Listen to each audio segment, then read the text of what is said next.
Story 1. Every frame. But 1. I am a photographer. That is the first thing you need to know. For most, a camera is a way to remember a moment. But for Nora, it was a tool that made the world both more visible and more deniable than it was for anyone else. When she traveled to the sun-drenched cliffs of La Jolla to capture the perfect coastal light, she didn't realize her lens was capturing a shadow that shouldn't have been there, a figure in dark clothing, standing perfectly still, always at a calibrated distance watching. This is the story of what happens when the observer becomes the observed, and the camera reveals a truth you can't unsee. I have been taking photographs since I was 14 years old, when my aunt handed me a film camera at a family gathering, and I spent the entire afternoon looking at people through the viewfinder instead of being in the room with them.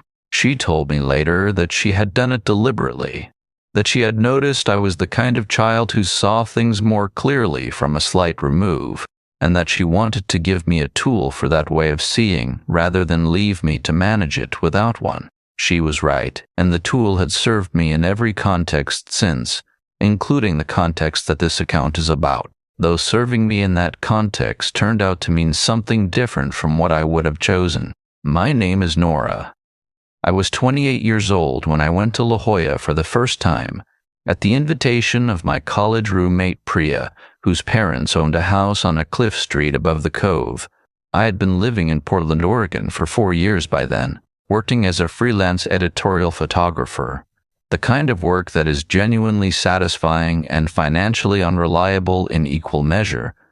That requires you to maintain the constant, low-level administrative alertness of someone running a small business while also being present enough in the world to notice when the light is doing something worth recording.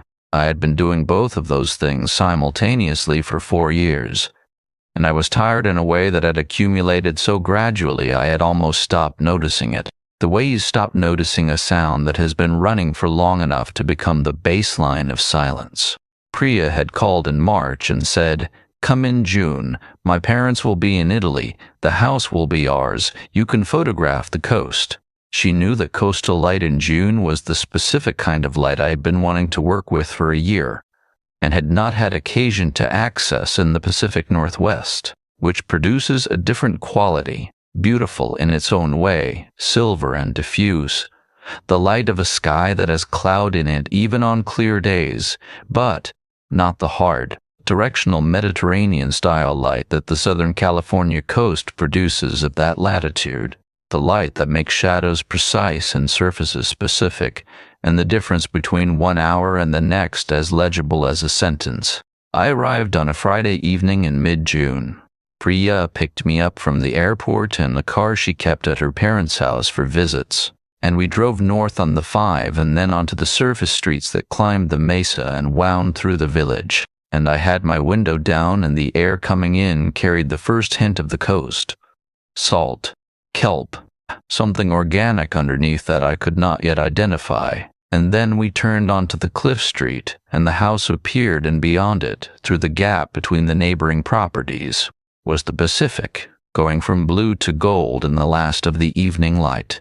The house was older than the surrounding properties, a 1950s construction that had been renovated twice without losing its original character, with a flat roof and horizontal lines and the specific quality of mid-century coastal architecture that assumes the view is the primary material and organizes everything else around it. It sat on the cliff street with its back toward the ocean, which sounds counterintuitive until you understand that the main living spaces faced west through floor-to-ceiling glass, and the drop from the rear terrace to the cliff face was only 12 feet. And from the terrace you could hear the sea lions on the rocks below before you could see them. A guttural, layered sound that I initially registered as traffic and then understood was not traffic at all. Priya showed me to the guest room on the lower level. It was separated from the main living space by an interior staircase and had its own exterior access. A sliding glass door that faced the narrow side yard and, beyond the property's boundary wall, a public path that ran along the cliff edge between the residential street and the drop to the coast below. The room was clean and simply furnished, with a low bed and a built-in shelf unit along one wall and a window beside the sliding door that looked onto the side yard at ground level. I put my camera bag on the shelf and stood at the window and looked out at the side yard. A narrow strip of decomposed granite and a single agave in a terracotta pot on the boundary wall, and beyond the wall the path, and beyond the path the cliff edge, and beyond the cliff edge the darkening Pacific, and from somewhere far below carried up the cliff face on the evening air, the continuous guttural conversation of the sea lions doing what they do without pause, all day and through the night. I told Priya it was exactly what I had needed. She said, "Wait until you hear them at 3 in the morning." She was not wrong. The first full day I was there, Saturday, I was up before 6 because the sea lions had entered my dreams somewhere around 4, and I had surfaced and lain in the unfamiliar dark and listened to them for an hour before understanding that going back to sleep was not what was going to happen. I made coffee in the kitchen while Priya slept, and I took it out to the rear terrace with my camera, and I sat in the specific blue-gray of a San Diego coastal dawn, and I photographed the light changing. The La Jolla coast at that hour is a particular thing. The sea lions below the bluffs were invisible, but audible, their barking carrying up the cliff face in a sound that in the low morning light had a different quality than it had in the afternoon. Less comic, more ancient. The sound of animals doing the thing their species has done on these rocks for longer than the cliff houses have existed. The kelp beds offshore were dark masses on the surface of a water that was turning from gray to the specific pale blue of the California coastal morning, and the sandstone of the cliff faces to the north was going from shadow to the first warm touch of light at the uppermost edges, each ledge catching it in sequence from the top down as the sun cleared the mesa behind the house. I photographed for 2 hours.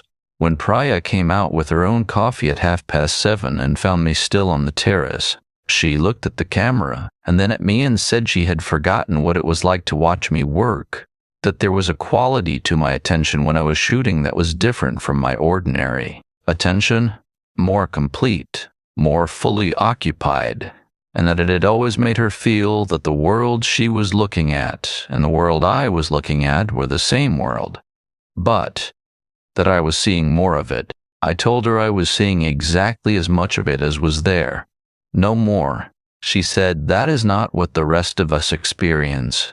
In the afternoon we went to the beach at La Jolla Shores, which is a mile of sand north of the cove, wide and relatively uncrowded on a Saturday morning if you arrive before noon and know where to set up. Priya had a friend meeting us there, a woman named Diane who worked at the aquarium up the hill, and had the beach knowledge of someone who has been coming to the same stretch of coastline for years, who knows which sections hold the rip currents and which faces of the cliffs catch the afternoon shadow first. We set up in the area Diane indicated, and I put my camera bag in the shade of our umbrella and told myself to leave it there and simply be somewhere for the afternoon without the viewfinder between me and it.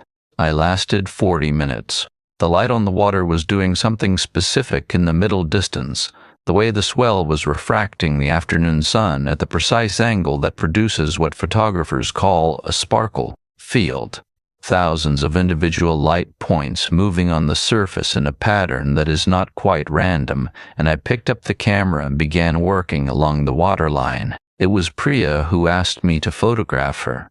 She was standing at the edge of the wet sand with the water coming in around her ankles, and the afternoon light was behind her and to the left, and she had a particular ease in her posture that I associate with people who are genuinely comfortable in a place.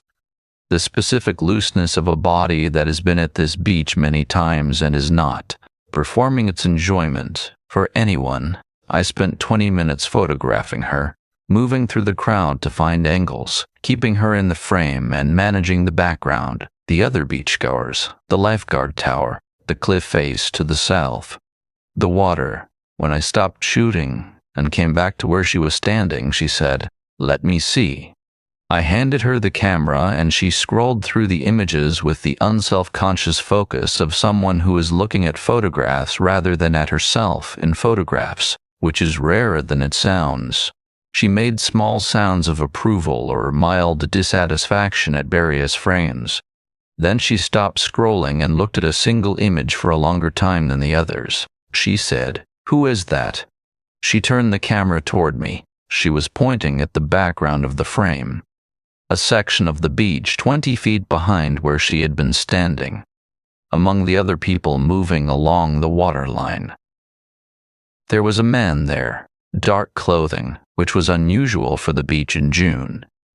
Standing still, which was unusual for a section of beach where everyone around him was in motion, facing not the water but the camera, or more specifically facing the spot where I had been standing when I took the frame. I looked at the image. I told her it was probably just someone watching what I was doing. A camera being worked along a beach draws attention, which is a thing I manage as a working condition, rather than an unusual occurrence. I told her it was nothing.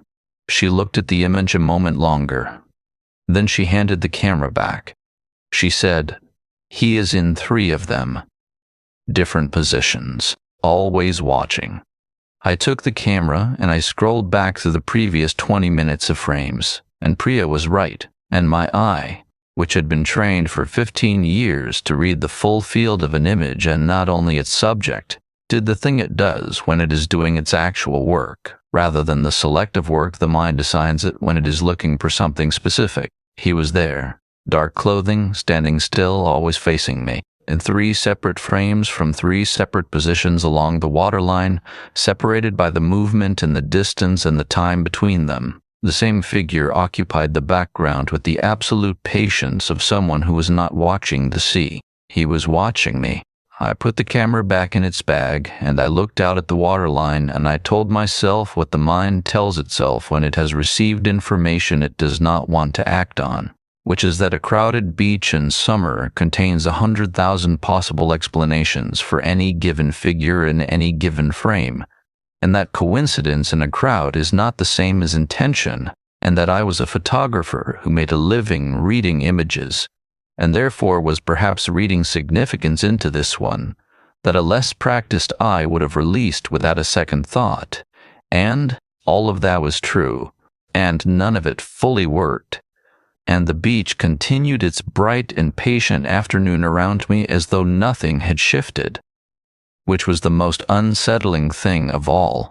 The sea lions were still barking when I woke at 5:30 on Sunday morning.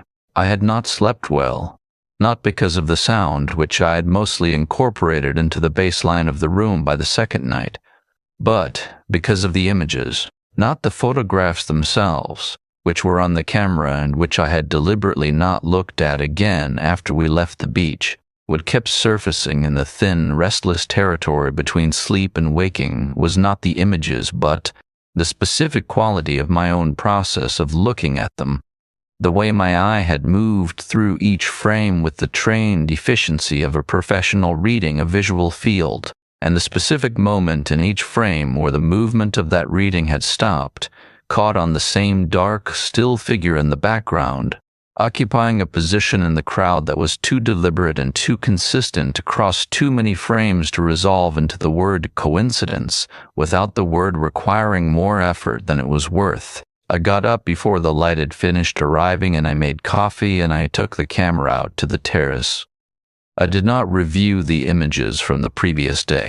I want to be honest about that choice, because it was a choice, not an oversight, not a forgetting. I was aware of what was in the camera, and I was aware that looking at it with the full, deliberate attention that the images required was a thing I was not ready to do in the dark of a Sunday morning before the coffee had done its work. I told myself I was setting the previous day's material aside to let it breathe, which is a legitimate practice in photography, the discipline of not over-editing in the immediate aftermath of a shoot, of allowing some distance to develop between the taking and the reading. I told myself this, and I accepted it, and I put the camera on the terrace table, and I looked at the Pacific instead. The sea lions were below on the rocks, invisible in the pre-dawn, but present in every other sensory register, the layered, guttural sound of them rising up the cliff face along with the smell of the coast, which in the early morning before the onshore breeze shifted had a specific quality, thicker than it would become by afternoon. The salt and kelp and animal smell of a living coastline doing its morning business. I photographed the light for an hour. The sandstone cliffs to the north catching it from the top down again. The sequence I had watched the previous morning, each ledge warming in turn. A brown pelican moving along the cliff face at an altitude that put it at exactly the level of the terrace, close enough that I could see the texture of its throat pouch, and the light finding the iridescent quality of its neck feathers at the angle I was shooting from, the sea lines becoming visible as the dawn light reaches the rocks below. Dark, dense shapes arranged on the stone in the particular configurations of animals that have been there through the night and have distributed themselves according to comfort rather than any other organizing principle. Priya came out at 7 with her own coffee and sat in the second terrace chair, and we did not talk for a while, which is one of the things I have always valued about her company. The specific ease of being with someone who does not require conversation to be happening in order to feel that the time is being well used. After a while she said, "Did you look at the rest of them?" I said I had not. She was quiet for a moment. Then she said, "Do you want to?" I said I thought we should. We went inside and I connected the camera to the laptop and opened the editing software, and we sat at the kitchen table with the images loading in their sequence, and I did the thing I had been declining to do since the previous afternoon. I went through every frame from the beach shoot with the full, deliberate attention that the work required, and I looked at every element of every frame, and I logged what I found. He appeared in 11 images, not consecutively.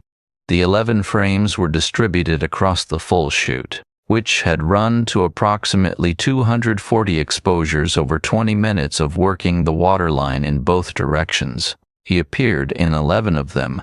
In each appearance he was wearing the same dark clothing, a long-sleeved shirt, which in June on a San Diego beach was itself an anomaly that I had somehow not registered in the process of shooting.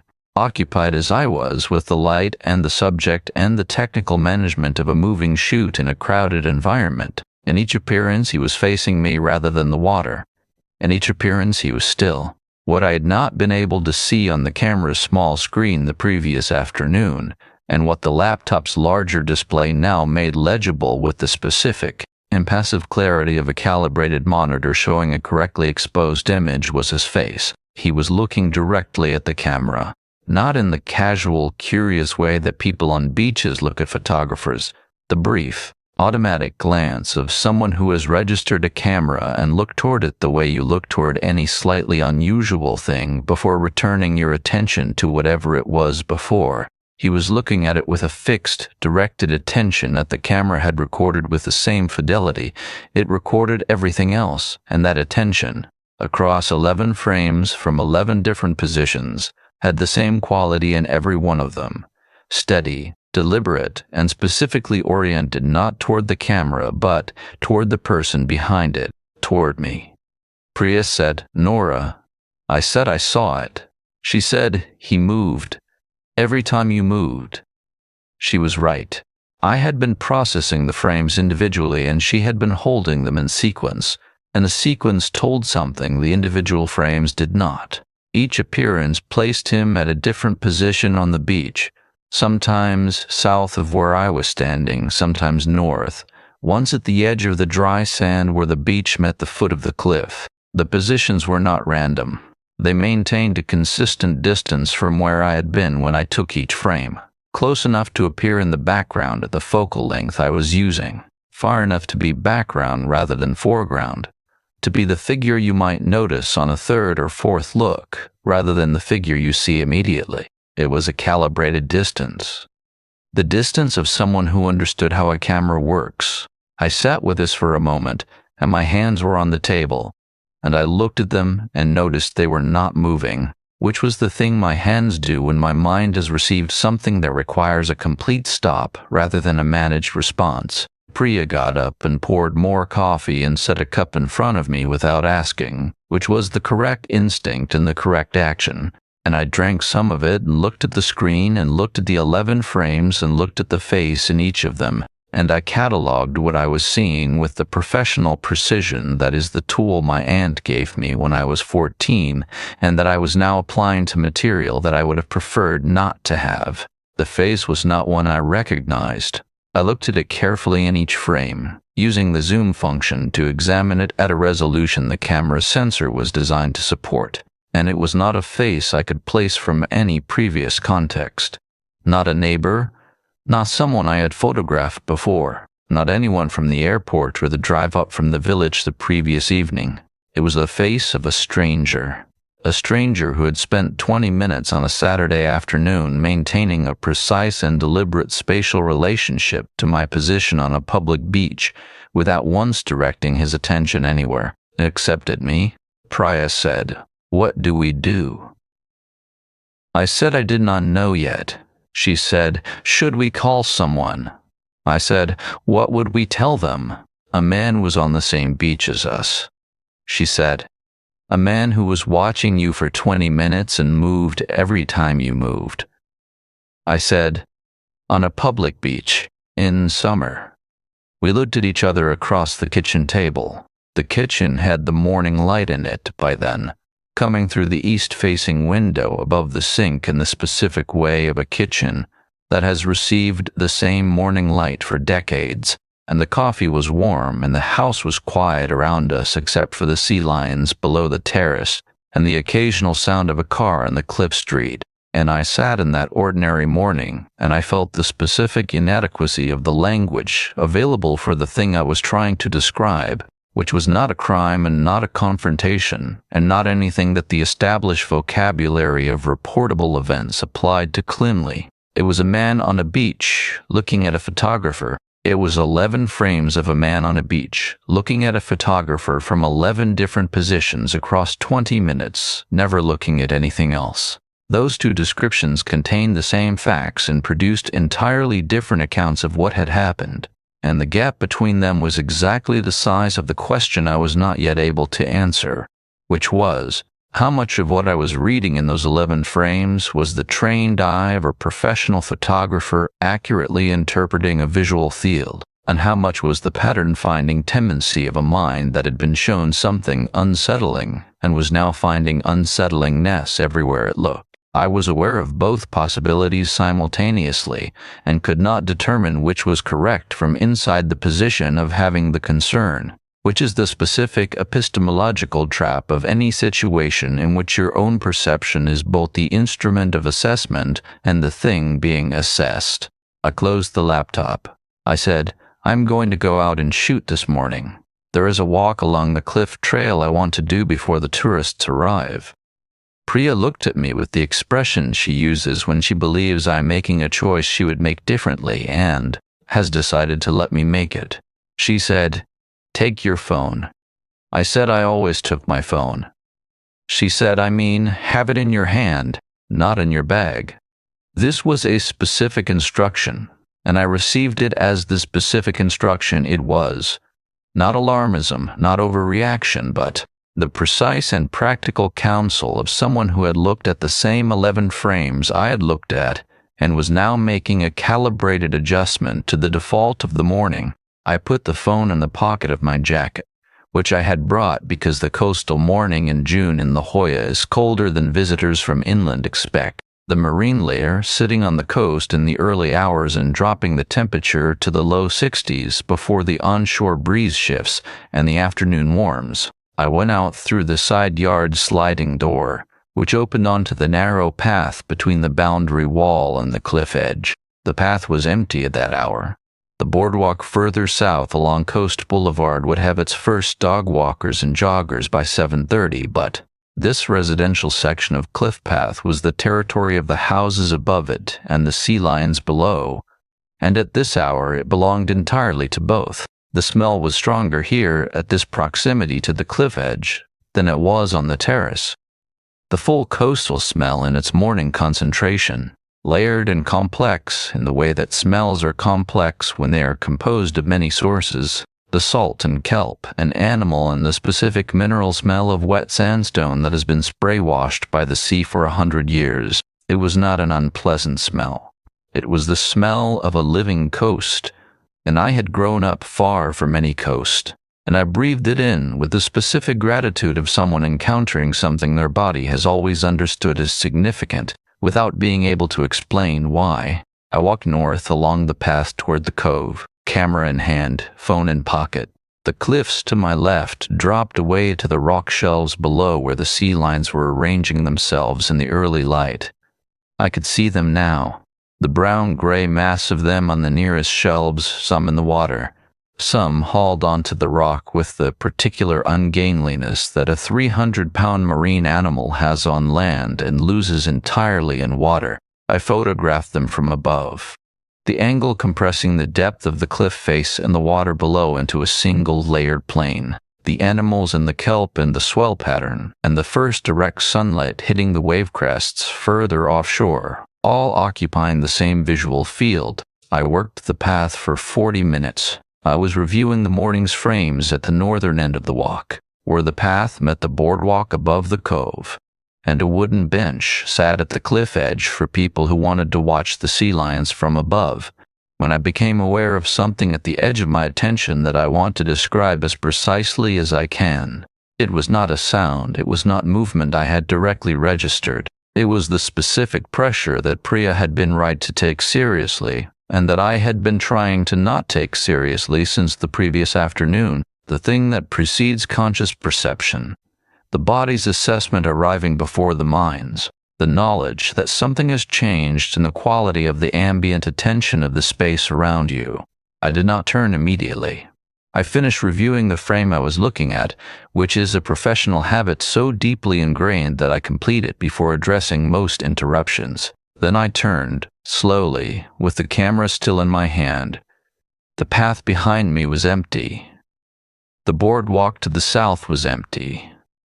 The cliff path stretching back toward the house was empty. The bench beside me was empty. The section of public path between the cliff edge and the residential walls was empty in every direction I could see from where I was standing.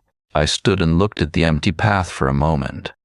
Then I looked down. In the decomposed granite of the path surface, approximately 4 feet behind where I was standing, there was a single impression, the compressed oval mark of a shoe sole, fresh enough that the edges had not yet settled, the granite still showing the bright, disturbed surface of material that has been recently displaced rather than the smooth, settled surface of undisturbed ground. One footprint, fresh, facing me. The sea lions barks below the cliff in their continuous, indifferent chorus, and the morning continued its patient work around me, and I stood on the cliff path of La Jolla with a camera in my hand and a fresh footprint at my back, and I looked at the empty path in every direction it ran, and I felt the specific quality of the space that has recently contained something it no longer contains, and the feeling was worse than the thing itself would have been, because the thing itself would have given me an object for the fear, and the empty path gave me nothing except the evidence that it had been there and was gone. I turned and walked back to the house at a pace that was not running, but was not the considered, photographically attentive pace of a person at work, and I did not look at the frames I had taken on the walk until I was inside with the door locked, and when I looked at them I found what I had been hoping I would not find. The morning light on the sea lions and the kelp beds and the sandstone cliffs.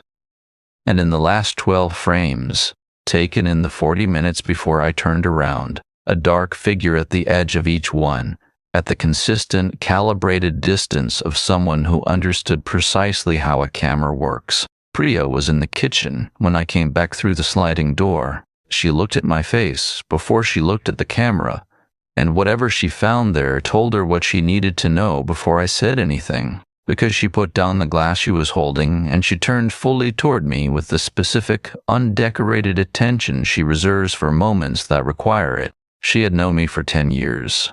She had learned, over those 10 years, to read the difference between my ordinary interior state, which is, I have been told, already quieter and more contained than most people's, and the state I was in now, which was the state of a person who has been outside alone and has come back from being outside alone, carrying something they did not take with them when they left. I sat at the kitchen table. I connected the camera to the laptop without saying anything about why, and I pulled up the morning's frames, and I sorted through the last 12 images from the northern end of the walk, and I turned the laptop toward her. She sat down across from me and she looked. The figure appeared at the right edge of the frame in the earliest of the 12, partially visible, mostly obscured by the angle. Present in the image the way that something is present when it is at the boundary of the camera's field of view and the photographer does not know it is there. In the subsequent frames, it moved, not dramatically, not in a way that would have produced a blur or shapeshift, just the incremental repositioning of something maintaining a distance, keeping pace with the movement of the person in front of it without closing the gap between them. In the final 3 frames, taken from a fixed position while I was reviewing earlier images on the camera screen, the figure was stationary. Its face was not visible at this resolution. Too far, and the morning light was behind it from that angle, putting the face in shadow. But the posture was legible. The stillness was legible. The specific quality of a body that is not doing anything except attending to something was legible in the frame with the same clarity that all significant things have. When the exposure is correct, the sensor is doing what it is designed to do. Priya looked at the frames for a long time. She did not make the small sounds of someone reviewing photographs casually. She was silent in the way she is silent when she is thinking rather than reacting, when she is building an assessment from the available material rather than responding to the surface of it. Then she said, "He followed you." I said he was on the same public path. She said, "Nora." I said, "I know." She looked at me with the expression that was not frustration and not alarm, but the thing that sits between them when the person you are looking at is doing something you recognize as a defense mechanism and you are deciding how directly to name it. She said, "You are doing the thing where you apply the most conservative possible interpretation to everything, because the less conservative interpretation is harder to manage." I said, "I am applying the interpretation that a man was on the same cliff path that is a public walking route that hundreds of people use every morning." She said, "You are a photographer. You have been reading images professionally for 6 years. Tell me what you actually see in those frames." I looked at the laptop screen. I looked at the 12 frames in sequence, the way she had looked at the beach frames the previous afternoon. Not individually, but as a series, a progression, a set of images that told something in their relationship to each other that they did not tell separately. I looked at them with the full attention that the work requires, the attention my aunt gave me the tool for when I was 14. And I told her what I saw. I saw a person who had been behind me for 40 minutes on a cliff path that I had been working slowly, stopping frequently, moving in both directions along a section of perhaps 200 yards. I saw a person who had maintained a consistent distance across that entire period, close enough to appear in the frame at the focal length I was using, and far enough to remain at the edge of it rather than its center.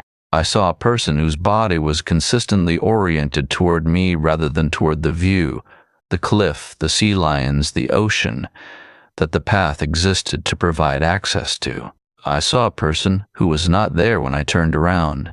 I said, "I see someone who does not want to be seen." Priya said, "Yes."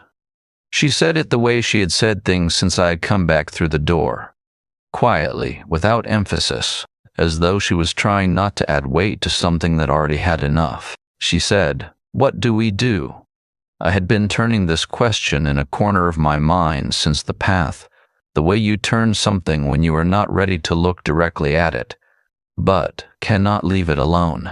The answer I kept arriving at was the same answer I'd arrived at on the beach the previous afternoon, which was that the evidence was real, and the evidence was also, from the perspective of any external body asked to receive it, ambiguous in a way that I understood even from inside the concern. A man on a public beach. A man on a public cliff path. Photographs that showed a figure at the edge of the frame. The edge, not the center. Present by accident rather than intention as far as any person looking at the images without my professional ability to read a visual field would be able to determine. I said, "We tell Diane." Priya looked at me. She said, "Why, Diane?" I said, "Because she knows this coastline, and she knows this neighborhood, and she has been coming here for years, and she may know if this is something that happens here, if there is a pattern that someone local would recognize." This was a reasoned position, and also I was aware, a way of delaying the less comfortable option, which was the police, which required me to articulate in official language what I could articulate to Priya in the shorthand of a decade's shared understanding. The photographs were evidence of something. I was not yet certain I could explain to a stranger what they were evidence of without the explanation sounding like the concern of someone whose professional habit of reading images was generating significance in material that a less practiced eye would release without a second thought. Priya called Diane. She came over within the hour. She was a practical woman in her early 40s who worked with marine biologists and had the specific matter-of-fact quality of someone whose daily work involves things that are genuinely strange, and who has therefore developed a high threshold for what qualifies as unusual. She sat at the kitchen table and she looked at the images without speaking for a long time. Then she said, "How many times total?" I said, 11 frames from the beach yesterday, 12 from this morning." She said, "Same person." I said, "I believe so. The clothing is consistent. The build is consistent." She said, "Show me the clearest face image." I pulled up the best of the beach frames, the third one, where the angle and the light had combined to give the most legible rendering of the face in the background. I zoomed to the region of the face and I turned the laptop toward her. She looked at it for a long time, not with the expression of recognition, with the expression of someone looking carefully at something they are not certain they have seen before, and are being honest about that uncertainty. She said, "I do not recognize him from the neighborhood." She said it carefully, with the specificity of someone who is distinguishing between what they know and what they do not know. She said, "But I want to tell you something about this coastline that is relevant." She looked at her coffee cup for a moment, organizing what she was going to say. She said, "The path you walked this morning. The cliff path between the residential properties and the drop to the rocks. It is a public right-of-way, but it is not well marked as one. Most tourists do not know it exists. The people who use it regularly are residents, dog walkers who live in these streets, and people who know the coastline specifically, birders, marine mammal observers, photographers like you." She paused, "and occasionally people who are using the path for a different purpose. The cliff face below has a series of ledges and cave openings that are accessible at certain tides. People sometimes use them as sleeping places or as observation points. We have reported it to the city twice. Nothing has been done." I looked at the laptop. I looked at the figure in the frame, at the calibrated distance, at the posture of directed attention. I said, "You think he lives on the cliff?" She said, "I think he knows this coastline in a way that requires repeated presence on it. The path, the ledges, the timing of the tides and the tourist foot traffic, the ability to move in and out of visibility. Those are the behaviors of someone with local knowledge." The kitchen was quiet. The sea lions below the terrace had gone into one of their intermittent silences. Not absence, just the occasional pause in the barking that made the resumption when it came, more present by contrast. Outside the east window, the morning had gone fully bright. The marine layer burned off by 9 as it almost always is in La Jolla in June. The neighborhood in the specific hard light that the coastal high pressure produces.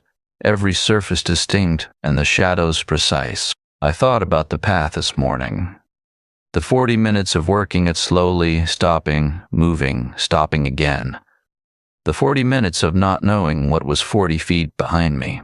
I thought about the single fresh footprint, the oval compression of the granite, the bright, disturbed surface of material recently displaced. Facing me, 4 feet from where I had been standing, Priya said, "We should report it." Diane said, "Yes." I said, "What do we say?" Diane said, You say there is a person who has appeared in your photographs on 2 consecutive occasions in positions consistent with surveillance. You say you have the images to document it. You say you want it on record. She said on record with a specific emphasis, not the emphasis of someone who expects the report to produce immediate action, but the emphasis of someone who has interacted with official processes enough to know that on record is its own value, independent of whatever response it produces. I looked at the frames on the laptop screen, the beach series and the cliff series, 23 images in total. In each of them, the same dark, still figure at the edge of the field, at the consistent distance of someone who understood exactly how much space the lens could see. I thought about the thing I had said to Priya the previous afternoon, standing on the beach, that a crowded beach in summer contains 100,000 possible explanations for any given figure in any given frame. I had believed that when I said it, and I had used it to close the question for the night, and I had lain in the unfamiliar dark listening to the sea lions, and I had done my best to keep it closed. The cliff path this morning had reopened it in a way that the closing could not follow. I said, "All right." We drove to the La Jolla substation on Silverado Street at 10:30. The officer who took the report was patient and professional and wrote everything down, and he looked at the photographs with the careful attention of someone doing their job correctly. And he told me what Diane had predicted he would tell me, that the images documented something that warranted the report, that the report was now on record, and that without an identification of the individual, there was a limit to what the department could do proactively. He said if I observed the individual again, I should call immediately rather than attempt any engagement. He said the cliff path access issue was a known concern, and that he would note it in the report. He gave me a case number on a card. I held the card in the car on the way back and looked at it with the specific feeling that case numbers produce when they are the first official acknowledgement that what you have been trying to manage privately is moved beyond the capacity of private management. A feeling that is neither reassurance nor its opposite, but something more complex and less comfortable, the feeling of a thing being named that you had hoped would not require naming. Priya drove. Diane was in the back seat. Nobody said anything for the first few minutes. Then Diane said, "I want to go back and look at the frames again. All of them. I want to see if there is anything in the background of the earlier ones that I might recognize. A feature of the cliff, a section of the path, anything that places him more specifically." I said that was a good idea. She said it the way she said things, matter-of-factly, as the practical next step rather than as comfort, which was what it was, and what I needed it to be. The card with the case number was in my jacket pocket, and the morning was fully bright around us as we drove back along the cliff street, and the house appeared ahead with its flat roof and its horizontal lines and the gap between the neighboring properties through which the Pacific was visible, brilliant and enormous and entirely indifferent to the card in my pocket and the frames on my laptop and the figure in 23 images who understood precisely how a camera works. Diane stayed through the afternoon.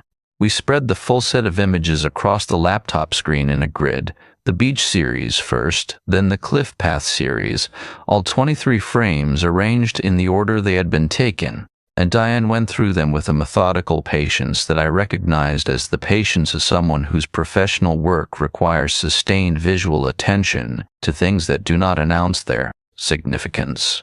She was not looking at the figure. She was looking at everything around the figure. The background elements that the camera had recorded with the same fidelity it recorded the subject, the incidental geography of each frame, the cliff faces and rock shelves and path surfaces that appeared at the edges of images taken by a photographer who had been looking at something else entirely. She stopped at the 4th image from the cliff path series. She leaned toward the screen and she looked at a specific section of the frame, not the figure, which was visible at the right edge in its characteristic position, but a cliff face behind and below it, visible through the gap in the boundary wall of one of the residential properties that the path ran alongside. The cliff face at that section showed a particular horizontal ledge approximately 15 feet below the path level, and on the ledge, partially in shadow, there was a shape that I had registered as a geological feature when I reviewed the image and had not examined further. Diane said, "Can you zoom into that section?" I zoomed. The shape resolved at higher magnification into something that was not geological. It was a folded tarpaulin or heavy canvas, dark blue, pushed back against the cliff wall at the inner edge of the ledge, where the overhang would provide some protection from rain and spray. Beside it, visible as a dark cylinder at the edge of the material, what appeared to be a rolled sleeping bag or a bundle of clothing. The ledge had a sleeping place on it. Diane said, "That is the ledge I mentioned. Third one north of the cove access stairs. You can reach it from the water at a minus tide or from the path above if you know where the handholds are in the cliff face." She looked at the image for a moment longer. Someone has been using it. The kitchen was very quiet. The sea lions below had entered one of their intermittent silences. The pause that made the ambient sound of the house, the refrigerator, the distant traffic on the cliff street, the small movements of 3 people sitting still, suddenly legible in a way it was not, when the barking was continuous. I looked at the tarpaulin on the ledge, and I felt the specific quality of a discovery that arrives not as new information, but as the confirmation of information you had already been carrying. The moment when the thing you had been refusing to look at directly turns out to be exactly the shape you had been seeing in your peripheral vision all along. Someone was living on the cliff below the path I had walked that morning. Below the path I had walked with a camera, stopping and moving and stopping again for 40 minutes, in the company of someone I had not seen until I looked at the frames I had taken without knowing they were there. Priya said, "He was already there when Nora walked past." Diane said, "The ledge is below the section of path where the last 12 frames were taken. If he was on the ledge and came up to the path when he heard someone working the trail and went back down when she turned around." She did not finish the sentence. She did not need to. I thought about the footprint. The single fresh impression in the decomposed granite, the bright disturbed surface of material recently displaced, 4 feet behind where I had been standing, the path empty in every direction when I turned. The path had been empty because he had gone back down. I pulled up the case number card and called the substation number. I told the officer who answered that I had new information related to the report filed that morning, specifically photographic evidence of what appeared to be a temporary shelter on the cliff face below the path in question, at a location I could identify from the image metadata. He took the information and said a patrol would be sent to check the ledge, and that if anything was found, it would be added to the report. He said it would take some time given current call volume, and that I should not approach the ledge myself. I said I had no intention of approaching the ledge. After the call, Diane said, "I want to look at the beach frames again, the ones from Saturday." She went back to the beach series and she worked through them in the same methodical way, now looking not at the figure but at the background behind the figure, the section of beach south of where Priya had been standing, the area of dry sand at the base of the cliff where the cliff path met the beach at the southern access stairs. In 3 of the beach frames, partially visible at the lower edge of the cliff face where it met the sand, there was a section of the same dark blue material, a corner of tarpaulin or canvas, pressed against the stone at the base of the cliff stairs. He had come down from the ledge to the beach. He had come down, and he had found Priya standing in the water, and he had found me working the waterline with a camera, and he had spent 20 minutes moving through the crowd while I worked, maintaining his distance, and then he had gone back to the cliff when we left. The sequence was now legible across both days as a single coherent account rather than 2 separate incidents, and the coherence of it was in some ways more unsettling than the original incidents had been individually, not because it made the threat larger, but because it made it older. He had not appeared for the first time on Saturday afternoon. He had been on the cliff the night I arrived, and the night before that. and probably longer than that, and the photographs had simply been the mechanism by which his presence had become visible to me, rather than the mechanism by which the presence had begun. I thought about Friday evening. Arriving from the airport, driving up through the village, the house appearing with the Pacific visible through the gap between the neighbors, standing at the guest room window looking out at the side yard, the narrow strip of decomposed granite and the single agave, the boundary wall, the cliff path beyond it. He had been on the ledge below that path when I stood at the window, or on the path itself, or making his way between the two. The room felt different when I thought about this. The window beside the sliding door that faced the side yard, the window I had stood at on Friday evening looking out at the path. A window at ground level, the path perhaps 12 feet from the glass.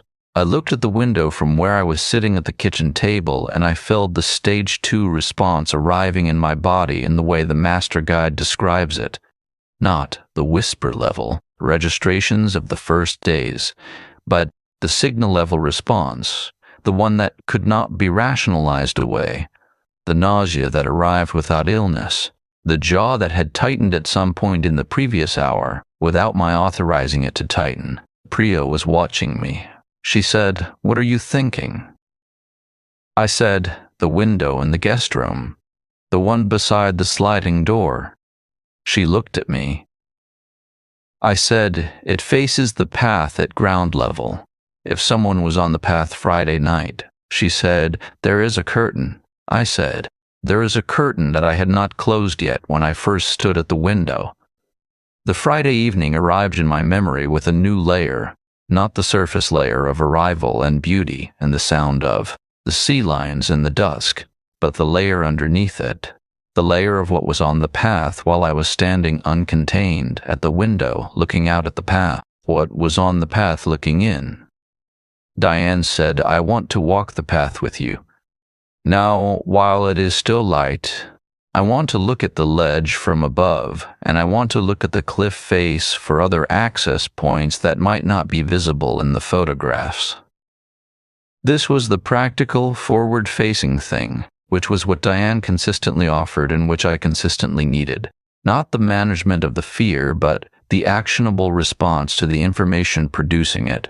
I got my jacket and my camera, and Priya got her phone, and the three of us went out through the side yard. The path was empty. The afternoon light was at the angle that made the decomposed granite surface difficult to read for impressions. Too much ambient light without the directional quality that the morning's low sun had, given the single footprint. But I looked at the surface anyway, from habit, scanning it the way I scan a visual field before I decide what to photograph in. I did not find anything distinct. We walked north to the section of path that the image metadata had placed the figure in. Diane crouched at the boundary wall of the property, and she looked over the edge, and I looked over beside her. The ledge was visible from above, 15 feet down the cliff face, wider than it had appeared in the photograph, perhaps 4 feet deep at its widest point where the cliff curved back to form a natural shelter. The tarpaulin was there, and the rolled bundle beside it. And there was something else that the photograph had not shown, a length of knotted rope secured to a bolt that had been drilled into the cliff face at path level, its end hanging down toward the ledge below. The bolt was not old. The hole around it in the sandstone was clean, without the weathering that years of salt spray produces in new penetrations of the stone. It had been placed recently. Someone had drilled into the cliff face of a residential street in La Jolla and installed a descent line to a sleeping ledge 15 feet below. Diane looked at the bolt and the rope without touching them. She took photographs with her phone. She said, "This is not a transient shelter. This is a prepared installation. The bolt, the rope, the specific placement, this took planning and specific equipment." She said it without alarm, in the matter-of-fact register of someone who was adding a piece of information to an assessment. But the information it added was significant, and all three of us knew it was significant. And we stood at the edge of the cliff above the ledge in the afternoon light, and let it be significant without saying anything further about it for a moment. Below, on the rocks further south, The sea lions were conducting their afternoon business, hauling out and returning to the water and barking at each other in the continuous, indifferent way that reminded me, as it had been since Friday evening, that they did not stop for the night. They were down there in the dark, as reliably as they were down there in the light, and the person on the ledge had presumably been down there with them, in some configuration I could not fully reconstruct, but could not stop trying to reconstruct. In the dark, while the house above was lit and occupied and the curtain in the guest room was drawn and I was sleeping behind it, I photographed the bolt and the rope from above. I photographed the ledge and the tarpaulin and the bundle. I photographed the section of path where the footprint had been that morning, which showed nothing in the afternoon light that it had not shown that morning. I documented everything with the systematic precision of professional practice, because it was the tool I had and because using it was the thing that kept the stage 2 response at the level of a signal rather than an override. We walked back to the house. I called the substation again and told them about the bolt and the rope.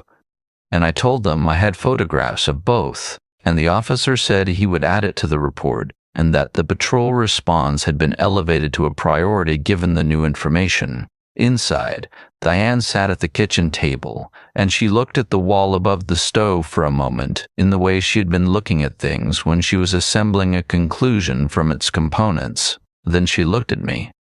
She said, "I want to say something, and I want you to hear it as the practical thing it is, rather than as alarm." I said to go ahead. She said, "The preparation involved in what we found on that ledge, the bolt, the rope, the specific location directly below the path section where you were photographed working this morning, suggests a level of deliberate orientation toward this specific section of the coastline that predates your arrival here. He was not drawn here by you specifically. He was already established here." She paused. "But the beach photographs from Saturday suggest that once he was aware of you, something shifted. The consistency of his positioning relative to your movements, the maintained distance that reads as calibrated rather than coincidental. That is a different behavior from someone who is simply occupying a piece of coastline. That is someone who has decided to attend to a specific person." The refrigerator ran. The sea lions resumed their barking below the terrace. The afternoon light was moving off the east-facing kitchen window, and the room was going into the cooler, more neutral light of the later afternoon. I said, "You think he saw me arrive on Friday evening?" She said, "I think it is possible. The guest room window, the path, the timing." I thought about Friday evening one more time. The window uncontained. The dusk. The Pacific is going from blue to gold through the gap between the neighboring properties. The agave in its terracotta pot. The path beyond the wall. I thought about what the path had contained on Friday evening that I had not been looking for and had therefore not seen, and the not seeing had not changed what was there, and the camera had not been in my hand. The guest room window faced the path at ground level, and the curtain I had not yet closed was the gap through which Friday evening had looked in both directions simultaneously. Me looking out at the Pacific going golden in the dusk, and whatever was on the path looking in at the room I had not yet understood was visible from the outside. I did not sleep in the guest room that night. This was a decision I made without announcing it as a decision. I simply brought my bag up to the main level after dinner and asked Priya if I could take the couch, and she said of course without asking why, because she had been in the same house all day and had sat at the same kitchen table and had walked the same path above the same ledge and did not require an explanation for a choice that explained itself. The couch faced the rear terrace's glass wall, which meant it faced the ocean, which meant it faced west. And the western orientation at night meant darkness rather than the path-level exposure of the guest room window. The cliff dropping away 30 feet beyond the terrace glass and the sea lions below it conducting their nocturnal congress at a remove that felt, for the first time since Friday, like genuine distance rather than the thin illusion of it. I lay on the couch with a blanket pulled to my chest, and I looked at the terrace glass and at the darkness beyond it. the ocean present as a sound rather than a surface, and I ran the day through my mind in the specific, involuntary way that significant days run through you when you are horizontal in the dark and there is nothing left to do except receive what the day has deposited: the bolt in the sandstone, the rope, the tarpaulin pressed against the cliff wall at the inner edge of the ledge, the blue canvas corner visible at the base of the cliff stairs in 3 of the beach frames, the detail I had filed as geological and moved past, the guest room window, uncontained, facing the path at ground level on Friday evening while the dusk moved through its sequence outside, and I stood at the glass feeling arrived and grateful and entirely unaware of what the path contained. I thought about the word Diane had used: oriented. The preparation of the ledge, the bolt, the rope, the specific placement directly below the path section where I had been photographed that morning, suggesting a deliberate orientation toward this section of the coastline, not toward me specifically. The orientation had predated me, but the photographs from Saturday, the calibrated distance, the movement that matched mine across 20 minutes of working the waterline, that was a different behavior. That was someone who had made a decision about a specific person. I had been in La Jolla for 2 days. My body registered this with the jaw ache and the narrowed peripheral vision that stage 2 produces when it has been running for an extended period and the conscious mind is not given it a productive object. The productive object was not available. The productive object was on a ledge below the path, or on the path, or somewhere in the coastline that he knew in the specific way that prior presence produces. The knowledge of routes and timings and sightlines that takes more than 2 days to build. He had that knowledge. I was in the 2nd day of building mine. I fell asleep sometime after midnight, which I know because the sea lions had gone into one of their longer silences, and the silence had a midnight quality, deeper and more complete than the earlier silences. The neighborhood above the cliff achieving the specific quiet of a residential area after the last dog walker and the last car, the only sounds the ocean and the occasional bark resuming below and then stopping again. When I woke, it was not yet light. The terrace glass was still dark, the ocean present is sound only, and the couch was warm from the hours of sleep, and I lay still for a moment, doing the inventory that my body had apparently installed as a new morning protocol, the specific check of the space around me. Before I allowed myself to be fully present in it, the living room was dark and still. The kitchen beyond it was dark. The corridor that led to the stairs and the guest room below was dark. The terrace glass showed nothing but the dark Pacific. I lay still and I listened to the house. There was a sound. It was not the sea lions. I had incorporated their register completely by then, and could distinguish it from other sounds the way you learn to distinguish a familiar language from background noise. It was not the house settling, which has a specific tick and creak quality, distinct from this. It was a sound from the lower level, from the direction of the guest room and the sliding door that opened onto the side yard, that had the specific quality of an exterior sound rather than an interior one, a sliding, a compression, a weight being shifted against a surface. I lay absolutely still. My phone was on the coffee table. I could see it from where I lay, the black rectangle of its face in the dark room, and I focused on it. And I ran the calculation that the situation required, which was, how much of what I was hearing was the ambient sound of a coastal house in the early morning, and how much was something I needed to act on right now, and what was the cost of each type of error. The cost of the first error, treating a real sound as ambient, was known and unacceptable. The cost of the second error, waking Priya and calling the police over the house settling, was embarrassment, and embarrassment was entirely acceptable. I reached slowly for the phone. I texted Priya first because the texture of the situation did not yet feel like a 911 situation, and I wanted another set of ears before I escalated.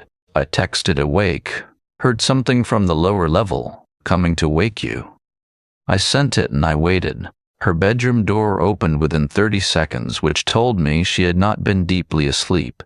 which told me something about the quality of her night that she had not shared over dinner. She came into the living room and crouched beside the couch, and we looked at each other in the dark without speaking. Two people conducting an information exchange, in the specific, compressed silence of people who are trying to hear something rather than produce sound. For a long time, there was nothing from the lower level.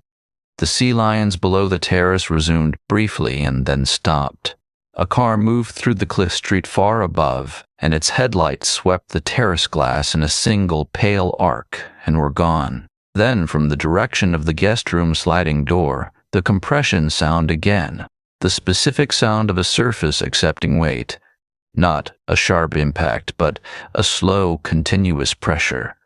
The sound of something pressing against a fixed panel from outside. Priya's hand found my arm. She gripped it with the specific firmness of a person who has just had an uncertainty resolved in the wrong direction. I dialed 911. The dispatcher was efficient and calm, and I told her what I was hearing and where I was, and she told us to stay on the upper level with the door to the lower staircase closed and the interior locked, if there was a lock, and there was a simple interior bolt that I had not known about until that moment, which I crossed the living room to engage while staying on the line, moving in the specific careful quiet of someone for whom the act of moving across a room has acquired a dimension it does not normally have. The bolt engaged. I came back to the couch. Priya was at the terrace glass, standing to the side of it the way I had seen people stand to the side of windows in moments like this. Not looking through the glass, but using the angle of it, the minimal visual access that the edge of the frame provided without requiring them to be visible from outside. She was looking down toward the side yard. She said very quietly, "The sliding door light." The guest room had a motion-sensitive security light above the sliding door, which I had not noticed in daylight and which I had not been presented to observe from this angle at night, because I had been sleeping in the room below it. The light was on. It was a small light, not bright enough to illuminate the full side yard, but casting a narrow cone of pale light across the decomposed granite and the base of the agave pot and the lower section of the boundary wall. At the edge of the cone, partially in shadow, there was a figure. It was not moving. It was standing at the boundary wall with one hand on the wall surface facing the house, and the motion light had caught it mid-transit. It had come over the wall and the light had tripped, and it had stopped. It was doing what it apparently did well, which was being still, and the stillness and the partial shadow and the angle of the light combined to make it simultaneously visible and difficult to read. The shape of a person, the posture of attention, and the face in shadow where the light did not reach. I said to the dispatcher, "There is someone in the yard," she said. "Officers are en route. Stay on the line and stay inside." Priya came and stood beside me. We watched the figure at the wall through the terrace glass from 2 floors above, and the figure did not move, and the motion light held its cone of pale illumination across the yard, and from somewhere below the cliff the sea lions resumed their barking in the specific, indifferent way that reminded me they had been doing this since before the houses existed and would be doing it long after, and the figure at the wall was a human problem operating in their context, rather than their problem operating in his. He did not attempt the sliding door again. Whether the light had stopped him or the changed acoustic quality of a house with people awake in it, the subtle shifts in sound that a building produces when its occupants are alert rather than sleeping, I could not determine. He stood at the wall, and he was still, and the stillness had the quality it had always had in the photographs, the quality of practiced patience, of a person for whom waiting was not an interruption of the activity, but the activity itself. Then slowly he stepped back, not quickly, not the movement of someone startled or fleeing, the deliberate step backward of someone who has made a decision about timing. He moved back to the wall, and the motion light, deprived of his proximities, cycled off. The side yard went dark. Priya said, "He is going back over the wall." I said, "Or he went further into the yard." Neither of us moved. The dispatcher's voice was in my ear, low and steady, telling me the officers were 2 minutes out. I held the phone and I watched the dark side yard through the terrace glass, and I felt the Stage 2 response moving toward the border of Stage 3. The feet that did not want to be on this floor. The impulse to be further from the lower level than 2 floors allowed. The body acting on information the mind was still assembling into language. The officers arrived in 1 minute and 47 seconds, which was faster than 2 minutes, but felt like considerably longer from inside the dark living room with the phone to my ear and Priya beside me and the side yard invisible in the dark below the terrace glass. We heard the patrol car before we saw it, the engine, the door, the specific sound of official footsteps on the cliff street above, then the officer's voice identifying herself at the front door. And Priya went to let her in, while I stayed on the line until the dispatcher told me I could end the call. There were 2 officers. The first, a woman who identified herself as Martinez, came upstairs immediately. The second stayed at the exterior, and through the terrace glass I could see his flashlight beam moving in the side yard, sweeping the decomposed granite, the agave, the boundary wall, the path beyond it. Martinez looked at me and she said, "Tell me exactly what you heard and saw." I told her. I told her about the compression sound from the sliding door. I told her about the figure at the boundary wall, the hand on the wall surface, the posture of attention, the stillness, and then the deliberate backward step in the yard going dark. I told her about the report filed that morning, the case number on the card in my jacket pocket, the photographs, the ledge, the bolt in the cliff face. She wrote everything down. Her writing was quick and economical, and she did not ask me to slow down or repeat anything, which told me she was keeping pace with the account rather than managing it. Her radio produced a short burst of sound and then her partner's voice. He said, "Fresh impressions in the yard. Boot sole, consistent with a size 11 or 12. Multiple impressions. Entry from the wall. Approach to the sliding door. Retreat to the wall. Consistent with the witness account." Martinez looked at me. I looked at the radio. The impressions in the yard were the prints from the boots of a person who had come over the wall in the dark of a pre-dawn morning and walked to the sliding door of the room I had been sleeping in for the previous 2 nights and stood there, pressing against the glass while I lay sleeping on the other side of it, and then had retreated when the motion light caught him and the house changed its acoustic quality and he understood that the variables had shifted. Martinez said, in the same even register she had used throughout, "I want you to know that what you have described, combined with the prior report and the physical evidence in the yard, constitutes a credible threat. We will be treating this accordingly." She said credible threat the way Okafor had said pattern in the other story, plainly, without emphasis, as information rather than management. I heard it the same way. Outside, the pre-dawn was beginning to move toward its first gray suggestion of light, and below the cliff the sea lions were conducting their patient, indifferent barking, and the side yard held its boot-printed decomposed granite in the beam of the officer's flashlight. And I sat in the living room of a house on La Jolla Cliff Street, and I felt the understanding that had been arriving in increments since Saturday afternoon complete its arrival, the last piece finding its place with the specific, terrible clarity of a thing that is finally fully assembled and can be seen in its actual dimensions. He had been here before I was. He would have been here after I left, if the motion light had not caught him, and if I had not been on the couch instead of the bed below. The guest room window at ground level, facing the path. It was the room I was supposed to be in, and I was not in it, and the distance between those 2 facts and what they implied was a distance I sat inside for a long time in the gray pre-dawn of a Tuesday morning in La Jolla, while the officers worked the yard below and Priya made tea that neither of us drank, and the sea lions below the cliff continued their ancient, unconcerned work, entirely indifferent to ours. Martinez stayed for 2 hours.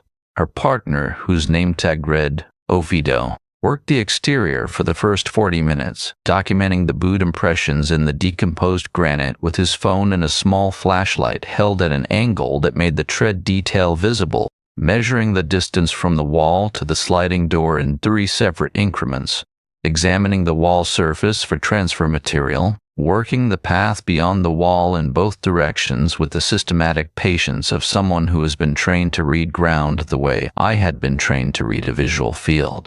He came inside when the exterior documentation was complete, and he and Martinez spoke in the low, information-dense shorthand of partners. And then Martinez came and sat across from me at the kitchen table, and she looked at the photographs. She went through all 23 of them. She went through the beach series and the cliff path series in the order they had been taken, and she looked at each frame with the full attention of someone conducting an assessment rather than a review. And she did not speak while she was looking, which I understood as the correct professional instinct. The same instinct that keeps me from narrating while I work, because the narrating and the seeing cannot fully occupy the same moment. When she finished, she said, "These were taken with a professional camera." I said yes. She said, "The resolution and the focal length. You would be able to extract a usable facial image from these." I said, "I've already done that."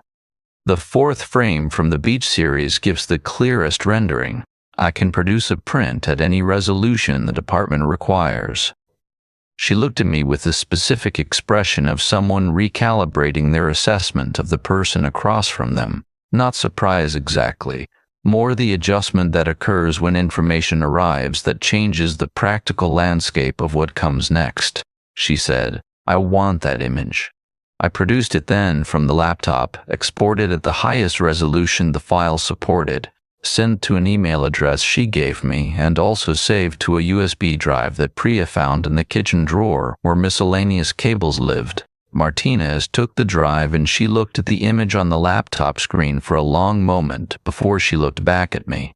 She said, "I am going to run this through facial recognition this morning. I cannot tell you about the timeline on a result or guarantee one, but the image quality is sufficient to make the attempt meaningful."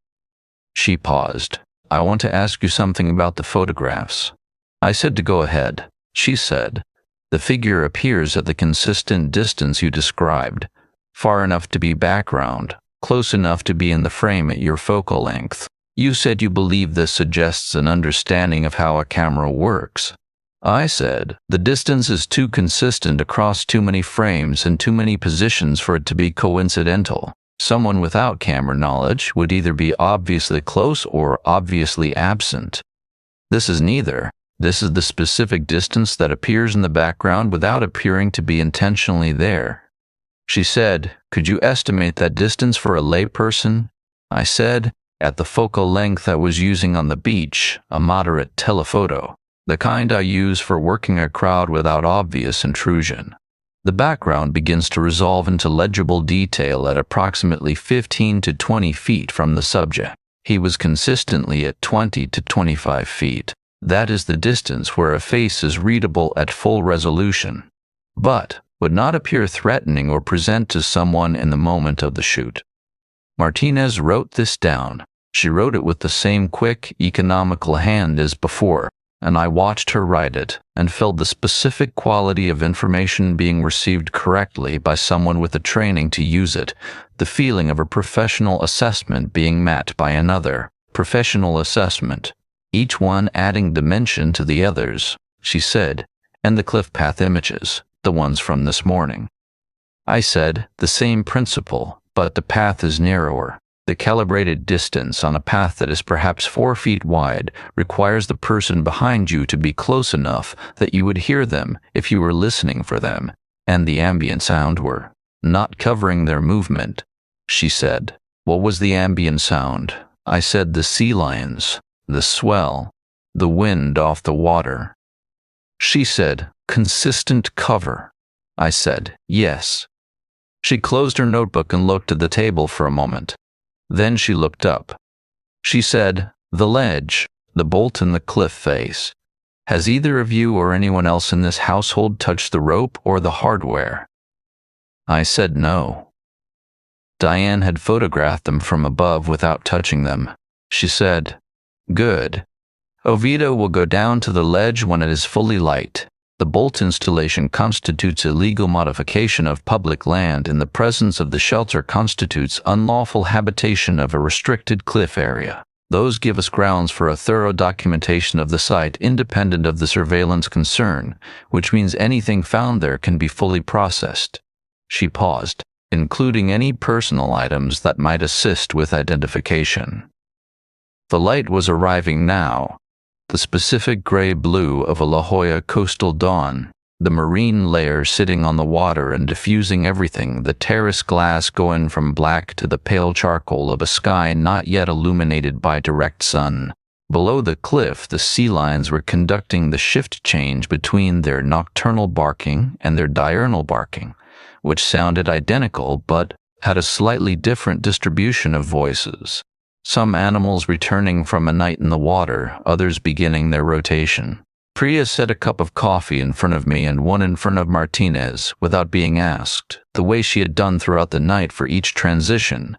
The decision to text rather than call, the end of the 911 call, the arrival of the officers. She had been moving through the night with the quiet, competent attention of someone who could not control the significant events, but could control the small surrounding ones, and the small surrounding ones had mattered more than I had been able to acknowledge in the moment of receiving them. I said, "The guest room, the sliding door." Martinez said, "What about it?" I said, "He pressed against it last night. The compression sound I described, that was weight being applied to the door panel from outside. The door is a standard residential sliding glass, the kind with a basic locking bar in the frame channel." Martinez said, "Is the bar engaged?" I said, "I do not know. I moved upstairs 2 days ago and I did not check the bar before I left the room." She looked at me for a moment. Then she said, "I am going to go down and look at the door." She went downstairs. I heard her footsteps in the corridor, the guest room door opening, a pause, and then her footsteps returning. She came back to the kitchen and she stood in the doorway. She said, "The bar is not engaged. The lock in the frame channel is in the unlocked position." She said it plainly, without the softening that would have made it sound like anything other than what it was. I said, "He could have opened it." She said, "If he had applied sufficient lateral force to slide the door in the channel with the bar absent, yes." The kitchen was very quiet. I thought about Friday night, the first night in the guest room, the curtain not yet closed, the path outside the window containing whatever it had contained, the sliding door with its bar unengaged because I had arrived in the early evening and had not yet acquired the specific knowledge that makes you check a lock in a new room. The knowledge that comes from understanding why the lock is there, which requires understanding what the lock is keeping out. I had acquired that knowledge over the subsequent 48 hours, in a sequence of increments that the photographs had made visible and that the boot impressions in the yard had made physical and that the compression sound in the early morning had made immediate. I had acquired it approximately 48 hours too late.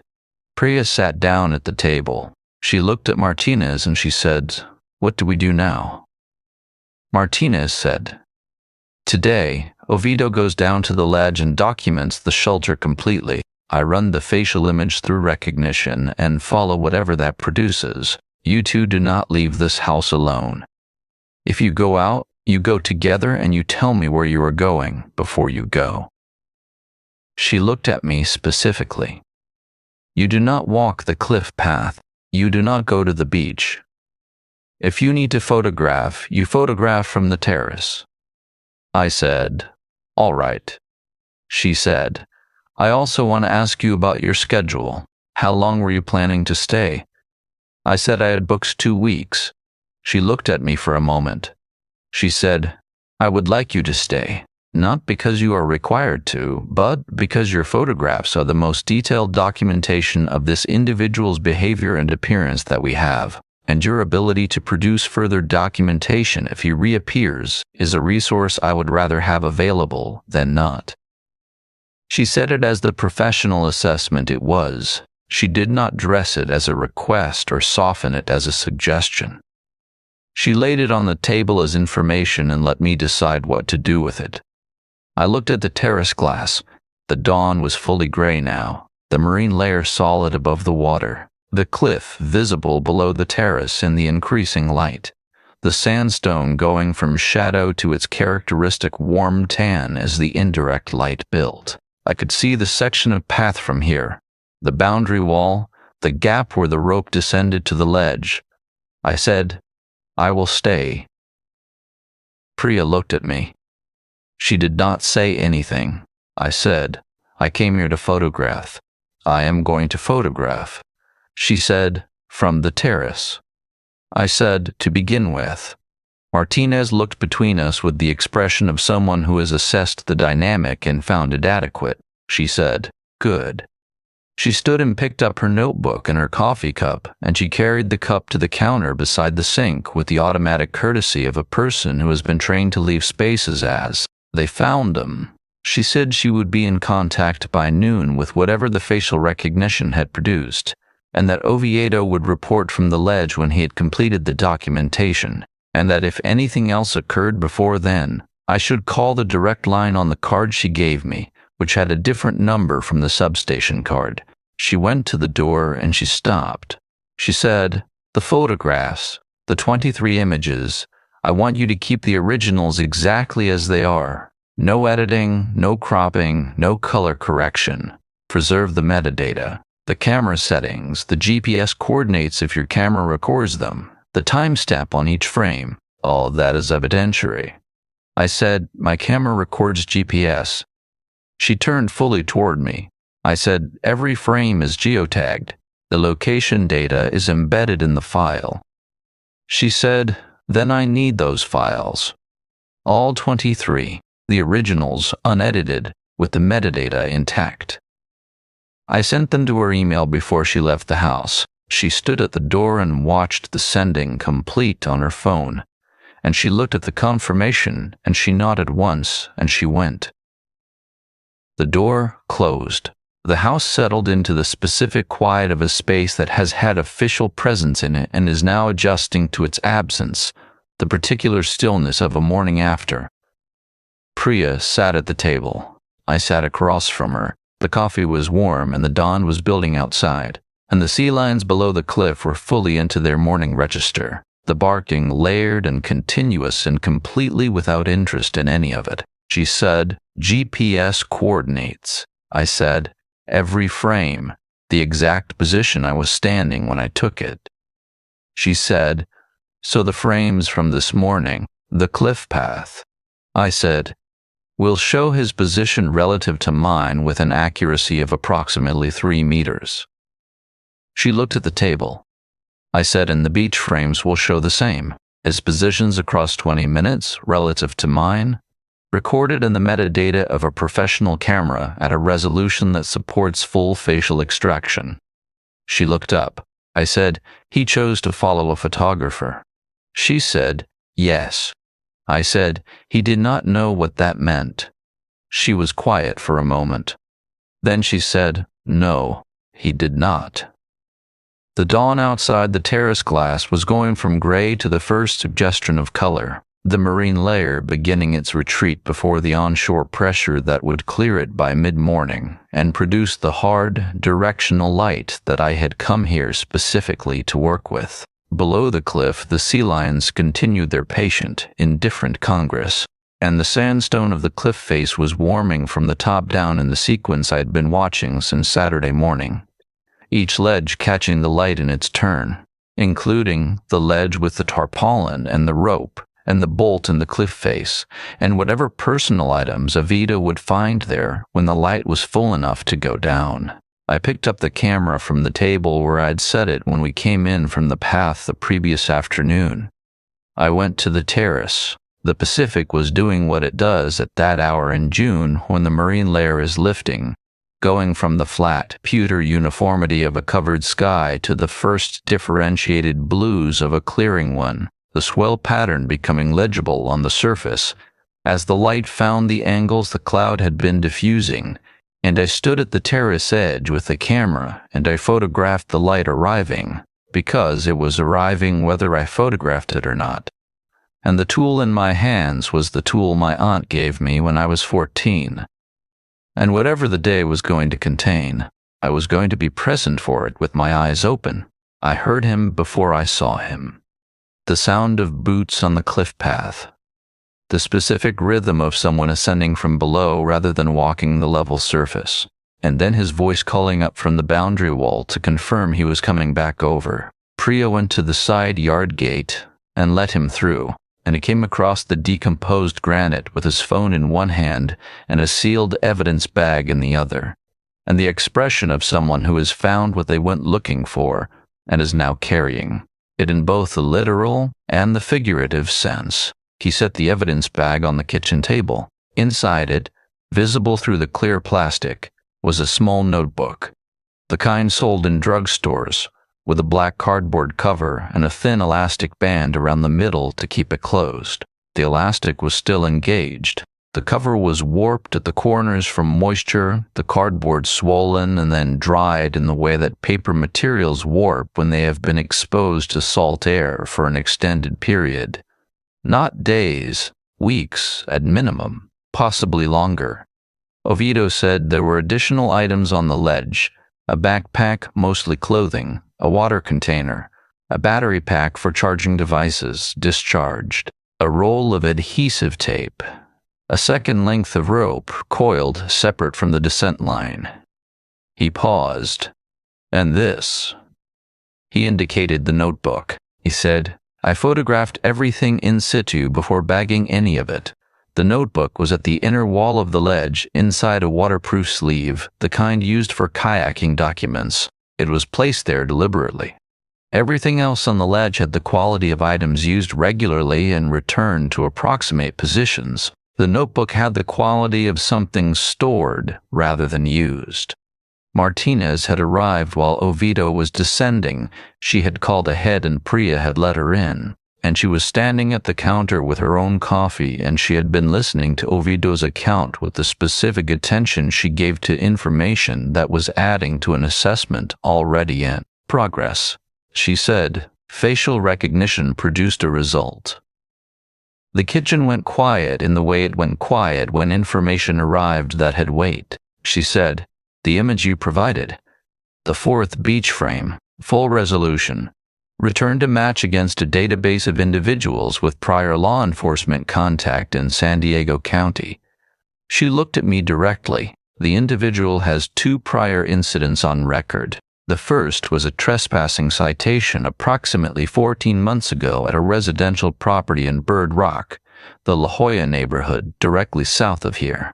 The property owner reported a man observed repeatedly on the cliff access path adjacent to their property over a period of several weeks.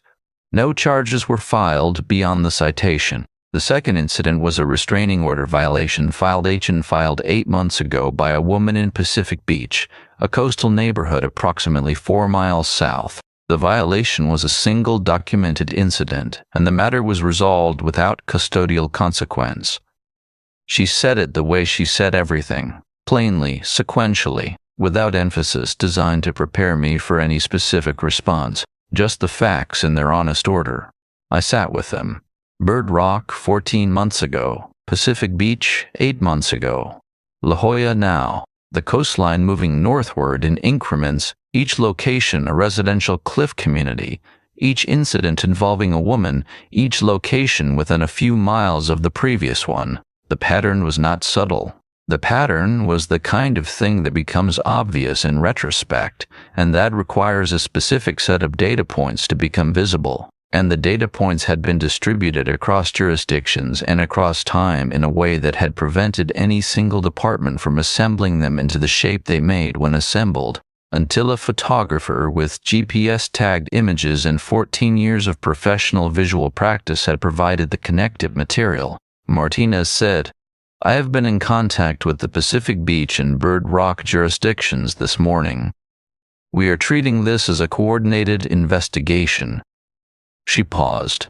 "I also want to tell you that the individual has been identified by name, and that identification has been distributed to patrol units in this jurisdiction and the two adjacent ones. That does not mean he will be immediately located.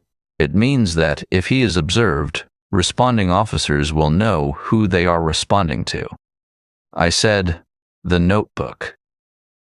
She looked at the evidence bag on the table. She said, "We cannot open it here. It goes to the department. But I want you to understand that what Oviedo has described, a notebook stored in a waterproof sleeve at the inner wall of a prepared shelter, separately from items in daily use, suggests it was being kept rather than consulted. The distinction matters because kept things are different from used things in what they tell us about the person keeping them."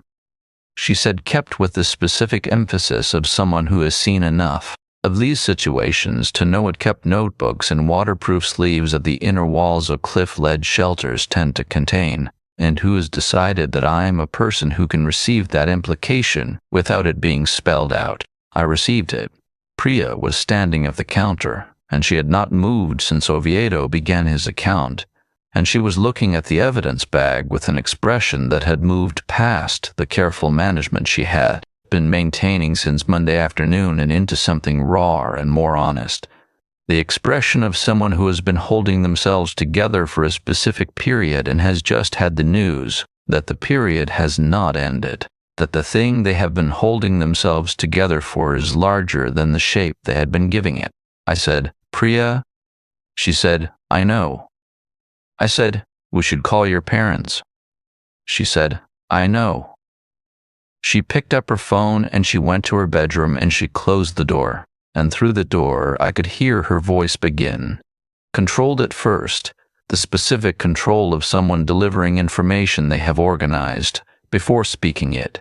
And then, after a few minutes, something less controlled, something that had the quality of a person who has been managing a situation for other people's sake and has now been given permission by the act of telling someone who loves them to stop managing it and simply say what it is. I stayed at the kitchen table. Martinez was looking at her phone, adding to the report, or communicating with the coordinating jurisdictions, the quiet administrative work that follows an escalation. Oviedo had gone back outside to complete his documentation of the exterior impressions in daylight. I looked at the evidence bag on the table. I looked at the black cover of the notebook inside it, warped at the corners from weeks of salt air, and I thought about what a notebook stored in a waterproof sleeve at the inner wall of a cliff ledge shelter might contain. And I let the thought arrive, and I did not manage it into a smaller shape than it was. Then I picked up my camera. I went to the terrace. The marine layer had cleared by then. The hard, directional light of a La Jolla June morning was fully present, the kind I had come here to work with, each surface distinct and the shadows precise, and the Pacific, a deep differentiated blue that shifted at the swell lines into the pale, translucent green of shallowing water near the cliff base. The sea lions on the rocks below were in full morning activity, hauling out, returning to the water, conducting the barking social negotiations of a colony going about its ordinary business in the sun. I photographed from the terrace for 20 minutes, not the cliff path, not the ledge, not anything related to the investigation, just the light on the water and the sea lions on the rocks and the sandstone cliff face catching the morning sun in the specific way it caught it at this hour, the warm tan of the stone going almost amber at the angles where the light was most direct. I photographed because the tool was in my hands and the light was doing what the light does regardless of what the day contains, and because the act of photographing is the act of being fully present in a specific moment, and I needed the specific moment rather than the accumulated weight of the preceding 72 hours. I was reviewing a frame when Martinez appeared at the terrace door. She said, "I have something to tell you." I lowered the camera. She said a patrol unit located the individual approximately 20 minutes ago. He was on the coast walk trail which runs north from the cove, a public trail that connects to the cliff path system. He was taken into custody without incident for questioning in connection with the trespassing citation at this address, which was issued last night when Oviedo documented the boot impressions in the yard. She paused. That citation gives us grounds to hold him while we pursue the broader investigation. It is not the end of the process, but it is a significant point in it.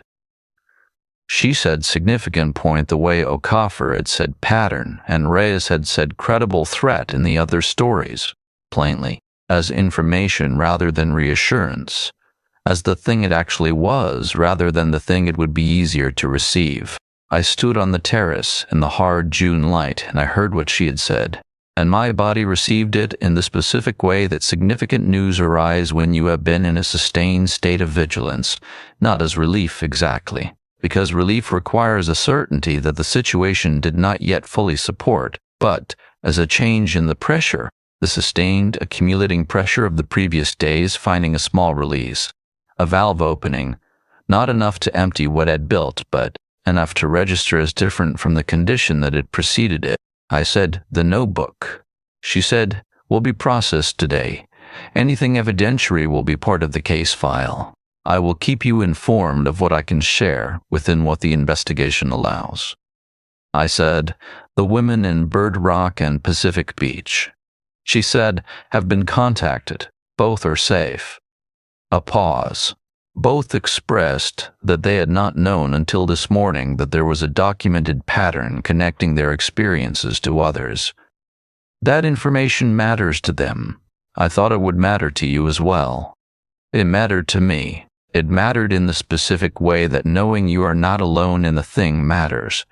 Not making the thing smaller, but making the aloneness of it smaller, which is a different and meaningful reduction. I looked out at the Pacific. The swell was moving through the kelp beds offshore in the rhythmic way it moved through them at this hour, the surface rising and falling over the dark underwater masses, the water going from deep blue to the specific translucent green at the wave crests where the light came through. A brown pelican moved along the cliff face at terrace level, close enough that I could see the texture of its feathers, and it did not know anything about any of this. And that indifference was in some way the most grounding thing available. I raised the camera and I photographed the pelican. It moved past the terrace in its long, unhurried glide and disappeared north along the cliff face, and I tracked it with the lens until it was gone. And then I lowered the camera and I looked at the frame I had taken, and it was a good frame. The pelican's wing angle and the cliff face and the hard, morning light combining into exactly the kind of image I had come here to make, the light doing what I had come here specifically to find it doing, the world continuing its visual work independent of and alongside everything else. Martinez was still in the terrace doorway. She had let me take the photograph without interruption, which was either instinct or consideration or both, and I appreciated it as both. I turned toward her. She said, there will be more to do. Formal statements, possibly testimony. The process has a long form, and this is the beginning of it, not the end. I said I understood. She said, how are you doing? She said it the way Okafor had said it in the other story, and Reyes had said it, genuinely, not procedurally, as the question it was rather than the formula it resembled. I thought about how to answer it accurately. I said, I came here to photograph the light. The light is exactly what I came for. The rest of it is also exactly what it is. I looked at the camera in my hands. I am doing both of those things simultaneously, and I think that is probably the honest answer. She looked at me for a moment with the expression that was not quite approval and not quite recognition, but something that contained elements of both. The expression of someone who has spent enough time in difficult situations with people to know the difference between composure that is performance and composure that is the actual current condition, and who has just determined which of those they are looking at. She said, that is a good answer. She went back inside. The terrace held the morning sun and the sound of the sea lions and the smell of the coast. salt and kelp and the animal richness of 300 marine mammals living on open rock, the smell that residents stopped noticing and visitors never forgot.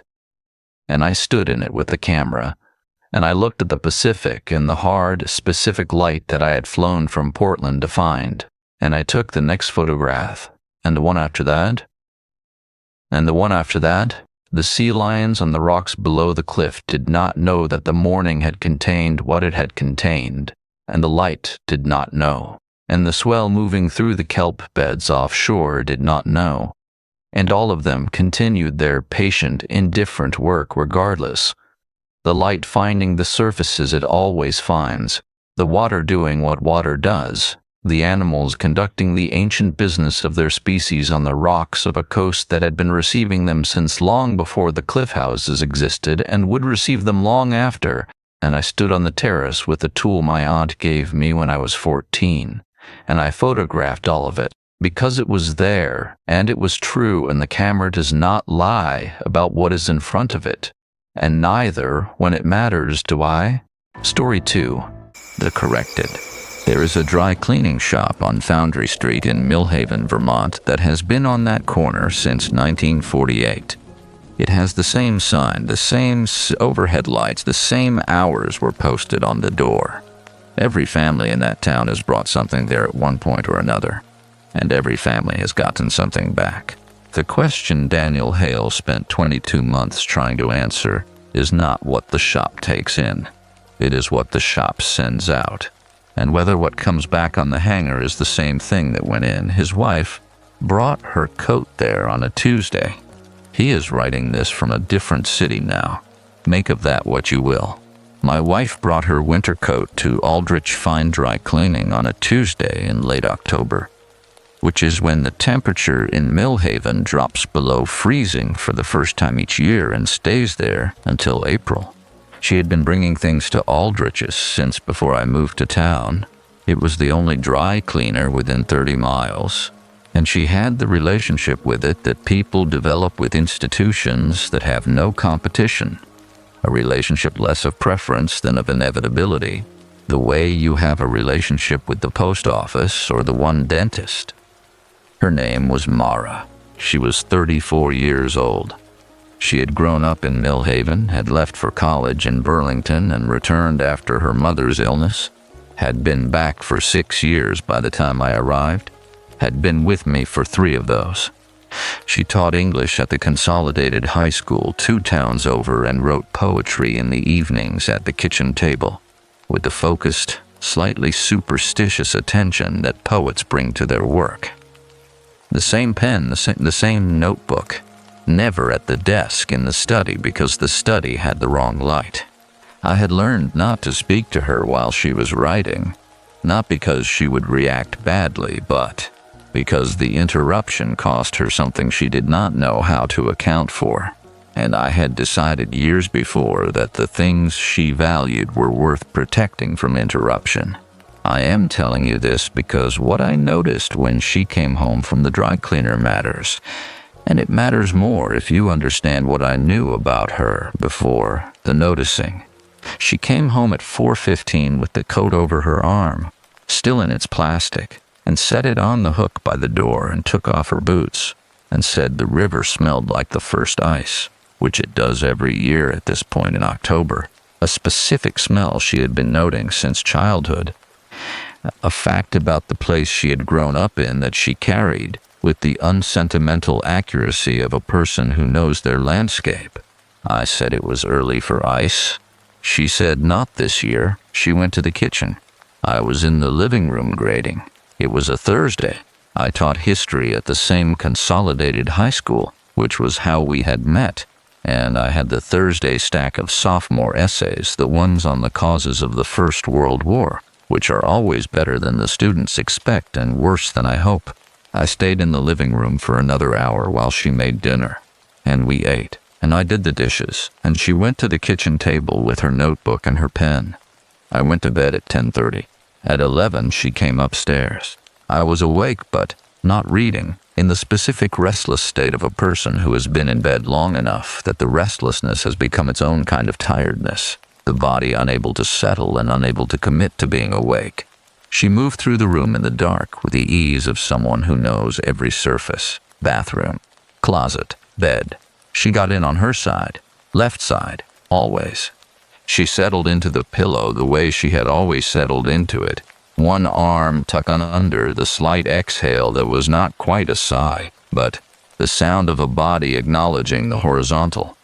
I said, "Good night." She said, "Good night." I lay in the dark and listened to her breathing slowly and thought about nothing in particular and fell asleep. In the morning, she was already up when I came downstairs. Coffee made, the radio on the local station, which played a combination of classic country and community announcements that I had spent 3 years in Millhaven learning to treat as acceptable background noise. She was at the kitchen table with her mug and the small notebook where she kept the day's list. Not the poetry notebook, a different one, spiral-bound, practical. And she looked up when I came in, and the morning proceeded as mornings proceed when two people have been together long enough that the mornings are their own kind of grammar, a structure both of you know so well that departures from it are immediately legible. The coat was on the hook by the door. I noticed it the way you notice something that is where it should be, and which presents no reason for notice. Then I noticed it again in a different way. It was the wrong coat. Not wrong as in a stranger's coat. Wrong as in a coat that looked exactly like her coat, hung on the hook where her coat always hung. Plastic still on from the dry cleaner, navy wool, with the tortoiseshell buttons she had replaced herself 3 winters ago because the originals had cracked in the cold. Same color, same style, same buttons, but the plastic had already been removed from one shoulder, the way you peel a garment bag when you are checking the item before hanging it properly. And where I could see the fabric through the gap, the wool had the specific new fabric quality of something that had not yet been worn through a Vermont winter. A brightness in the nap, a slight stiffness in the drape. Her coat, which she had owned for 7 years, had the opposite quality. Softened from repeated wearing, the nap slightly flattened on the shoulders from bags and seat belts, the particular lived-in quality of a garment that knows the body it belongs to. I looked at the coat for a moment. Then I looked at her at the kitchen table with her mug and her list, and she was herself, entirely herself, the dark hair and the specific posture she had in the morning before the day's full alertness arrived, and I thought, the dry cleaner gave her the wrong coat. It happens. It will be easy to sort out, I said. I thought the coat might not be hers. She looked up. She said, "What did I mean?" I said the fabric looked different. Newer, like it had not been worn. She came and looked at it and said it was her coat, same buttons, same everything. She said the cleaning probably made it look different. That was the point. She said I was reading too much into it, and she had papers to finish before school. She went back to the table. I stood at the hook and looked at the coat through the remaining plastic and thought about what she had said, which was reasonable, and thought about what I had seen, which I was less certain of, and decided she was probably right. I had been looking at the coat for 30 seconds in the early morning, with the particular unsharpened attention of a person who has not yet had coffee. 7 years was a long time to accumulate observations about a garment. I was not certain of anything. I had coffee. We drove to school in her car because mine had a slow tire I had been meaning to deal with. The morning was as cold as she had said the river smell indicated it would be. The kind of cold that arrives fully committed, not the tentative cold of early fall, but the cold that means business, and the drive through Millhaven in the half-light was the drive it always was. The Foundry Street building still dark at that hour, the river bridge, the long straight stretch of Route 5 north toward the school. We passed Aldrich Fine Dry Cleaning at 6:43 in the morning. The lights were on inside. I noticed this without meaning to.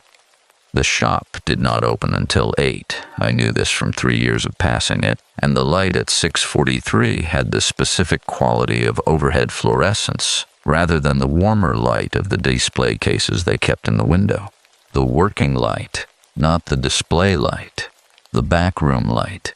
I thought about this for the drive north, which was 22 minutes, and then I was at school and I stopped thinking about it. That evening after dinner, I picked up the coat from the hook and brought it to the kitchen table under the overhead light and looked at it properly. The buttons were the right buttons. Tortoiseshell matte, 4 on the front, and 1 at each cuff, the size and style she had ordered online from a button shop in Montpelier, because the hardware store in Millhaven did not carry them. Correct in every way. The lining was wrong. Her coat had a plaid lining, a red and navy tartan she had told me came from the original manufacturer and which she had always liked because it was warmer than the synthetic linings most wool coats are used now. This lining was solid navy. Smooth, synthetic, correct color, but the wrong material and the wrong pattern. I looked at the solid navy lining for a long time. Then I put the coat back on the hook. I did not say anything to Mara that evening. She was at the kitchen table with the poetry notebook, the pen moving in that focused way that meant she was in the middle of something. And the light was right. I watched her from the doorway for a moment, the specific curve of her concentration, the way her left hand held the notebook edge, and everything about her was correct and familiar and entirely itself. I went to bed and lay awake in the dark and thought about the lining. The coat was on the hook in the morning, exactly where she had left it. The light through the window was the flat gray of a northeast kingdom morning with weather coming in, and I lay in the bed and looked at the ceiling and thought about the difference between an explanation and an answer which I had been teaching my students for 3 years and which I understood. I was beginning to understand differently now than I had the day before. The coat hung on its hook through the weekend and into the following week, and each time I passed it I looked at the lining through the gap in the plastic where it had been pulled back, and the lining continued to be solid navy synthetic, and not red and navy tartan, which meant either I was wrong about what I remembered, or the coat was wrong about what it was. And I could not determine which of those was the case without doing something I had not yet decided to do. I thought about simply going to Aldrich's, returning the coat, explaining the error, asking for the correct one back. This was the obvious response. It was the response any reasonable person would have made on the day they noticed the discrepancy, rather than spending a week walking past a coat and looking at its lining and going to bed with the thoughts of a person who has decided, without quite deciding, to be careful. I was being careful because of the lights, not only the lining. The lining was strange, but it was the kind of strange that has a mundane explanation, a mix-up, a processing error, a coat switched at intake. I had been prepared to accept this explanation until the morning I had seen the fluorescence on behind the Aldrich's display cases at 6:43, 2 hours before the shop opened, and the light had the quality of working rather than preparation. Not the light of someone unlocking the place and turning things on, but the light of a place mid-process, in the middle of something that had been happening for some time before I drove past. The combination, the lining and the lights, produced a different texture than either produced alone. This was what I had been thinking about for a week. I went to the library on Saturday. Millhaven had a small library on the second floor of the town hall, staffed by a woman named Constance Farwell who had been there for 30 years and who had the particular expertise of a small-town librarian. Deep knowledge of local history, a card catalog supplemented by a filing system of her own construction, and the specific patience of someone who had helped 1,000 people find things they did not know how to look for. I told her I was working on a local history unit for my sophomores and wanted to look at the town records going back to the post-war period. This was not entirely untrue. I had been meaning to develop a Northeast Kingdom history unit for 2 years. She brought me to the archive room a back room with metal shelving and acid-free boxes labeled by decade, and left me to it with the instruction that the photocopier worked, but the scanner did not. I was looking for records of Aldrich Fine Dry Cleaning, which had been established in 1948 according to the sign above the door. Business license, property records, any documentation that would tell me who had run it and for how long, and whether there was anything in the public record that did not accord with what a dry cleaning shop was supposed to be. What I found in the first hour was entirely unremarkable. Business license issued to one Harold Aldrich in April of 1948, renewed annually without incident through 1973, at which point the license transferred to Franklin Aldrich, presumably a son. Renewed again through 2001 when it passed to the current operator, a Margaret Aldrich, noted in the records as Franklin's daughter. 3 generations of the same family. A business so unremarkable that it appeared in the public record only at the moments of legal requirement and otherwise generated no documentation at all. Then I found the missing persons file. It was not labeled as such. It was in a box marked Town Correspondence, 1960 through 1970, a box of miscellaneous communications between the town selectmen and various state and county offices. Among the letters about road maintenance and school district funding, and a boundary dispute with the town of Barton, was a series of 4 letters spanning from 1963 to 1967 between the Millhaven Board of Selectmen and the Vermont State Police Post in St. Johnsbury. Each letter concerned a missing person. Each missing person was a woman ranging in age from 22 to 39. Each had been a Millhaven resident. Each had disappeared between October and December, the coat season, I thought, and then told myself I was constructing a pattern from coincidence. The letters were brief and official, the selectmen noting the disappearances, inquiring about investigative status, receiving responses from the state police that noted the investigations were ongoing, and that in several cases evidence indicated voluntary relocation. The final letter in the sequence, dated February of 1968, noted that all 4 cases had been closed, that state police had determined the women had left the area of their own accord, that no further action was indicated. 4 women, 4 closed cases, all within 5 years, all in the fall. I sat in the archive room with the letters spread out on the table and thought about what I was and was not entitled to conclude from 4 bureaucratic communications from half a century ago. Very little. Women left small Vermont towns in the 1960s for reasons that had nothing to do with anything sinister. The mill work dried up. The marriages failed. The ambitions outgrew the geography. Voluntary relocation was not an implausible explanation. The state police had investigated and closed the cases. The selectmen had accepted the outcome. I took photographs of all 4 letters with my phone. Then I put everything back in the boxes in the correct order and thanked Constance Farwell on my way out. On the drive home, I passed Aldrich's. It was Saturday afternoon. The shop was open. A woman in a red parka coming out with a garment bag over her arm. Nothing visible through the front window except the display cases and the dim interior.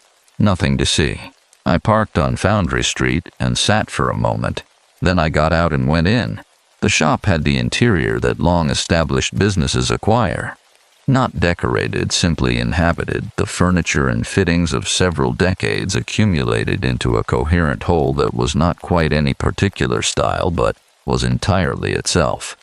A counter of dark wood, a rotating rack of garment bags visible through the partition door, turning in its slow mechanical circuit, the smell of dry cleaning solvent and steam, and underneath those something older and drier that I associated with the building itself rather than the process, the smell of a place that had been doing the same thing for a very long time.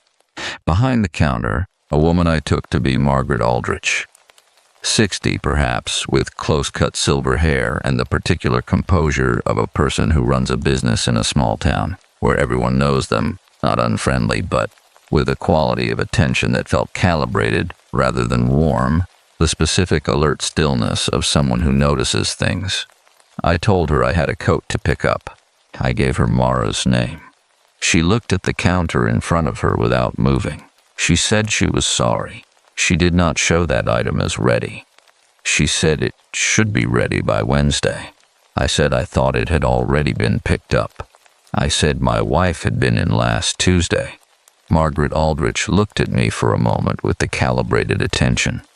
Then she looked at a ledger on the counter. Not a computer, a physical ledger, which I registered as unusual, and ran her finger down a column of entries. She said she showed the item as picked up on Thursday. She said she was certain. I said my wife had brought it home on Tuesday. A pause. Then she said there must have been a mix-up with the dates, that these things happened, that she was sorry for any confusion. Her voice was exactly right. The right degree of apologetic, the right degree of dismissive, the words of a professional managing a customer complaint with the smoothness of long practice. But her hand, the one running down the ledger, had stopped moving when I said Tuesday. Had stopped and stayed stopped, the finger pressing into the page with a slight increase in pressure that I would not have noticed if I had not been at that moment paying the specific attention of a person who has decided to be careful. She said she hoped the coat was satisfactory. I said the lining was different from what I remembered. The quality of the room changed, not dramatically. Nothing moved, nothing was said. The overhead fluorescents continued their indifferent work. But something in the quality of the air between us shifted, in the way that air shifts when a conversation has moved from its stated subject to its actual one. And both parties know it, and neither party is going to acknowledge the change directly. She said linings could look different after cleaning. She said the solvent sometimes affected the color. I said this lining was a different material. She looked at me steadily. She said she was very sorry for any dissatisfaction, and that if there was an issue with the garment, she would be happy to have it re-examined. She said she could schedule that for the following week. I said that would be fine and gave her my name and number and watched her write both in the ledger, with the careful hand of a person who keeps records the way people used to keep records, deliberately, by hand, in a book that would be there tomorrow. I drove home. Mara was at the kitchen table with the poetry notebook and did not look up when I came in. I stood in the doorway and watched the pen move for a moment, and the kitchen was warm, and the table lamp was on, and everything was exactly as it should be. And I stood there with the photographs of 4 missing women's files on my phone, and the memory of the pressure of Margaret Aldrich's finger on the ledger page, and felt the specific cold of a question I had not yet finished asking. That night I looked up the 4 names from the letters: Helen Marsh, Doris Cavell, Ruth Pinder, Agnes Farr, and found nothing. No obituaries. No subsequent records in Vermont. No trace of the women past the closing of their cases in 1968, which was either the absence of evidence or the evidence of an absence, and I had been teaching my students for 3 years that those 2 things were not the same. The following week I began watching Mara the way you watch something you love and have decided you need to examine, which is a specific and uncomfortable form of attention, simultaneously more careful than ordinary love and less generous, the difference between looking at a person and looking at them as evidence. I did not test her the way I had tested the coat. There was no equivalent of holding the lining up to the kitchen light. What I did was pay attention to the things I already knew and ask, for each one, whether what I was observing matched what I remembered. Her handwriting, first. She graded her papers longhand, red pen, corrections in the margins. I collected one of the returned essays from the recycling pile while she was in the shower. One of her students, a junior named Marcus Bellard, whose essay on Steinbeck she had returned the previous day, and I held it under the kitchen light and looked at the marks she had made. The handwriting was hers, not approximately hers, precisely hers. The specific way she formed her lowercase letters, the particular slope of her capitals, the habit she had of putting a small circle rather than a dot above her lowercase I when she was writing quickly, which appeared in the margins of Marcus Bellard's essay in 3 places. I put the essay back in the recycling. Her coffee order was next. She drank it with a specific combination that she had maintained for as long as I had known her. 2 sugars, no milk, a small pour of cream added after the sugar had dissolved, never before. She said milk made it taste flat, but cream added something. I had watched her make coffee every morning for 3 years, and the sequence was fixed and invariant. I watched her make it on Monday morning. 2 sugars, dissolved, cream poured after. Correct, her scar was on her left forearm, 4 inches below the elbow. The result of a kitchen accident with a mandolin slicer in the winter before I had arrived in Millhaven. She had told me about it early in our relationship, the way people disclosed their small physical histories. Not the scar itself, which was visible, but the circumstances of it, the specific Wednesday in February and the onion she had been trying to slice thin for a soup she was making, and how the slicer had been positioned wrong, and how she had made the mistake of steadying the onion with her left hand without the guard, and the shock of it, the way the pain had arrived a full second after the event, and how she had held her arm under the cold tap and sworn and then laughed, because the soup was genuinely not worth this. I had heard this story and had seen the scar, a pale diagonal mark about 1 inch long since our 3rd month together. I checked the scar on Tuesday. I held her hand while we were watching something on the television, turned her forearm toward me in what I hoped appeared to be an absent gesture, looked at the spot. The scar was there, the correct location, the correct length, the correct direction of the diagonal. By Wednesday of that week, I had confirmed 7 specific things about Mara that were exactly as they had always been, and I was not reassured, because the confirmation of 7 specific things is not the same as the confirmation of a person, and what I was becoming aware of was the gap between those 2 categories. I drove to the school library on Wednesday during my free period and used the school computer, not my own laptop, not my classroom machine, to search for the 4 names from the archive: Helen Marsh, Doris Cavell, Ruth Pinder, Agnes Farr. I had searched for them before, briefly on my phone, and found nothing. This time I searched with more specificity: newspaper archives, genealogical databases, Vermont state records, the digitized collections of the Northeast Kingdom's 2 regional papers. Ruth Pinder appeared in the Caledonian Record in November of 1964. In a brief item on the 3rd page noting her disappearance and asking that anyone with information contact the Millhaven Selectman's office. The item was 4 sentences. There was no follow-up article, no found, no update, no conclusion. Agnes Farr appeared in a different context. A genealogical database had indexed a Vermont birth record: Agnes Louise Farr, born 1929 in Barton, Orleans County.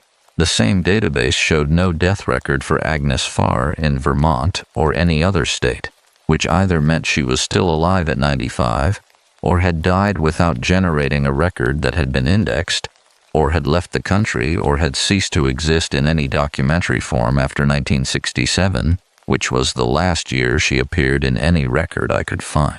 The absence of death records interested me.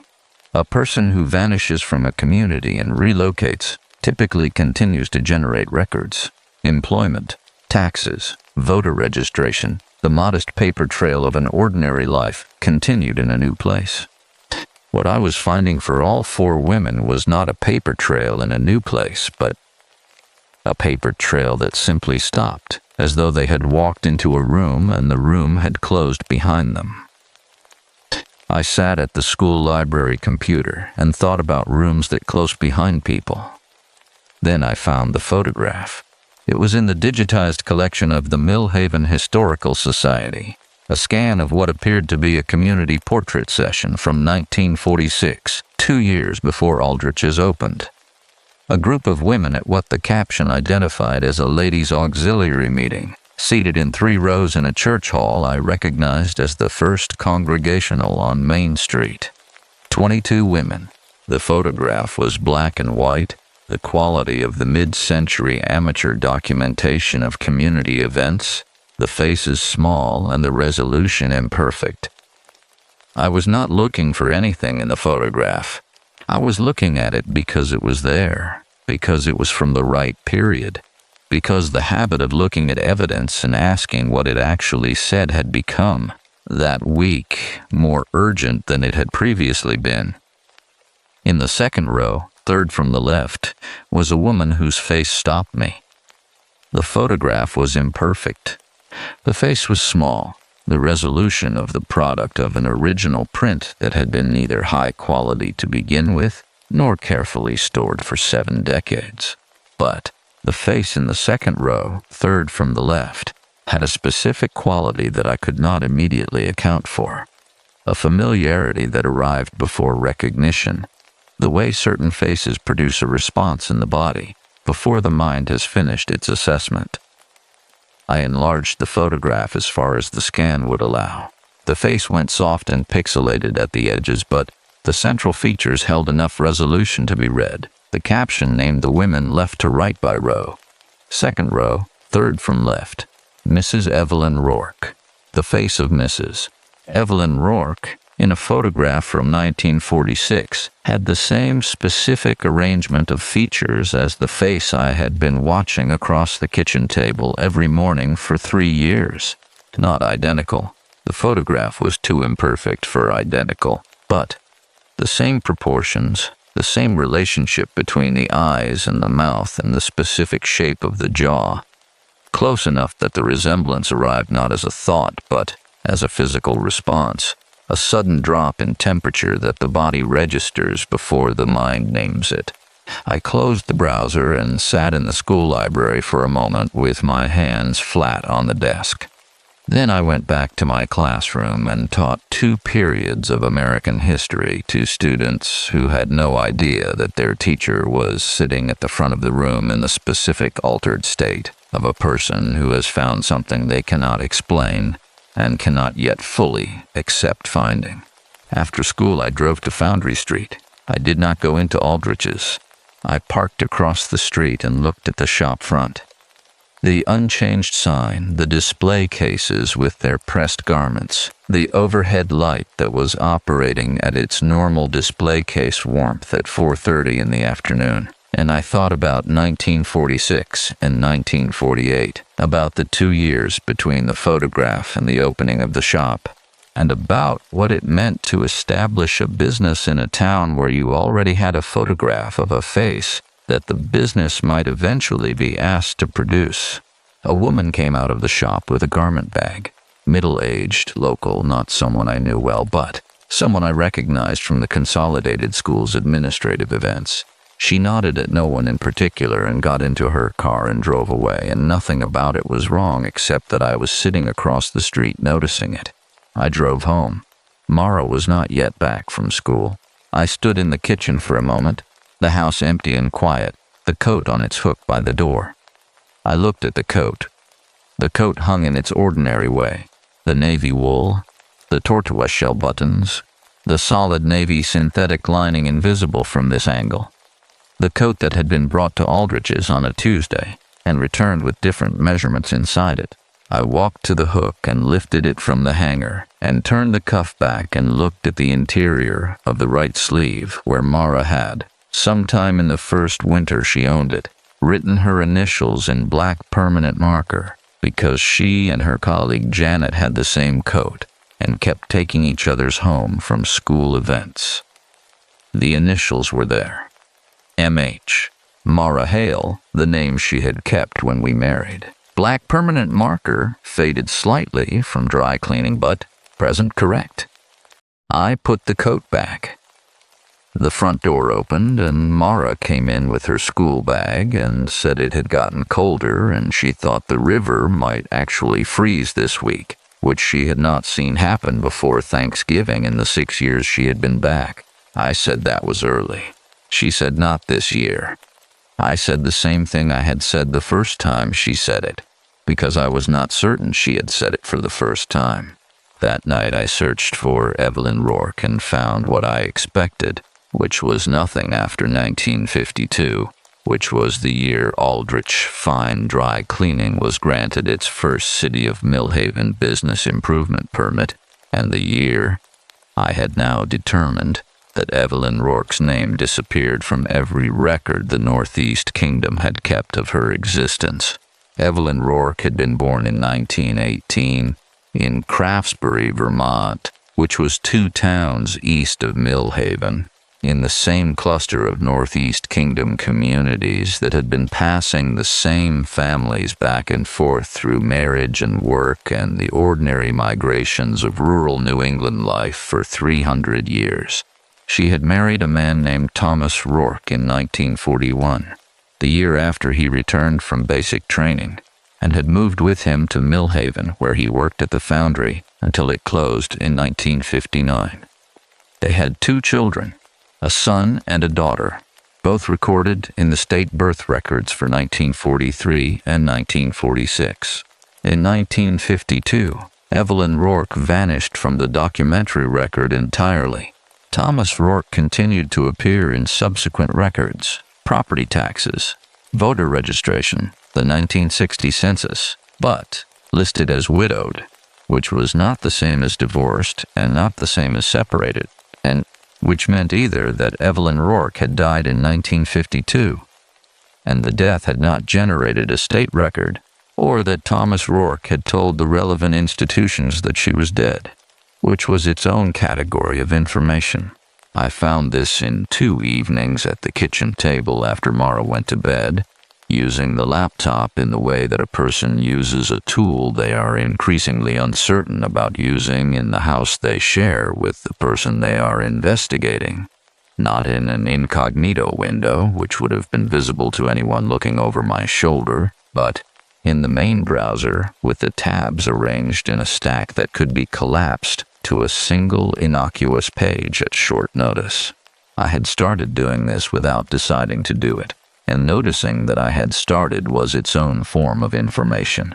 The children were what I could not account for. I found the son, Robert Rourke, in subsequent records. Burlington, eventually Portland, Maine. A life continued and documented in the ordinary way of a life. The daughter, Patricia, appeared through 1961, a high school graduation announcement in the Caledonian Record, and then stopped. 2 decades of records, a graduation, and then nothing. Another woman who had ceased to generate a paper trail at a specific point in her life in the Northeast Kingdom.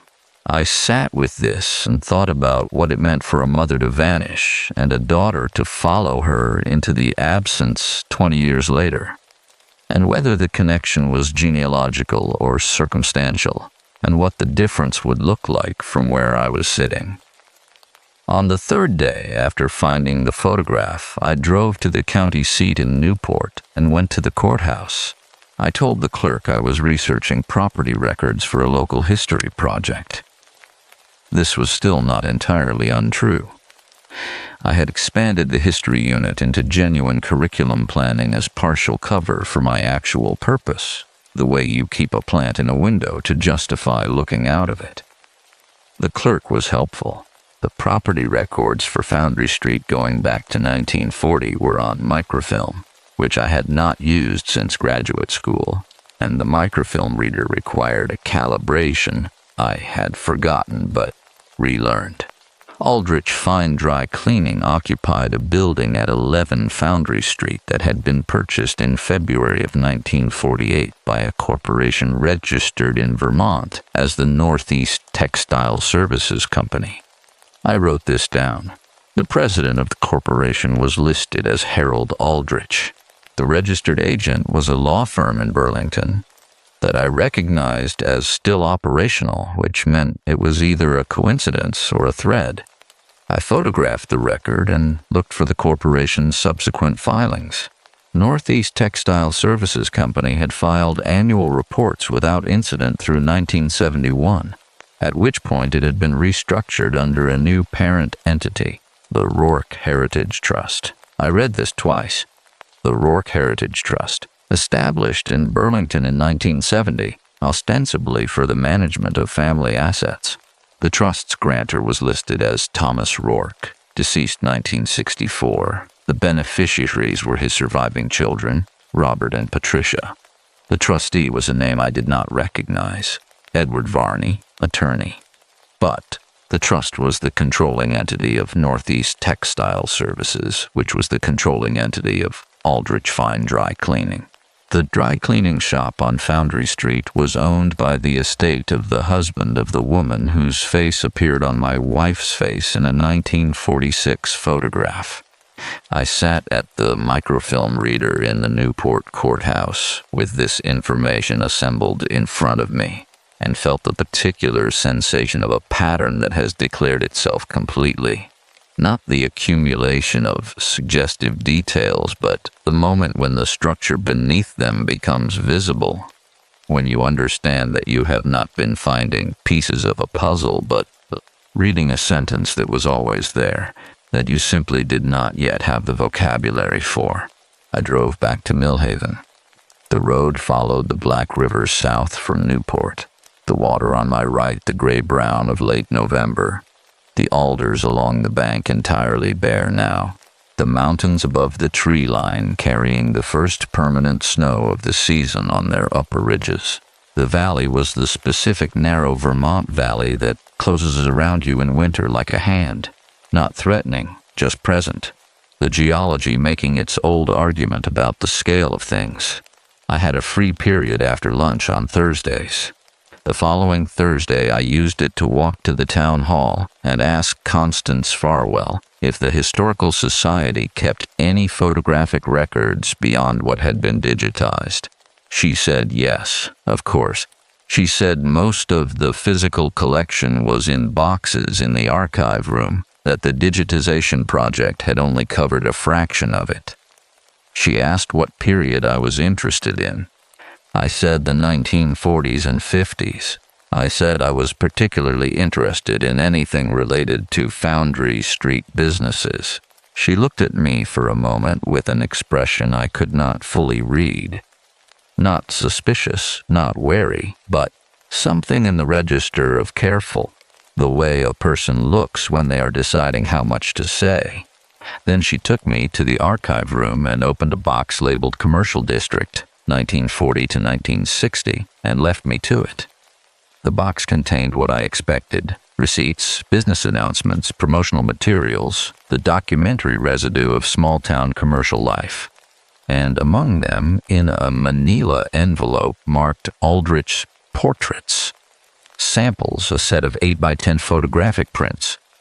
Portrait photographs, 12 of them, each showing a different woman, each taken in what appeared to be a studio setting. A neutral backdrop, controlled lighting, the formal composition of a professional portrait. The women ranged in age from perhaps 20 to perhaps 45. Some were in their regular clothes, some in formal dress. All of them were looking directly at the camera with the specific composure of people who have been told to hold still and look forward, and who were doing so. I turned the photographs over. On the back of each one, in the same precise handwriting, a name, a date, and a series of measurements. Neck, shoulders, bust, waist, hips, height. The dates ranged from 1949 to 1957. Documentation. Before photographs, with measurements. The intake records of a process whose output I had been sleeping beside and watching across the kitchen table for 3 years, whose output had been bringing her coat to this shop every autumn for 6 years before I had arrived, whose output had been born in this town, had gone to school in this town, had a mother who had died of an illness, had 6 years of a returned life that the town knew and accepted and had never questioned. I sat on the floor of the archive room with the photographs spread around me and understood for the first time the full scale of what Aldrich Fine Dry Cleaning was. Not a front, not a processing station for a single operation. A standing institution. A permanent facility. Something that had been operating in this town for 70 years. In plain sight, with a sign that had not changed and a family name that had passed through 3 generations, because the town had been arranged around it. The selectmen who closed the missing persons cases. The law firm that managed the trust. The neighbors who brought their winter coats in every autumn and collected them in spring, and said nothing about the linings. A town that had been built over 70 years to sustain a process it did not name. I put the photographs back in the envelope and the envelope back in the box in its correct position, and left the archive room and thanked Constance Farwell and walked out into the Millhaven afternoon, which was the gray of a November afternoon that has committed entirely to winter. The storefronts along Main Street in their ordinary positions, the few people on the sidewalk in their heavy coats going about their business, in the way of people who live in a place and have long since stopped noticing it. I got in my car and sat for a moment. I had been in this town for 3 years and had been sleeping in its arrangement without knowing the arrangement was there. I had been teaching its children the discipline of historical attention. Look at what is in front of you and ask what it is actually telling you. Without applying it to the building I drove past every morning on the way to school. Without applying it to the woman I had chosen and been with and built a life alongside. The car was cold. I had not started the engine. Down the block I could see the Aldrich sign, the unchanged lettering, the display cases with their garments. I thought about leaving, about starting the car and driving south on Route 5 and not stopping. I thought about this with the clarity of a person who understands that it is one of the available options. And then I thought about Mara at the kitchen table with the poetry notebook, the pen moving in the light that was exactly right. And I thought about the 12 women in the photographs with their measurements written on the backs. And I started the engine and drove home. I could not leave without knowing what had happened to her. And I could not know what had happened to her without understanding what the shop had done and how it had been done, and whether the woman at my kitchen table was the woman I had chosen, or the version of her that the shop on Foundry Street had decided Millhaven needed, which were the same question, I understood, approached from different ends, and both of them required me to be in this town long enough to find the answer. The thing about the portrait photographs that stayed with me, that I returned to in the small hours when sleep would not come, that sat at the back of every class I taught and every meal I ate, and every evening I sat across from Mara and watched her be exactly herself, was not the measurements on the backs. It was the expressions on the faces. Every woman in those photographs was looking directly at the camera, all 12, and the expression on each face was the same. Not frightened, not coerced, not performing a composure they did not feel. They looked like women who had been told to sit still and look forward, and who were doing so with the calm of people who had accepted that this was what was happening now, and who were applying themselves to it with what I can only describe as a kind of patient dignity, as though they were doing something they had not chosen but had decided to do correctly. I did not know what to make of this. I had been assuming, in the way you assume things before you have enough information to stop assuming, that what Aldrich did was done against the will of the women it processed. The missing persons cases, the closed investigations, the women who stopped generating records, these implied unwillingness, concealment, the absence of consent. But the faces in the photographs did not look like the faces of women being processed against their will. They looked like the faces of women who understood the transaction and had made some version of a decision about it. This reframing arrived on a Saturday morning, when Mara was at the school for a parent-teacher conference day, and the house was mine for 4 hours. And I sat with it the way you sit with a thing that reorganizes what you thought you knew. She had brought her coat to Aldrich's voluntarily. She had been bringing things to Aldrich's for 6 years before I arrived. 6 years of choosing to go to the only dry cleaner within 30 miles, which was not a choice at all, except that she had grown up here, had left, had come back, and the coming back itself had been a choice, had returned after her mother's illness, had not gone back to Burlington or anywhere else after her mother died, had stayed in the town she had grown up in the house she had grown up in, teaching at the school 2 towns over and writing her poetry at the kitchen table in the evenings. I had understood this as the particular gravitational pull of origin, the way some people are drawn back to the place that made them, regardless of what that place has cost them. I had admired it in the early years of our relationship as a form of loyalty I did not have myself, having grown up in 3 different states and felt attached to none of them specifically. Now I turned it over and asked a different question. What if she had come back because she had been called back? What if the return after the mother's illness had not been grief pulling her home, but something else entirely? A summons, a process initiated, a preparation that required her to be in Millhaven in a specific sequence for a specific purpose. What if the 6 years of bringing things to Aldrich's had not been the incidental habit of a person using the only available dry cleaner, but the ongoing relationship of a person who was being documented, measured, assessed, and prepared? And what if she had known? I sat with this for a long time. The house was quiet around me. The furnace, the old windows in the November wind, the particular sound of a house built in the 1920s that knows its own acoustics by now and keeps them. I had lived in this house for 3 years and had learned its sounds the way you learn the sounds of any place you inhabit long enough, absorbing them without intending to, until their presence is indistinguishable from silence and their absence would be immediately notable. If she had known, if the Mara I had met and chosen had been aware of what Aldrich's was and what it did and what her relationship to it meant, then the 3 years I had spent with her existed inside that knowledge. The relationship had been conducted in the company of a secret I had not been given access to. The kitchen table and the poetry notebook and the specific rhythm of mornings and evenings and the shared life of 2 people who had decided to build something together. All of it had happened in the presence of this thing she had not told me.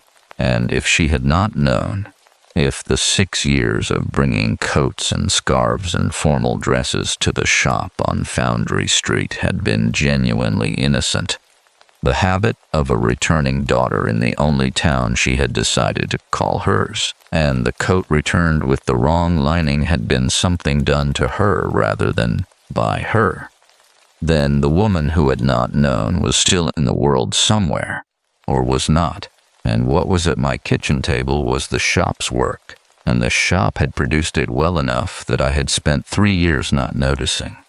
Neither answer was bearable. I had been thinking, in the weeks since finding the lining, about which answer I preferred, and I had been trying not to notice that I was thinking about it in terms of preference, because what I preferred had no bearing on what was true, and the question of what was true was the one I had been long enough to know could not be answered by what I wanted. I wanted her to have known. I want to be honest about this, which I said I would be. If she had known, then the woman I loved was still somewhere in the architecture of the situation, still present in the choices she had made about it, still herself in the specific sense of being the author of her own circumstances. If she had not known, then what I had been loving for 3 years was not precisely her, and the distinction, which I could feel but could not fully articulate, mattered in a way I did not have the language for yet. I went to the study.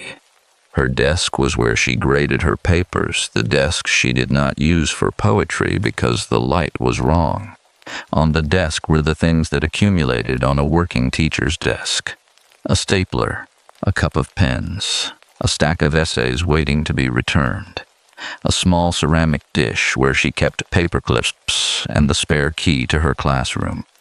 And in the center drawer, which I opened not without a specific awareness of what I was doing and what it meant about the kind of person I was becoming, a notebook, not the poetry notebook, not the day planner spiral-bound. A third notebook I had not known about, smaller than both, with a plain gray cover and no label on the spine. I opened it, her handwriting. The same handwriting I had verified on Marcus Bellard's essay, the same slope and the same lowercase letters, and the same small circles above the eyes written quickly. The notebook was a third full. I read the first page. She had been keeping a record. Dates, observations, questions she had been asking herself about the shop. The first entry was from 2 years ago, 18 months before the coat, 14 months before I had noticed anything. She had written about a conversation with a woman named Della, a colleague at the school, whose sister had brought a formal dress to Aldrich's for a wedding and had come home with the dress in the wrong bag. The inside of the bag labeled with someone else's measurements. Della's sister had called the shop. The shop had apologized and blamed a processing mix-up and sent a gift certificate for future service. Mara had written, Della's sister said the measurements on the bag were close to hers, but not hers. 23 years old, size 6. The bag said 5'4", 118 pounds, 34, 24, 35. Della's sister is 5'3", 115. Not exact, but close enough that she noticed before she dismissed it. She had been looking. For 2 years before the coat, she had been looking at the shop, at the town's relationship to it, at the pattern of women who left Millhaven and did not produce subsequent records in Vermont. She had found some of what I had found, and she had found things I had not. The final entry in the notebook was dated 11 days ago, 3 days before she had brought the coat to Aldrich's. It said, I think they have been measuring me through the coats for 4 years. I think the coat that comes back is not always the coat that went in. I think the lining contains the record. I am going to bring the coat in and see what comes back. And then I will know whether this year is the year they have decided to move to the next stage. 11 days ago, she had known. She had brought the coat in knowing, and had received it back knowing, and had said the cleaning made it look different, and had gone back to the kitchen table with the poetry notebook in the light that was exactly right. She had been keeping a record for 2 years and had not shown it to me. I sat in the study with the notebook open on the desk and thought about what it meant that she had been inside this knowledge for 2 years and had not told me, and whether the not telling was protection or concealment or something more complicated than either, and what the next stage was, the one she had written about as though it were a known quantity, a thing that had a name in the town's vocabulary even if she had not written the name down. I put the notebook back in the center drawer in the position I had found it and went downstairs and made tea and stood at the kitchen window, looking at the black river below the ridge, which was running dark and fast in the November light, not yet frozen but cold enough that the surface moved differently than it had in the warmer months, heavier, the water having taken on the temperature of the mountains it was carrying. When Mara came home at 4, I was at the kitchen table with a cup of tea and a stack of papers and nothing on my face that I was not able to put there deliberately. She said the conferences had run long. She said one of her parents had been upset about a grade and had wanted to discuss Steinbeck's relevance to the modern curriculum for 40 minutes. I said that sounded exhausting.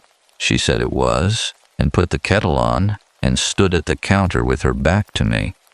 And I looked at the back of her neck and the specific way her hair fell when she was tired and thought about the notebook in the center drawer of the study desk and about 11 days ago and about the next stage, and I did not say anything. I had been treating this as a mystery to be solved, a historical problem to be researched, until the pattern declared itself, and the answer arrived from the evidence.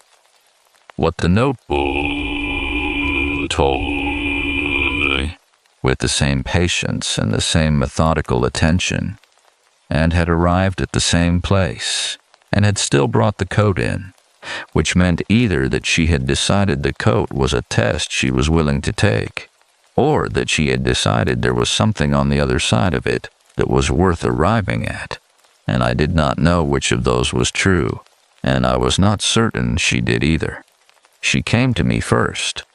3 days after I found the notebook, she came into the study while I was grading, and closed the door behind her and stood with her back against it, and looked at me with an expression I had not seen from her before. Not in 3 years of mornings and evenings, and the ordinary grammar of a shared life. It was the expression of a person who has been carrying a weight in a specific posture for a long time, and has decided the posture is no longer sustainable. She said she knew I had been in her desk. I said I had.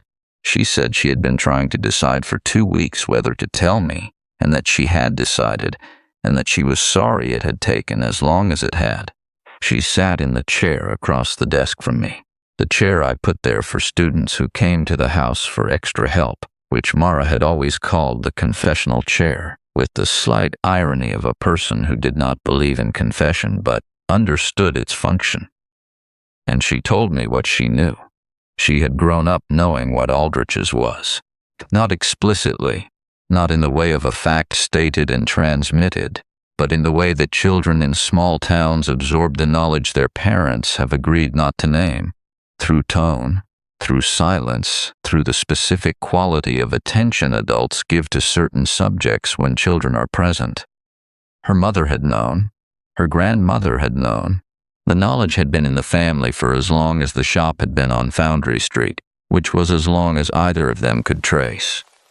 The shop's function, as she had come to understand it over the decades, was this: to maintain a certain woman in Millhaven. One woman at a time, continuously, for 70 years. The woman was always a version of Evelyn Rourke. Not a replica, not a surgical copy, but a woman whose features approximated Evelyn's closely enough to satisfy whatever Thomas Rourke had required when he established the arrangement in the years after his wife's disappearance. The shop's intake process, the coats, the dresses, the formal garments brought in season after season, served as its measurement and assessment system, the mechanism through which the town maintained a file on the women who came within its scope, tracking which of them were closest to the required profile, which of them were ready for what the town called advancement. She said the word advancement without irony, which was the most frightening thing she had said so far. The women who were advanced, who were selected and processed and sent back into the town's life as the current iteration of Evelyn Rourke, did not always know what had happened to them. Some did, some did not. The process had changed over 70 years, she said, and what had been done surgically in the earlier decades was now done through means she did not fully understand, means that left no visible mark, and that produced the result through a combination of processes she had only read about in the gray notebook, which had been her grandmother's before it was hers. Her grandmother had kept the record, had kept it for 30 years, passed it to her mother to her. 3 generations of women in Millhaven who had known what the shop did, and had kept the knowledge in a notebook in a desk drawer, and had gone on teaching at the consolidated school, and writing their poems and bringing their coats to Aldrich's every autumn. Because you did not refuse, and you did not leave, and you did not tell, because the people who had refused, and the people who had left, and the people who had told were not in the record anymore. I asked about the basement. She looked at me carefully. She said, "What did I know about the basement?" I said I had seen the lights on at 6:43 in the morning. I said I had seen the back room quality of the light, the working light rather than the display light. and I had been thinking about what was being worked on before the town opened for the day. She said the basement was where the corrections happened. She said it was not what I was imagining, that the corrections were not surgical in the way that surgeries are surgical. Not the scalpel and the table and the instruments in the trays. Not the thing Story 7 had prepared me to expect. Not the raw physical remaking. She said what happened in the basement was more difficult to describe and more difficult to see, which was partly why it had survived for 70 years without documentation that would hold up in any system designed to receive it. She said, it is the place where a woman is shown what she is being asked to become and where she decides. She said it quietly, with the flatness of a person reporting something they have had a long time to process and have processed fully without resolving. I asked if she had been in the basement. She said not yet. She said this year's coat was the year she had expected to be asked. She said she had been carrying the gray notebook for 4 years since her mother died, and she had been watching the coat each autumn. And this autumn the coat had come back with a different lining, and she had known. She said she had thought about running. She had thought about telling me months ago. She had thought about burning the notebook. She said she had not done any of those things because the record mattered, and because somewhere in the 70 years of the record was the thread that would end it. If anyone ever found the thread, and she had been trying to find it, alone, for 4 years, and had not found it, and she was asking me now whether I would look with her. I said yes before I had assembled the full reasoning for yes, which was becoming a pattern in this story, and which I had decided to trust. We spent 3 weeks looking. I will not reconstruct every evening at the kitchen table with the gray notebook and the archive photographs and the microfilm records and the newspaper database and the property filings from the Newport courthouse. The specific texture of two people working through a problem together is its own thing, distinct from what each of them would do alone. And what Mara and I did in those 3 weeks was different from anything I had done in the 5 weeks before I found the notebook. Faster and more accurate, because she knew the local grammar of the thing and I knew the documentary grammar, and the combination produced a different quality of attention than either of us had separately. What we found was Patricia Rourke. Patricia Rourke, who had graduated from Millhaven's high school in 1961 and then disappeared from the record, had not disappeared from the physical world. She was 91 years old and lived 12 miles north of Millhaven in a farmhouse outside the village of Brownington, and she appeared in property records as the sole resident of the farm she had purchased in 1963. 2 years after her supposed disappearance from the record, which was not a disappearance at all, but a deliberate stepping out of the town's accounting of her. A move made far enough away to be outside Aldrich's operational range, and close enough to keep her in the landscape she had grown up in. She had been waiting to be found, was what she told us when we drove to Brownington on a Sunday afternoon in the second week of December. The mountains white to their midlines, and the road requiring the careful attention of a road that has been iced and thawed and iced again, so many times that its surface has stopped being predictable. She was small and very still in the way of people who have been still for a long time, and her eyes were the particular clear gray of a Vermont winter sky. And she said she had kept the documentation for 60 years and had not known who to give it to, because everyone who had been in a position to receive it was either inside the town's arrangement or too far outside it to understand what they were receiving. She gave us a box. The box held 60 years of documentation, names, dates, records of every woman who had been advanced since 1963, which was the year Patricia Rourke had understood what her father's trust was maintaining and had left the town and started keeping her own account.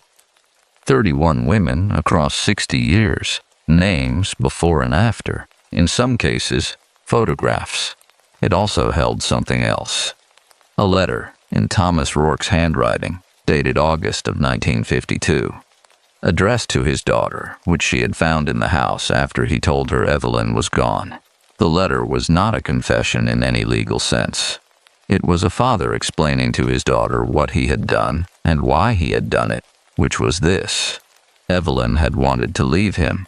She had wanted to leave, and he had not been able to permit it. And he had known a man in Burlington who had told him what was possible if a person had the resources and the need and the willingness not to ask certain questions. And he had not asked certain questions. And what the process had produced was a woman who looked enough like Evelyn and had been given enough of Evelyn's life. The house, the routines, the children who had been told their mother was not well and required a quiet period of recovery, that the surface of the life had continued and continued and continued through the death of the replacement and the installation of another and another and another, until the replacement was no longer a woman but a position that the town had agreed to fill in perpetuity. Thomas Rourke had loved his wife the way some people love things, by refusing to let them leave. We took the box. We drove back to Millhaven on the iced road with the mountains on both sides and the sky the specific gray of a December afternoon that is considering snow. And I drove and Mara sat in the passenger seat with the box on her lap, and neither of us said anything for the first 20 minutes. Then she said she wanted to submit the documentation to the Vermont State Police and to the Attorney General's office and to the investigative reporter at the Burlington Free Press, who had been covering the Northeast Kingdom's institutional failures for 8 years, and who had, 3 years ago, written a piece that had touched the edges of the Aldrich's story without finding the center of it. I said that was what I would do too. We submitted it the following week. The reporter called 2 days after receiving the package and spoke to Mara for 2 hours, and to me for 40 minutes, and to Patricia Rourke for an interview that ran to 3 sessions over 3 weeks. The state police opened an investigation in January. The Attorney General's office followed in February. Aldrich Fine Dry Cleaning closed in March on a Tuesday, with a notice in the window that said the business was ceasing operations effective immediately due to the retirement of the owner. The sign came down the following week. The building on Foundry Street stood empty through the spring with a for sale notice in the window, and I drove past it every morning on the way to school and looked at the dark display cases where the garments had hung for 70 years. And the dark interior, where the backroom light had been on at 6:43 every morning, for as long as anyone in Millhaven had thought to notice. We stayed in Millhaven through the school year. Mara finished her contracts, and I finished mine, and we left in June, which was when the Black River was running high with snowmelt, and the mountains had their full spring greenback, and the town was beginning its slow emergence from winter, the storefronts opening their windows, and the farmers' market reestablishing itself on the main street green, and everything proceeding in the patient, unhurried way of a place that has been doing this every spring for 300 years. I am writing this in another city. We are here together, which I want to say plainly, because plainly is how it should be said.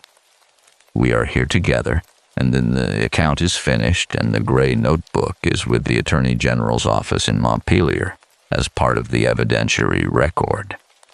On the last day before we left, I went to the Aldrich building one final time. Not inside. The building was locked and the windows papered. I stood on the sidewalk at 11 Foundry Street in the June morning and looked at the sign spaces above the door where the burgundy lettering had been, and which was now bare wood, the ghost of the letters just visible in the different weathering of the paint around their absence. I thought about Evelyn Rourke, who had wanted to leave and had not been permitted to. I thought about the women in the portrait photographs with their patient, dignified faces looking directly at the camera. I thought about Patricia Rourke at 91 in her farmhouse 12 miles north, keeping the box for 60 years, waiting for someone to arrive who could receive it. I thought about Mara keeping her gray notebook for 4 years alone, in the drawer of the desk she did not use for poetry, because the light was wrong. There are things that survive the systems built to contain them. The notebook survives. The record survives. The letter from Thomas Rourke to his daughter survives, which is the document that names the thing by its right name, not a tradition, not an institution, not an arrangement, but what it was. A man who loved someone the way that destroys the thing it claims to love, and who built a structure around the destroying so it could continue indefinitely, and who called the structure by a respectable name, and put it on a corner of a street in a small Vermont town, and let it run for 70 years. And the town let it run, because the town had been arranged to let it run, and because everyone inside an arrangement eventually stops being able to see it. I turned away from the bare wood above the door and walked back to the car.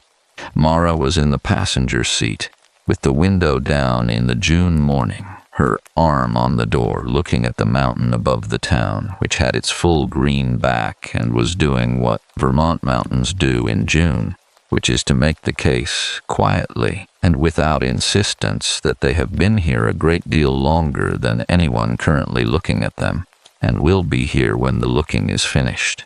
I got in the car. She did not look away from the mountain. I started the engine. We drove south on Route 5, the Black River alongside us for the first 10 miles, running clear and fast in the June light, carrying the mountain water down toward where the rivers meet, and the water goes on without us, and the road went on in front of us, and the town went on behind us, and the mountains held their patient position on both sides, and we drove. Story 3. Something in the breathing. I have been a history teacher for 14 years, which means I have spent the better part of my adult life explaining to 17-year-olds that the past does not stay past, that it is present in documents, in architecture, in the way a city is laid out, in the specific silence of places where large numbers of people once lived and no longer do. I tell them that the discipline of history is the discipline of attention, of looking at what is in front of you and asking what it is actually telling you, as opposed to what you have already decided it means. I tell them this every year. I did not apply it to my own marriage until it was too late to apply it cleanly. My name is Leo Van.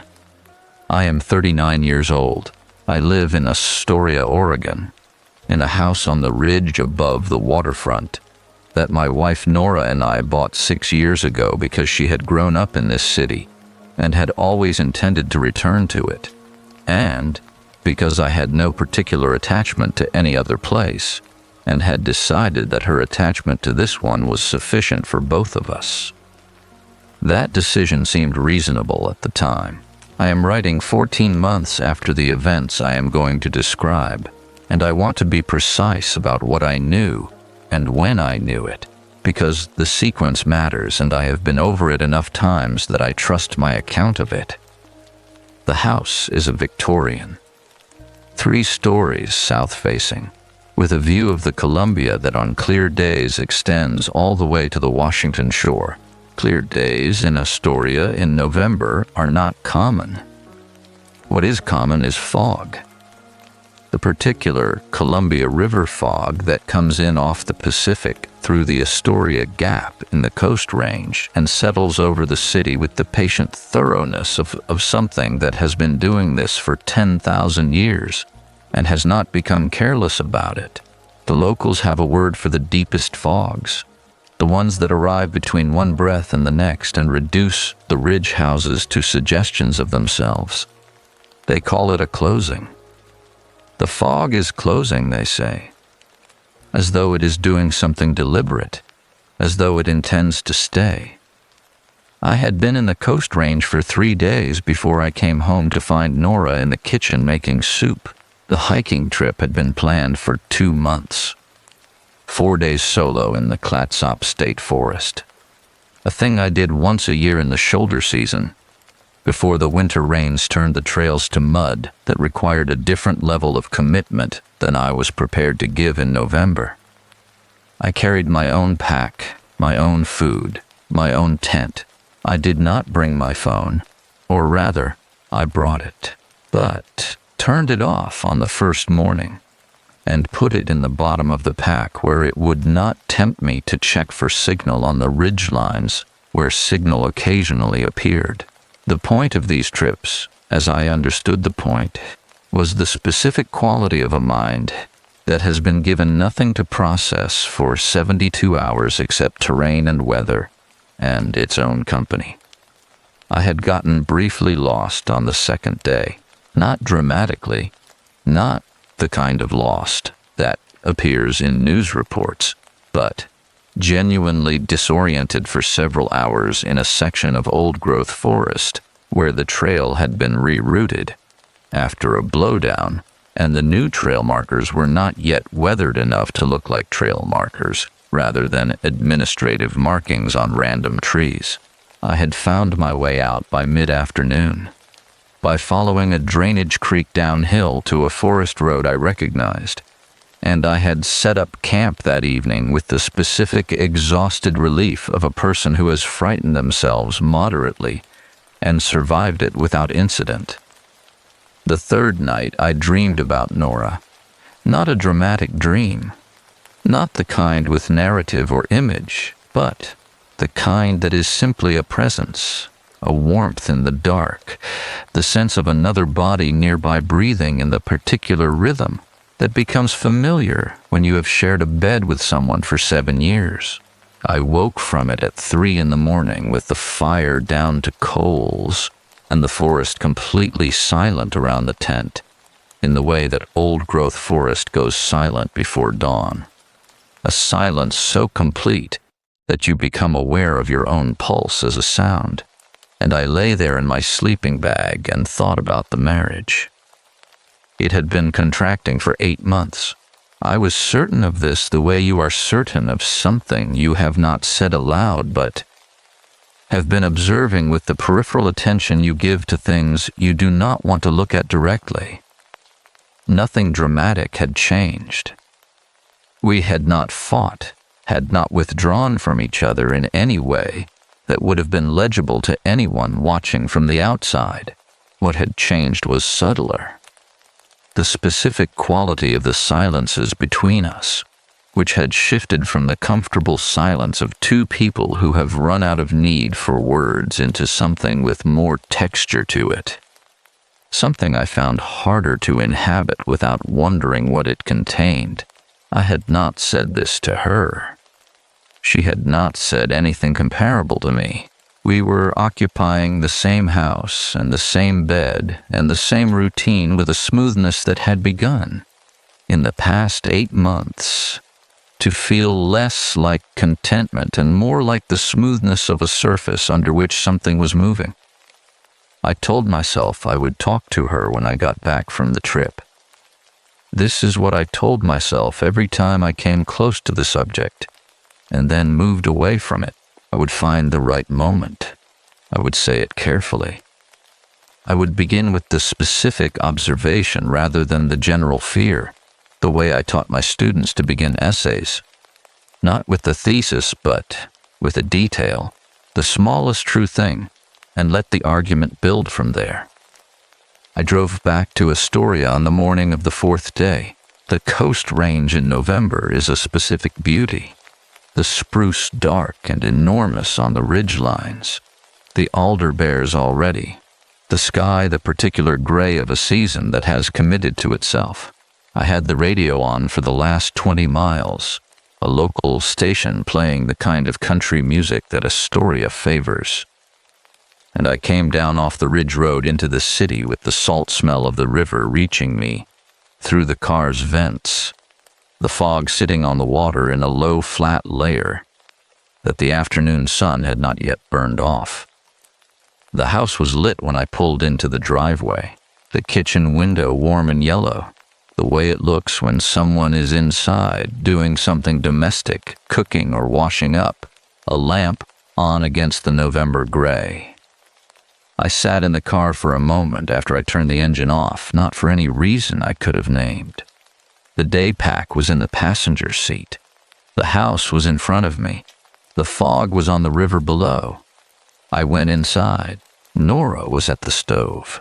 Soup from the smell of it. Something with onion and thyme, the kind of long-cooked soup she made when the weather warranted it, which November in Astoria always did. She turned when she heard the door and smiled, and the smile was hers, entirely hers.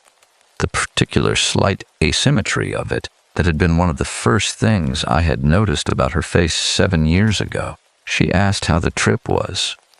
I said fine. I had gotten briefly lost on the second day. She said that was alarming. I said it had not been, really, once it was over. She turned back to the stove, and I stood in the kitchen doorway, with my pack still on one shoulder, and watched her stir the soup. And I felt a wave of something I could not immediately name. Not relief exactly, and not love exactly, though both of those were present, but something more specific, something that had to do with the particular quality of the kitchen, in the November light, and the smell of the soup, and the fact of her standing there, familiar and present, and entirely herself. I told myself this was what I had been missing, the concrete reality of her, as opposed to the abstract worry I had been carrying through the forest for 3 days. I told myself the conversation could wait. I told myself I was tired and I would eat the soup and sleep in my own bed, and everything would look clearer in the morning. I took off my pack and hung it on the hook by the door and went to wash my hands at the sink. And as I passed her, I put my hand briefly on her shoulder, and she put her hand over mine, and her hand was very warm, which was normal. She ran warm, always had. It was one of the things I had teased her about in the early years, her unfair advantage in cold weather. And I went to the sink and turned on the water and washed 3 days of trail dirt off my hands. The ring caught my attention then. Her wedding ring on the hand that had covered mine. I had looked at it through the gesture, the way you look at familiar things while thinking about something else, and then I had not looked at it again. But, standing at the sink with the water running over my hands, something made me look back. The ring was on the correct hand, the correct finger, the same white gold band we had chosen together at a jeweler in Portland 7 years ago. There was nothing wrong with it, except that the inside of the band was wrong. Not visibly. I had not been close enough to see inside it. What I had seen was the outside, the surface, and what was wrong about the surface was this. It was too smooth. After 7 years of daily wear, Nora's ring had accumulated the specific micro-scratching of a thing that is never taken off, a fine network of tiny marks that are individually invisible but that together give the surface a particular dull luminosity, the quality of gold that has been lived in. The ring on her finger looked as a new ring looks, uniformly bright, unmarked. I stood at the sink with the water running and told myself I was imagining it. I was tired. I had been in the woods for 3 days and had gotten lost and had not slept well, and I was projecting the anxiety of the marriage onto the first available physical object. I turned off the water. I dried my hands. Nora said the soup would be ready in 20 minutes and asked if I wanted a glass of wine. And I said yes, and she poured it, and we stood in the kitchen and talked about the trip and the weather and a leak that had appeared in the mudroom ceiling while I was gone. And it was entirely ordinary, entirely ourselves, and I drank my wine and ate my soup and went to bed at 9:30 because I was genuinely exhausted. She came to bed at 11. I know the time because I was still awake, lying in the dark with the fog settling against the windows in the way it does when the temperature drops.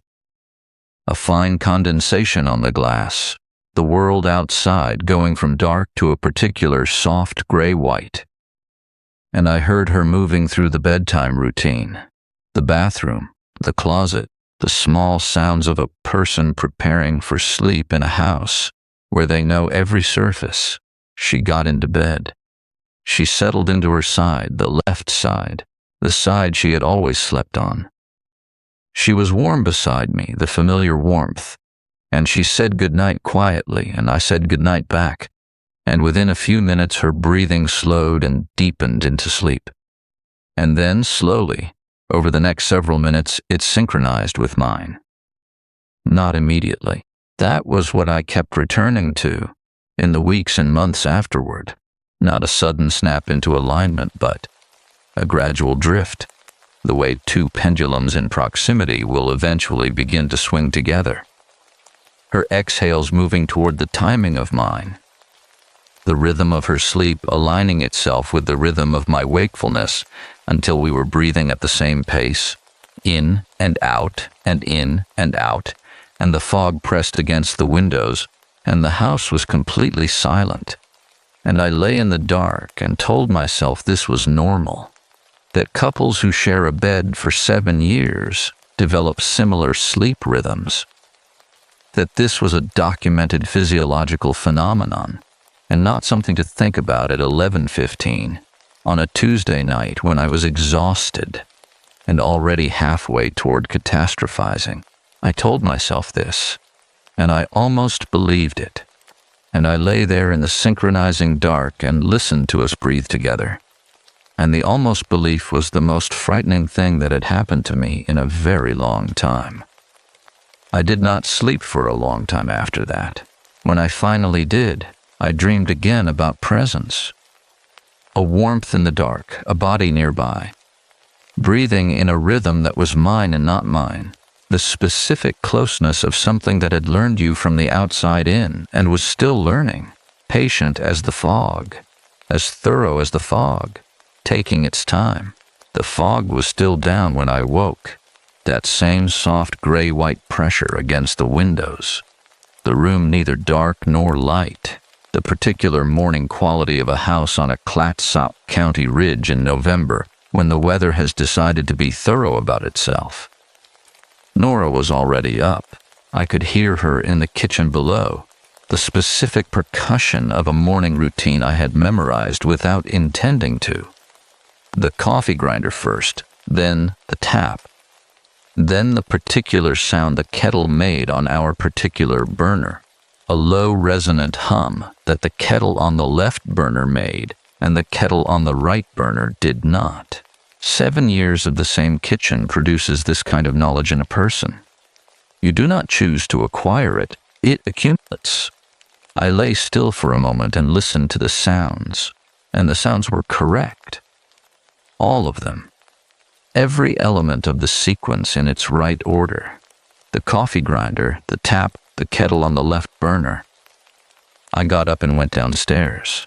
She was at the kitchen table with her mug and her phone, reading something with the focused, slightly forward-leaning posture she used when she was reading news rather than messages, a distinction in her body language I had noticed years ago, and never mentioned because noticing it had felt like the kind of observation that belonged privately to me, the cataloging of a person you have decided to pay close attention to. She looked up when I came in. The slight asymmetry of the smile again, the left corner fractionally higher than the right. Good morning. Her voice at its normal register, the particular morning roughness of it that she always had for the first 20 minutes before the coffee fully took effect.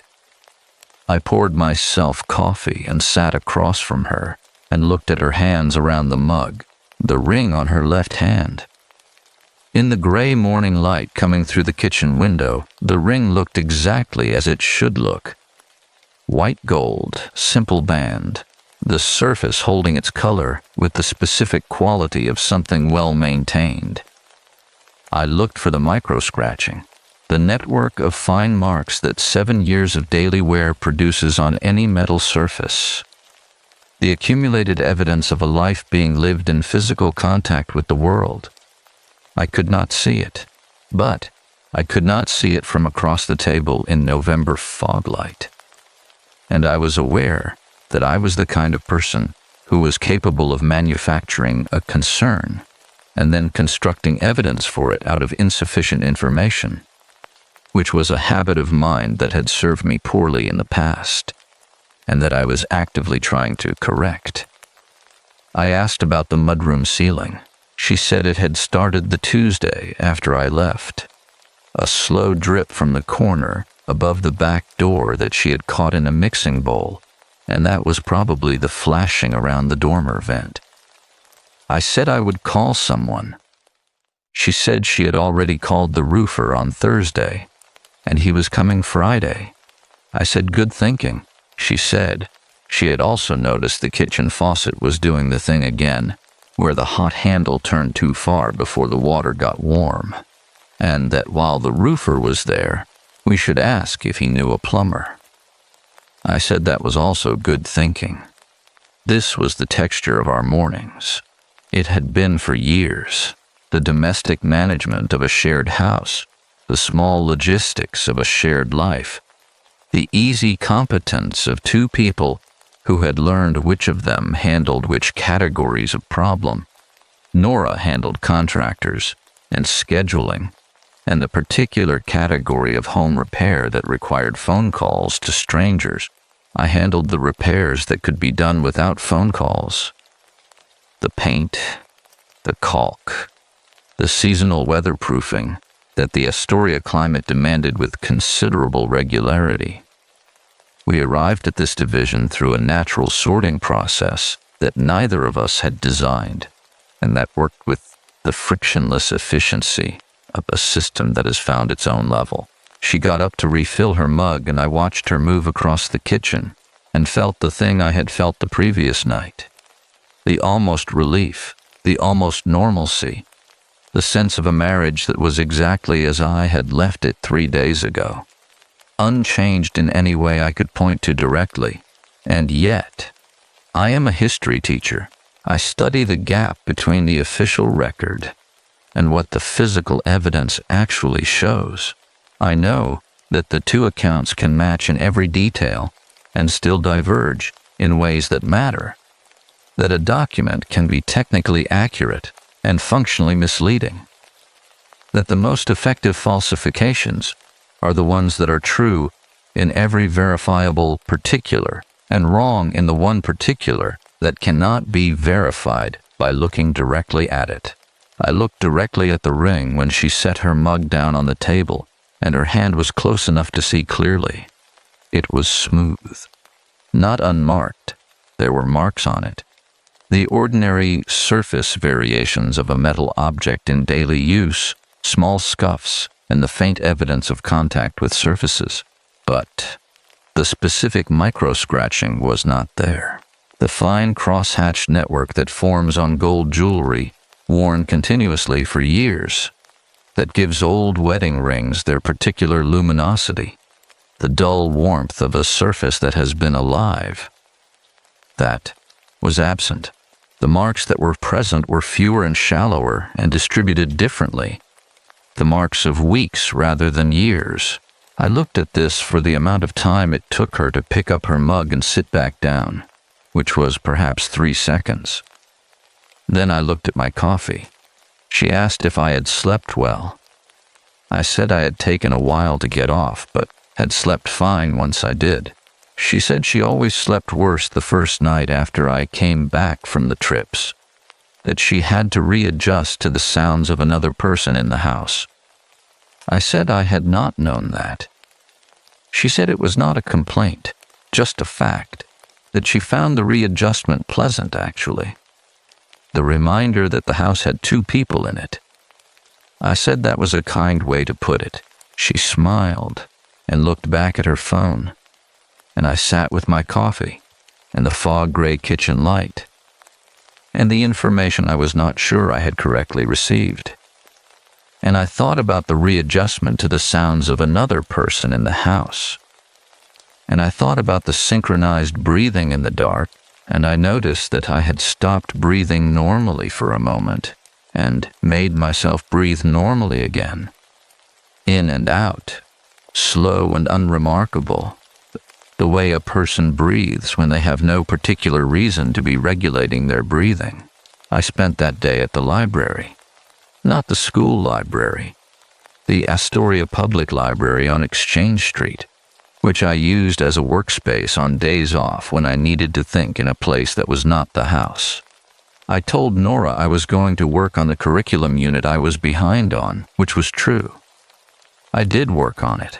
I also spent 45 minutes on a library computer, searching for information about wedding ring wear patterns, which felt, while I was doing it, like the behavior of a man who has lost his grip on proportion and is using research skills to justify an anxiety that would better be addressed by sleeping properly for a few consecutive nights. What I found did not entirely support the self-reassuring interpretation. Wedding rings worn continuously develop microabrasion across the entire outer surface within the first 18 months of wear. The accumulation accelerating through gears 2 through 5 and plateauing at a stable pattern thereafter. The pattern is distinctive and not easily replicated by accelerated mechanical polishing, which tends to produce uniform marks rather than the random crosshatch of genuine daily contact. A ring buffed or polished to remove wear marks and then reworn for a short period would show a different wear pattern than an original ring. Fewer marks, shallower, more uniformly distributed, consistent with weeks of wear rather than years. I closed the browser and sat at the library table and looked at the middle distance, which was a shelf of Pacific Northwest regional history. And I thought about what I was and was not prepared to conclude from what I was and was not certain I had seen. I was not certain. That was the operative fact. I had looked at a ring on a hand across a kitchen table in November fog light for approximately 3 seconds. I was not a jeweler. I was not certain. What I was certain of was the breathing. The breathing was harder to explain away than the ring because it had not been a 3-second observation in insufficient light. It had been several minutes of lying awake in the dark, with nothing to process except the rhythm of the body beside mine, a rhythm I had spent 7 years learning in the way you learn things that are never formally taught to you. Through accumulation and repetition, and the specific intimacy of shared sleep, I knew the rhythm of her sleeping breath, the way I knew the sound of the kettle on the left burner. Not as a fact I could state, but as a piece of knowledge held in the body rather than the mind. What I had heard was not that rhythm. It had started as that rhythm, and then it had drifted, deliberately and gradually toward mine. I drove home at 4. The fog had thickened through the afternoon, the kind of November closing that settled in by midday and did not lift until the following morning, and the ridge road required attention. The headlights, useful only for the 50 feet immediately ahead. The house appeared out of the fog the way it always appeared in a closing. First the glow of the lit windows, amber and warm, and then the shape of the building taking form around the glow, becoming itself. Nora was at the kitchen table with papers spread around her. She taught 3rd grade at an elementary school 3 blocks from the waterfront, and her evenings in November involved the particular administrative density of the first quarter grade reporting period. She looked up when I came in and said she was nearly done and had left pasta things on the counter if I wanted to make something, and I said yes, I would make pasta. And I went to the kitchen and made pasta and brought 2 bowls to the table and moved some of her papers to clear a space. And we ate dinner with her grating in the space between us on the table, and it was quiet and easy and entirely ordinary. After dinner, I washed the bowls. She finished her grating at the kitchen table with the small sounds of a focused person, the scratch of a pen, the occasional turn of a page, a quiet exhale when something was resolved. I stood at the sink and listened to those sounds, and could not find anything wrong in them. Could not locate the specific wrongness the way you cannot locate a sound that stops when you turn toward it. She came to bed at 10:30. I was reading, or trying to read, a history of the Columbia River bar pilots that I had found at the library, and that was exactly the kind of thing I would normally have found absorbing, and that was not absorbing me tonight. She settled into her stride. Good night. Good night. I turned off the light. I lay in the dark and waited. The breathing began normally, her rhythm, distinct from mine, the slight irregularity of the transition into sleep, the small pause before the full depth arrived. I matched my own breathing to a different pace, deliberately, slightly slower than my natural rate, making a small intentional variation between us. 4 minutes later, her breathing had matched mine. Not drifted, matched, precisely and completely, as though whatever was regulating it had identified the change in my pattern and corrected toward it, had done a calibration I had not offered and could not have predicted, had found the new frequency and settled into it with the patient efficiency of a system doing what it was designed to do. I lay absolutely still. The fog pressed at the windows. The house held its dark and quiet around us. Beside me, something breathed in perfect time with my own breathing, and I felt for the first time not the almost belief that everything was fine, but the cold and specific understanding that I was in the presence of something that was very carefully pretending.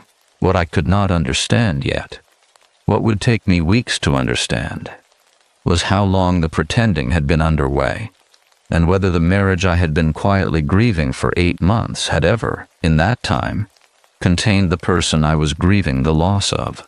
The morning after the second breathing test, I woke before the alarm and lay in the gray November light, listening to the house, which was doing its normal house sounds, the furnace cycling, the particular tick of the cast iron radiator in the hallway that had been doing that since before we bought the place, and that the previous owner had described as character. And I made a decision. I was going to treat this as a research problem. I am a historian by training. I understand the discipline of working from evidence rather than conclusion, of constructing a hypothesis and then designing the observations that would test it, of holding the hypothesis loosely enough that it can be revised by what you find, rather than confirmed by what you were already looking for. I understood that I was at significant risk of the latter, that the hypothesis I had formed was the kind that a frightened and sleep-deprived mind could impose on almost any evidence it encountered, that I was primed to find confirmation. I understood all of this, and I decided to proceed anyway, because the alternative was to do nothing, and doing nothing was something I had been practicing for 8 months in relation to this marriage, and it had not served me. The first thing I needed was something only Nora would know, not a fact. Facts can be researched, memorized, acquired from documents and records and the accounts of people who knew her. What I needed was a memory, specifically a private memory, something that had happened between the two of us in a context no one else had access to, something small enough that it would not appear in any retrievable record, and personal enough that its retrieval would require having been present. I chose the Portland jeweler. When we had gone to choose the rings 7 years ago, we had been at the jeweler for nearly 2 hours. Nora had been very particular. She knew precisely what she wanted and was working toward it through a process of elimination that the jeweler had accommodated with professional patience. At some point during the second hour, while I was sitting on a low bench waiting for her to make a final decision between two near-identical bands, a small dog had come into the shop. Not a customer's dog, the jeweler's own dog, an elderly beagle named something I had forgotten, that had appeared from the back room and investigated me with the particular thorough attention elderly beagles apply to strangers.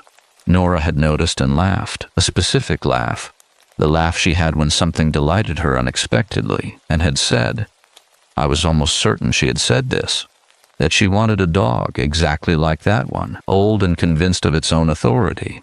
We had never gotten a dog. I had been allergic.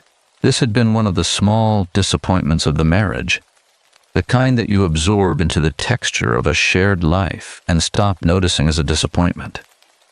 I was almost certain she had said the thing about the dog. Not completely certain.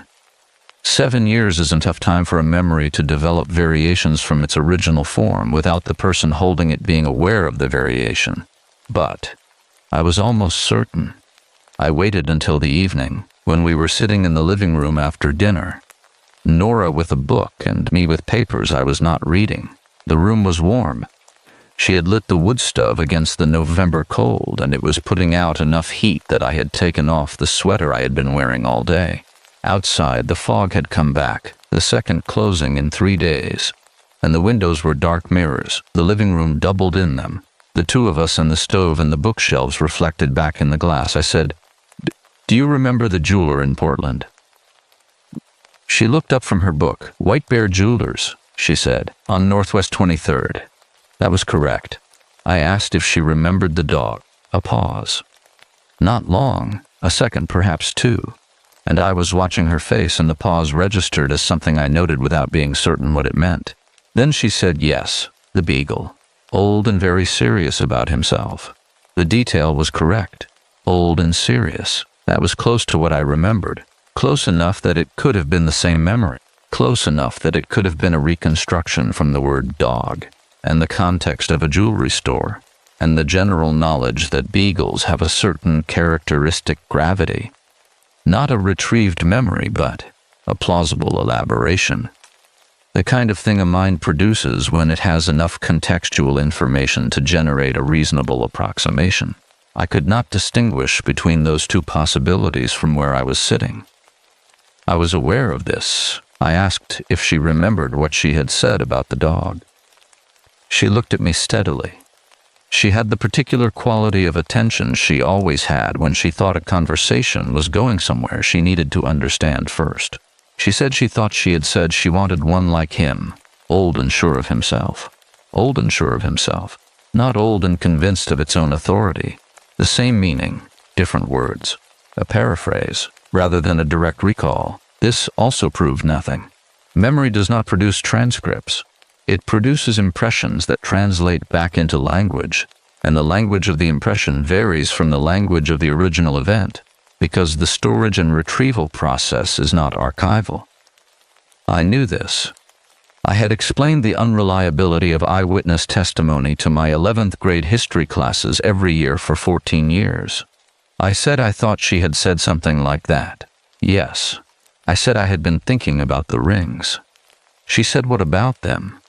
I said I had noticed hers looking different lately, brighter than I remembered it. Her eyes stationed on mine. Her hands, which had been holding the book, were still holding it, the spine resting against her thigh. She said she had taken it in to have it cleaned. A few weeks ago, the local jeweler on Commercial Street. She said it had been looking dull, and she had not had it cleaned in years, and she had thought it was time. Cleaned. A cleaning would account for the surface brightness, would account for the absence of the accumulated micro-scratching, would remove precisely the evidence I had been examining, deliberately or not. It was the most available explanation for what I had observed, and it resolved the ring observation entirely, and I could not tell if I believed it. I said that made sense. I said it looked good. She said thank you. She had been meaning to do it for a while. She went back to her book. I looked at the fire through the wood stove's glass door, the particular orange and blue of a hardwood fire in a confined space, and I thought about the sequence I had just run and what it had and had not produced. The dog detail, close enough to be the memory, close enough to be a reconstruction. The ring, explained by a cleaning, which was verifiable but which I had not thought to verify before the conversation, and which I would now be unable to verify without making the verification itself suspicious. The breathing I had not asked about. The breathing was not a thing you could ask about in a living room on a November evening without the question revealing its own entire context. I told myself I needed a different kind of test. Something behavioral rather than memorial. Something that would not produce an answer that could be either genuine recall or plausible reconstruction, but would require a response that only the original person would produce in the original way. The roofer came Friday morning. I had taken a personal day from school and was home when he arrived, a man in his 50s named Don Farrell, who had been working the Astoria area for 30 years, and who inspected the dormer flashing with the focused competence of someone who has seen every version of this particular problem. He confirmed the flashing had failed, gave me a number, asked if we wanted him to look at anything else while he was up there.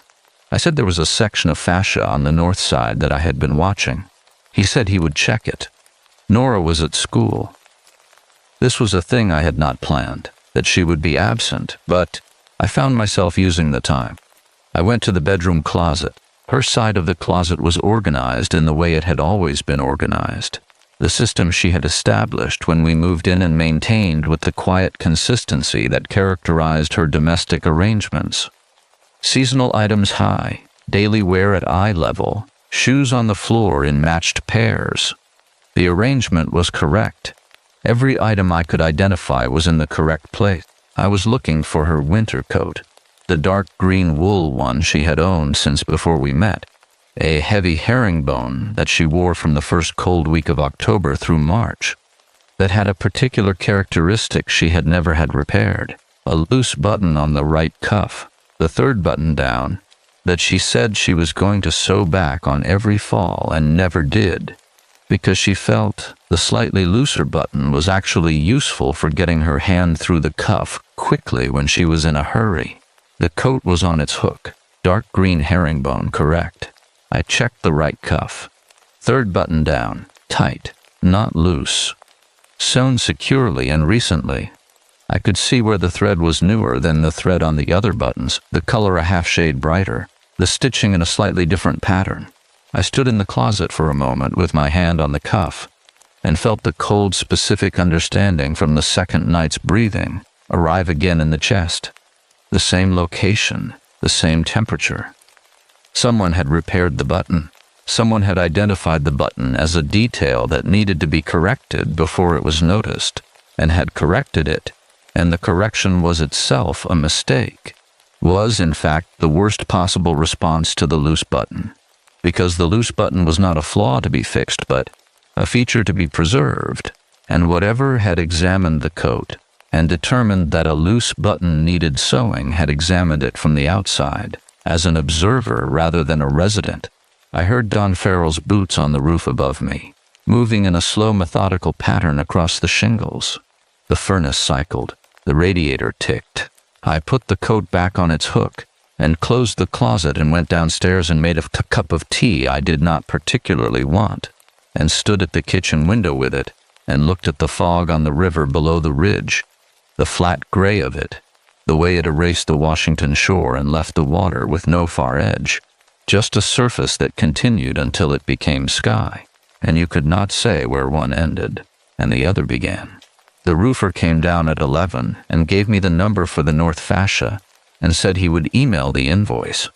I thanked him and watched his truck pull out of the driveway and stood for a while in the cold of the open front door before I closed it. 3 things now. The ring, the breathing, the button. Each of them individually had an explanation. The ring had been cleaned. The breathing was a documented physiological phenomenon of shared sleep. The button could have been repaired by anyone. By Nora herself months ago, in one of the falls when she had finally gotten around to it and had simply not mentioned it, because it was too small to mention. Each of them individually was not evidence of anything. Together they had a different quality. Not evidence exactly, not yet, but the specific texture of a pattern that had not yet declared itself completely. The way a developing photograph holds its image before the image fully arrives, and you can see that something is there without yet being able to name what it is. I called my colleague Martin Reyes that afternoon. Martin taught social studies at the same school, had been there 12 years to my 14, had the specific quality of a person who listens to what you are actually saying, rather than the version of it that would be most comfortable to hear. I did not tell him what I had found. I told him I had come back from the hiking trip, feeling that something was off with Nora, and I could not locate what it was, and that I was wondering if I was manufacturing a problem, because I had been avoiding the real one. He said, what was the real one? I said the marriage had been contracting for 8 months, and I had not said anything. He was quiet for a moment. Then he said that sounded like the thing to address, and that everything else was probably downstream of it. I said probably. I thanked him and hung up. I stood in the kitchen and watched the afternoon go dark through the window, the fog thickening as the temperature dropped the way it always thickened at dusk. On closing days, the ridge houses going one by one into the gray, and I thought about the loose button that had been sewn tight, and about the 8 months of contracting since silence, and about which of those two problems was actually downstream of the other.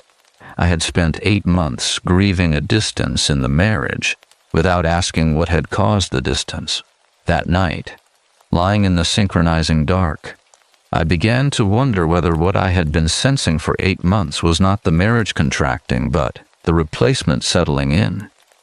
Learning the house, learning the routines, learning everything except the one thing it had not been present for and could not retrieve from any external source. What it felt like to inhabit this life from the inside. The thing about a historical problem is that you begin with the event and work backward toward the cause. The thing about a life problem is that you are standing inside it, which means the event and the cause and the person doing the investigation are all in the same room, and the room has walls on every side. I spent the following week at school doing my job, with the particular focused attention I had learned to summon when the interior was too complicated to examine directly, teaching the causes of the First World War to juniors who had not yet acquired the patience for complexity, running the sophomore unit on westward expansion with the maps I had updated over the summer, eating lunch in the faculty room with Martin and 2 other colleagues, and saying very little about anything that mattered. I was good at the surface. I had been practicing it for 8 months. At night, I lay in the synchronizing dark and counted the seconds between my exhale and hers. They were always the same. I varied my breathing every night that week. Slower, faster, irregular. I developed a pattern of deliberate variation, holding a pace for several minutes, and then changing it without warning, the kind of rhythm that has no predictable interval. On the first night, she matched every change within 4 minutes. On the second night, within 3. By the 4th night, Thursday, a week and 2 days after I had come back from the forest, the lag was down to 90 seconds. By Saturday, it was 45. It was learning. Whatever was beside me in the bed was learning my respiratory patterns. The way you learn a route you travel repeatedly. Not memorizing the static version, but internalizing the logic of it, building a model that could accommodate variation. Getting faster at predicting what I would do next. I found this out by doing something I had not planned to do on Saturday night, which was to stop breathing entirely for 20 seconds. She stopped too, not immediately. There was a pause of perhaps 3 seconds, and then her breathing simply ceased, and the room was completely silent, and the fog was at the windows, and I lay in the dark beside a thing that had stopped breathing because I had stopped breathing. And I felt the hair on my arms stand without any temperature change to account for it, just the body making its own assessment, independent of the mind's preference for a different explanation. I started breathing again. So did she, within 2 seconds. I lay there for a long time after that without varying my breathing at all, just breathing normally, steadily, and listening to the breath beside me. which was also normal and steady and in perfect time, and thinking about what I now knew that I had not known a week ago and what it changed about the situation I was in. The situation I was in was this. I was sharing a house and a bed and a daily life with something that was not my wife, that was replicating my wife with a thoroughness and accuracy that had passed without detection for an unknown period of time.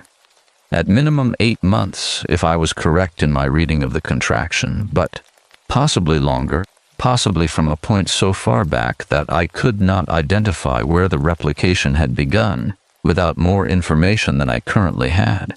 The thing had her face and her voice, and her morning roughness, and the asymmetry of her smile. It had her kitchen routine correct in sequence and detail. It had her classroom manner.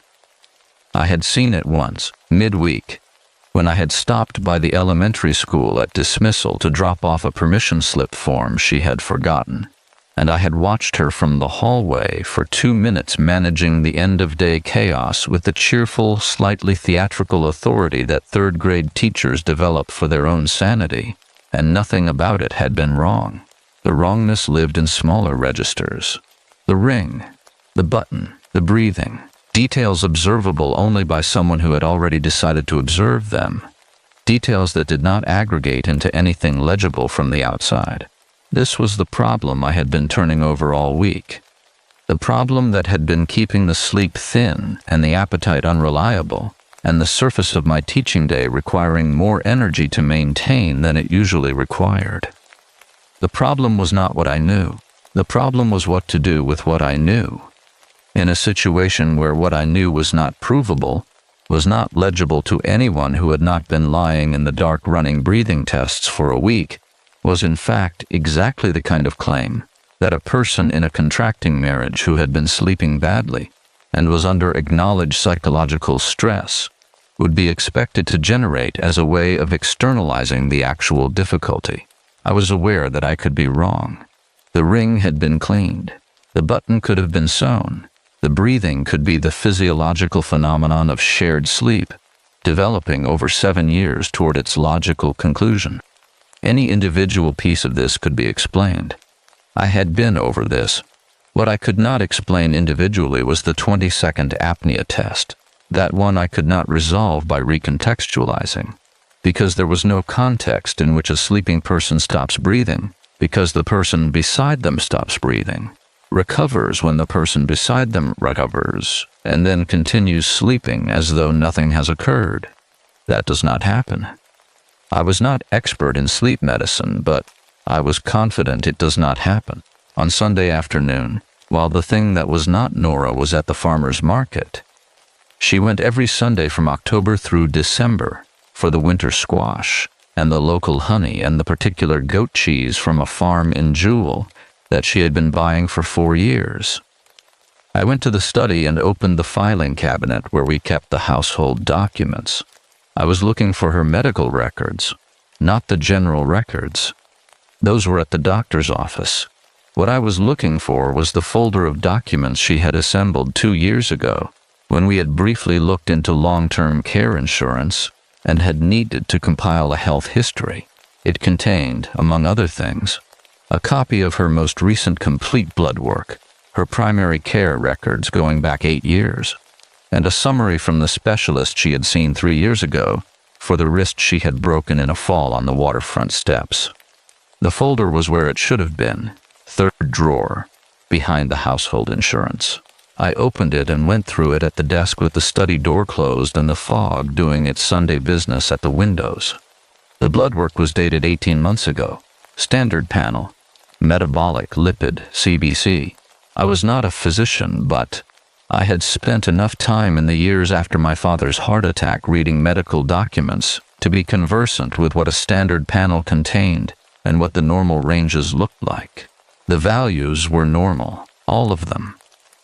Nora had always been healthy, one of those people whose body expressed the effort she put into maintaining it with reliable consistency. I was not looking at the values. I was looking at something else. Her blood type was listed on the summary sheet at the top of the folder, B positive. This was a fact I knew. We had discussed blood types years ago in some context I could not now reconstruct. And I knew she was B positive the way I knew she was left-handed and ran warm and took her coffee without sugar. It was part of the catalog of a person I had been paying attention to for 7 years. I checked the summary sheet. B positive. This told me nothing. The replacement would presumably have been matched on the obvious identifiers. Blood type was not going to distinguish the original from a substitution designed to avoid detection. What I was actually looking for, I understood as I sat at the desk, was not evidence I could present to anyone. There was no evidence I could present to anyone. What I was looking for was my own history with this woman, the accumulated documentary record of 7 years of a shared life, laid out in front of me where I could see it, where I could touch it and confirm that it existed and had existed before November, before the hiking trip, before the thing in the bed that breathed in time with me. I found what I had not been looking for in the back of the folder. A brochure, folded twice, the way you fold something you have read and kept without filing properly. The paper was glossy, the kind used for marketing materials, the design clean and institutional. Pacific Northwest Donation Network, it read, serving Oregon, Washington, and Northern California, a regional organ donor registry, headquartered in Portland with satellite offices. And below the header, in smaller text, affiliated with the Columbia River Medical Logistics Consortium. I did not recognize the second name. I turned the brochure over. On the back was a list of affiliated healthcare partners and community organizations.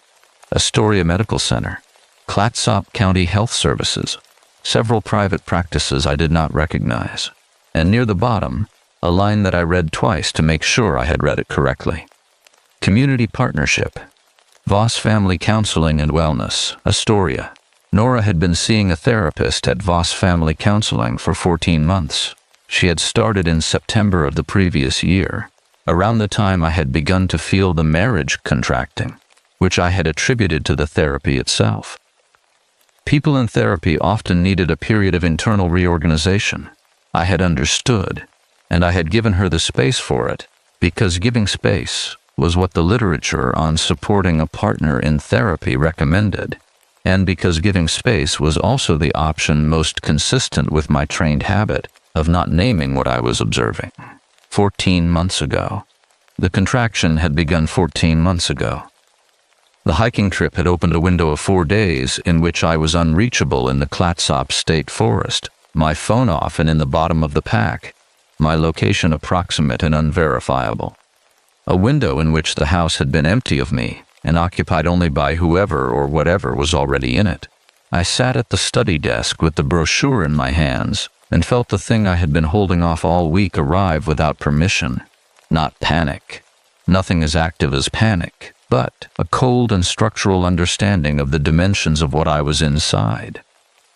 The therapy practice connected to the donation network connected to the medical logistics organization. The 14 months, the window of 4 days.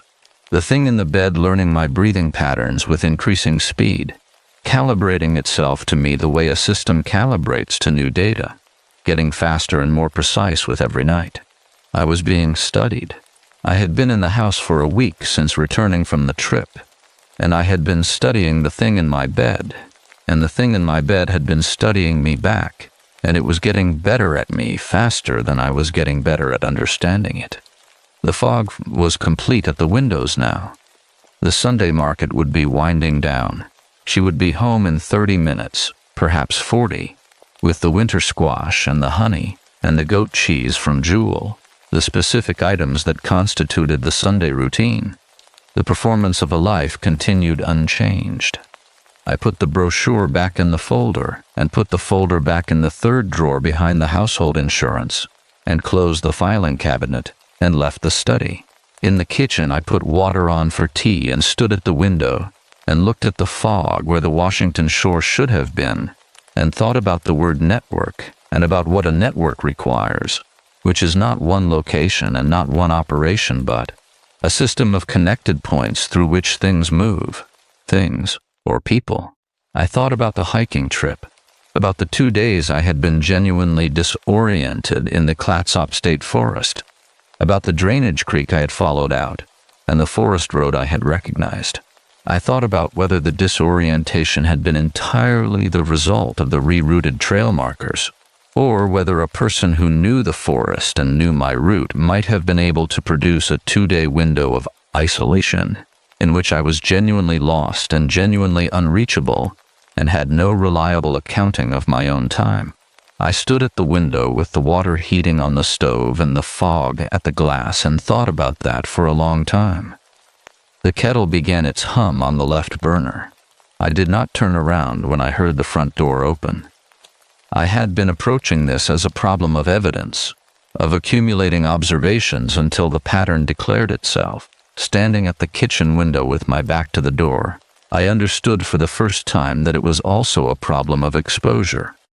I had been inside the house with this thing for 10 days, living at close range, running tests it had noticed and was compensating for, and it did not yet know that I knew. That was the only advantage I had. I did not know how long I could keep it. She came into the kitchen with the farmer's market bag and set it on the counter and said the honey vendor had been out of the dark wildflower but had saved her a jar of the buckwheat, which she knew I did not like as much but which she had gotten anyway because the vendor had held it for her. She said this with the particular quality of a person reporting a small domestic victory. And I turned from the window with the kettle beginning its hum, and said that was thoughtful of him. And she unpacked the bag while I made tea, and the kitchen was warm with the stove on and the fog outside, and the smell of the farmer's market vegetables she was putting away, damp and mineral and green, the smell of things pulled recently from November soil. I watched her hands while she worked. The ring moved through the kitchen light, catching it and releasing it. And I looked at the surface of the band and thought about what I knew and about what she was doing with her hands, which was unpacking groceries in a kitchen she had memorized, performing the routine of a life from the outside with a thoroughness that was, in its own way, extraordinary. I thought about what it would cost a person to do this. Not a system, not an abstraction, a person. To learn a life at the level of detail this learning had been accomplished at. To have the kitchen sequences correct, and the morning voice right, and the smiles asymmetry maintained, and the body language reading right, and the teacher's classroom manner intact, and the 7-year-old memory of the Portland jeweler available in close paraphrase. To do this for 8 months, perhaps 14, I thought about the original, about Nora, the real Nora, the one I had married, whose ring would have had the crosshatch of 7 years on it, and whose coat would have had the loose button she never got around to fixing. I thought about where she was, and whether where she was a question I was prepared to answer, and whether I was prepared to act on the answer. This was the thing I had been not thinking for 10 days. I had been building the case, the ring, the button, the breathing tests, the brochure in the filing cabinet, with the focused momentum of a researcher who has found a line of inquiry that is producing results, and I had been directing that focus forward, toward the next test and the next piece of evidence, and I had not turned it backward toward what the evidence meant for the person it had displaced. She was 41 years old. She had grown up in this city. She had taught 3rd grade for 9 years and coached the after-school art program on Thursdays, and bought the buckwheat honey when the wildflower was gone, because she wanted the vendor to know she valued his work even when she was not getting her preference. She had a specific laugh that came when something delighted her unexpectedly, and she had a way of reading that involved her whole body, a slight lean forward or curl sideways, depending on whether the book was absorbing her or unsettling her. And she had been planning since before I knew her to eventually write a novel about the Columbia River fisheries in the 1920s, and she had 7 notebooks of research notes for it, in the study on the second shelf from the bottom. The notebooks were still there. I had checked midweek, not for any investigative purpose, but because I had walked past the study and thought about them. They were there, in their correct order by year, the handwriting on the spines hers. Whatever had been done with the original, they had not touched the notebooks, either because the notebooks were not a detail that required attention. or because they were a detail that had been assessed and determined to be low priority, or because whatever the network did with the people it replaced, the things those people had been working toward were simply left in place. 7 notebooks of research for a novel that would not now be written by the person who had started it. I set the tea on the table. She sat down across from me with her mug and said the squash vendor had told her the butternut was going to run out by Thanksgiving, and that she should get extra while she could. She said this with the practical attention to seasonal logistics that had characterized the way she managed the household, looking ahead, planning for the transition from one thing to the next. I said I would remind her next week. She said she had already put it in her phone. Her phone. I had not looked at her phone. The thought arrived with the specific quality of a thing that should have occurred to me earlier, and had not, which told me something about the limits of the investigative approach. I had been looking at physical objects and behavioral patterns, and had not thought about digital records, the category of evidence that most thoroughly documents a modern life. I was not going to look at her phone while she was present, and I was developing a growing awareness that I needed to be more careful about what I did while she was not present, because the thing across the table was calibrating to me with increasing speed, and I did not know what it was capable of doing when it decided I had become a problem. This was the thought I had been deferring for 10 days, and that arrived now in the kitchen with the tea and the buckwheat honey on the table between us, landing with the particular weight of a thought that has been waiting for the right moment and has decided this is it. I did not know what it would do if it knew I knew.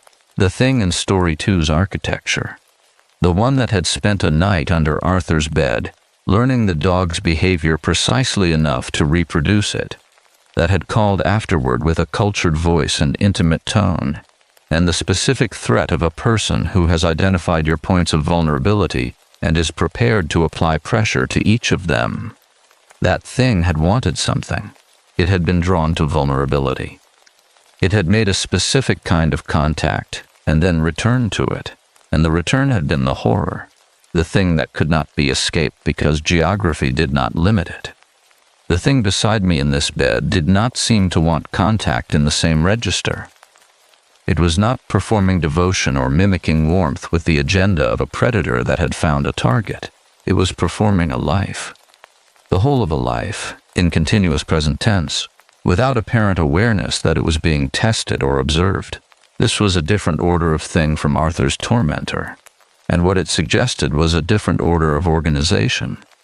Not a single person with a fixation, but a system with a purpose, a network that produced these replacements and placed them, and then presumably did something with what it had displaced. The Columbia River Medical Logistics Consortium. I had looked it up mid-week on a school computer using an incognito browser window.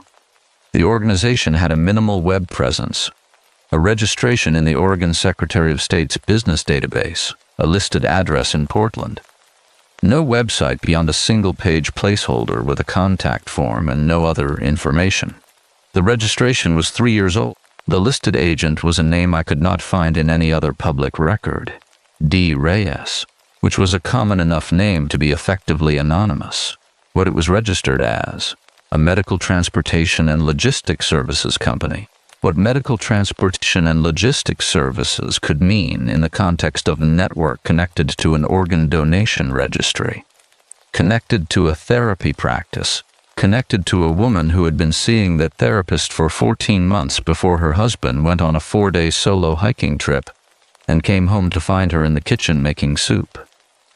Organ transportation required specific conditions, temperature control, speed, a window of viability measured in hours, a network of people and places through which a harvested organ could move from point of acquisition to point of delivery without passing through the official allocation system that would ask questions about provenance and consent and matching protocols. I sat across from the thing that was wearing my wife and drank my tea and thought about where my wife was. And for the first time I let myself think it completely, without deflection. without the redirect to the next observational test or the next piece of documentation. She was somewhere in the Columbia River Medical Logistics Network, had been since November, since the hiking trip, since the 4-day window I had been given without knowing I was being given it. She was somewhere that required the temperature control and the viability window and the movement through connected points. And she was there because someone had looked at her profile in the Pacific Northwest Donation Network database and found her to be an exceptional match for something a recipient needed urgently, and had resources sufficient to acquire through channels that did not ask the questions the official system would ask. And the thing across the table from me, drinking its tea, watching the dark at the kitchen window, was here in her place because the network needed the life to continue appearing intact, needed me not to report a missing person, not to disrupt the quiet solitude of the Ridge House with the kind of attention that would complicate the operation. I was not an incidental presence. I was part of the system's requirements. My continued normalcy was a necessary condition of the operation's continuance, and the replacement had been placed here specifically to produce that normalcy, to maintain the surface of the life while the network did whatever it did with what it had taken. I had been grieving a contracting marriage for 8 months. What I had actually been experiencing was the replacement learning to be present in a life it had acquired from outside, getting better at the surface, finding the right distances, producing the right silences, working toward the version of Nora Van that would read as Nora Van to the one person who was in a position to detect the difference. And it was getting better. That was the thing I could not stop returning to. The breathing calibration was faster every night. The memory tests were producing closer approximations. Whatever process was happening inside the thing across the table from me, whatever learning it was doing in the dark and in the daylight hours while I was at school, it was progressing, and the direction of the progression was toward an accuracy I would eventually be unable to test from the outside. At some point in the not-distant future, I was going to run out of tests. I set my mug down on the table. She looked up. In the kitchen light, her face was her face, the asymmetry present, the particular warm brown of her eyes that I had spent 7 years looking into, and that looked back at me now with an attention that was either hers or a reproduction of hers, closest enough that I could not find the seam. I said I had been thinking about the marriage. She went very still. Not frozen, just still. The quality of a person who has heard a sentence they were not expecting and is giving it their full attention before responding. This was something Nora did. This specific quality of stillness was something I associated with her at moments of significance. The way she received information she needed to consider before speaking. I said I knew the past several months had been difficult and that I had not handled the difficulty well, that I had been quiet about things I should have said and I wanted to start saying them. She was quiet for a moment. Then she said she was glad. She said she had been waiting for me to want to talk about it. She said she had not wanted to push. Her voice was right. The cadence, the register, the specific quality of a person saying something they have wanted to say for a long time. I looked at her and felt the thing I had been trying not to feel for 10 days, which was that whatever had been done to produce this replacement had been done with a skill and a thoroughness that I was not certain I could overcome by looking harder, and that the only way out of the room I was in led through a door I had not yet found. I said I was glad too. I said I had missed her. I meant both of those things. In the way you can mean something that is also a lie, that is simultaneously true and aimed at a target the truth is not quite hitting, I meant them completely. She put her hand over mine on the table. Her hand was warm, the way she had always run warm, and I sat with my hand under hers in the kitchen light, and thought about the 7 notebooks of research in the study, and about the novel she had been planning to write, and about the 4-day window in the Clatsop State Forest that I had spent believing I was lost, and that I now understood differently, and I thought about what I was going to do, and how much time I had left to do it. 3 days after the kitchen conversation, Martin Reyes found me at my desk during the planning period and closed the door behind him. I had known Martin for 12 years. He was the kind of person who closed doors before saying things, not from drama but from the specific courtesy of a man who understood that some conversations required a sealed container. He sat in the chair across from my desk and put both hands flat on his thighs and looked at me with the careful attention he used when he was about to say something he had been considering for longer than the moment would suggest. He said he had spoken to someone. He said he needed me to hear him out before I responded. I said, all right. He said after our phone call the previous week, after I had told him about the marriage contracting, about coming back from the trip and feeling something was off. He had made a call of his own. He said there was a woman named Clara Souza who worked as a family counselor in Seaside, 30 minutes south on the 101, who had been referred to him 2 years ago by a mutual contact when he had been going through his own difficult period after his father's death. He said he had called her not about me specifically, but about a situation, a general situation, a description of what I had described to him, and that she had said some things he thought I needed to hear directly. He slid a card across the desk, handwritten on the back, a time and an address. Tuesday at 4. I said what kind of things. He said he would rather she said them than him. He said he wanted me to understand that he was not sending me to therapy, and that this was not about the marriage. He said it was about something else he had come to understand was happening in this part of the coast, and that he was not going to be able to explain adequately because he did not fully understand it himself, but that Clara Souza did, or did as much as anyone did, and that he had spent the past week deciding whether to tell me, and had decided I needed to know. I asked how he had known to call her. He was quiet for a moment. Then he said that the year before I had taken the hiking trip, he had come home from a weekend conference in Portland to find his apartment in Seaside. He had been living in Seaside at the time, had not yet moved to Astoria, feeling different. He said different was the only word he had for it. That nothing visible had changed and nothing he could point to had changed, but that the feeling had been persistent enough that he had called Clara Souza, who had been recommended to him as someone who dealt with unusual situations, and that what she had told him had reorganized the past several months of his life in a way he was still working through. I said, what had she told him? He said she would tell me herself, and that it would be easier to hear from someone outside my immediate situation, and that he was sorry for the week's delay in telling me, which he had used trying to decide whether telling me was the right thing to do. He left. I sat with the card and looked at the handwriting, which was not his, which was presumably hers. A clean, slanted hand, the address in Seaside, and Tuesday 4 p.m. I went on Tuesday. The office was above a nautical supply store on Broadway, up a wooden staircase that smelled of salt and rope, and the particular density of a building that had been through several uses without being renovated between them. Clara Souza was perhaps 55. With close-cut gray hair and the particular quality of attention that therapists develop as professional equipment, and that some of them manage to carry without making it feel clinical. She had a cup of tea on her desk, and another on the side table nearest my chair, and she did not offer me a handshake, just gestured to the chair and said Martin had told her I was coming. She said she was going to tell me some things that would be difficult to hear, and she wanted to ask me first whether I wanted the full account, or whether I wanted to begin with what I was experiencing, and let her respond. I said the full account. She said all right.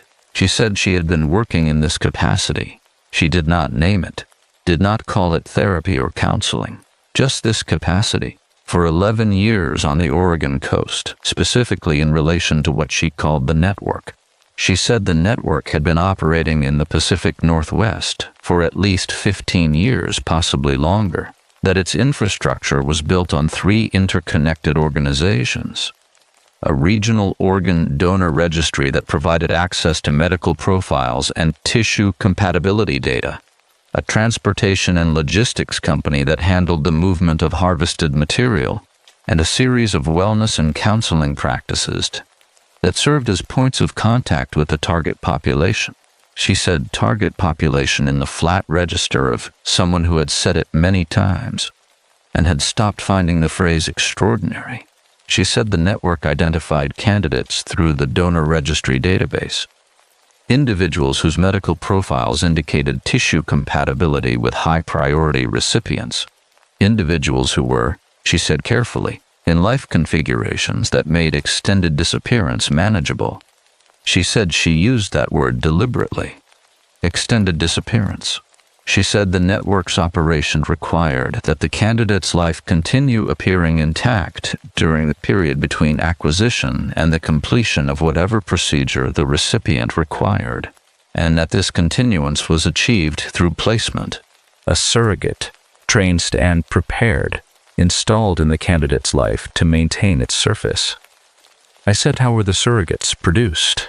She said this was the part she understood least completely. She said what she knew came from 3 sources. 2 individuals who had escaped the network's placement process and come to her for help, and 1 former network employee who had contacted her anonymously 18 months ago and provided a partial account before going silent. She said what she understood was that the surrogates were not biologically distinct from the candidates, that the process involved something she could only describe as an intensive behavioral and biological conditioning, a period of weeks or months during which an individual was prepared to inhabit a specific life with a specific person, the preparation involving access to the candidate's records, habits, relationships, physical appearance, and the behavioral data collected through the counseling practice contact. She said the preparation period was what the counseling practice was for. 14 months in most cases. Enough time to build a profile comprehensive enough to produce a placement that would sustain close daily contact. I said Nora had been seeing a therapist at a Voss family counseling practice for 14 months. Clara Souza looked at me. She said yes. She said she knew. I asked how she knew. She said she had been contacted by Nora directly 8 months ago. She said Nora had found her through a chain of referrals that the network had not anticipated, and had called her from a number the network did not have access to, and had spoken to her for 22 minutes. She said Nora had told her that she believed she had been flagged by the network through the donor registry, and that she was trying to find a way out before the window opened. She said Nora had not known when the window would be, but had known it was coming and had been trying to document what she knew and pass it to someone who could act on it. She said she had not heard from Nora again after that call. The room was quiet. Through the floor I could hear the nautical supply store doing its ordinary business, a radio playing something country, a door opening and closing.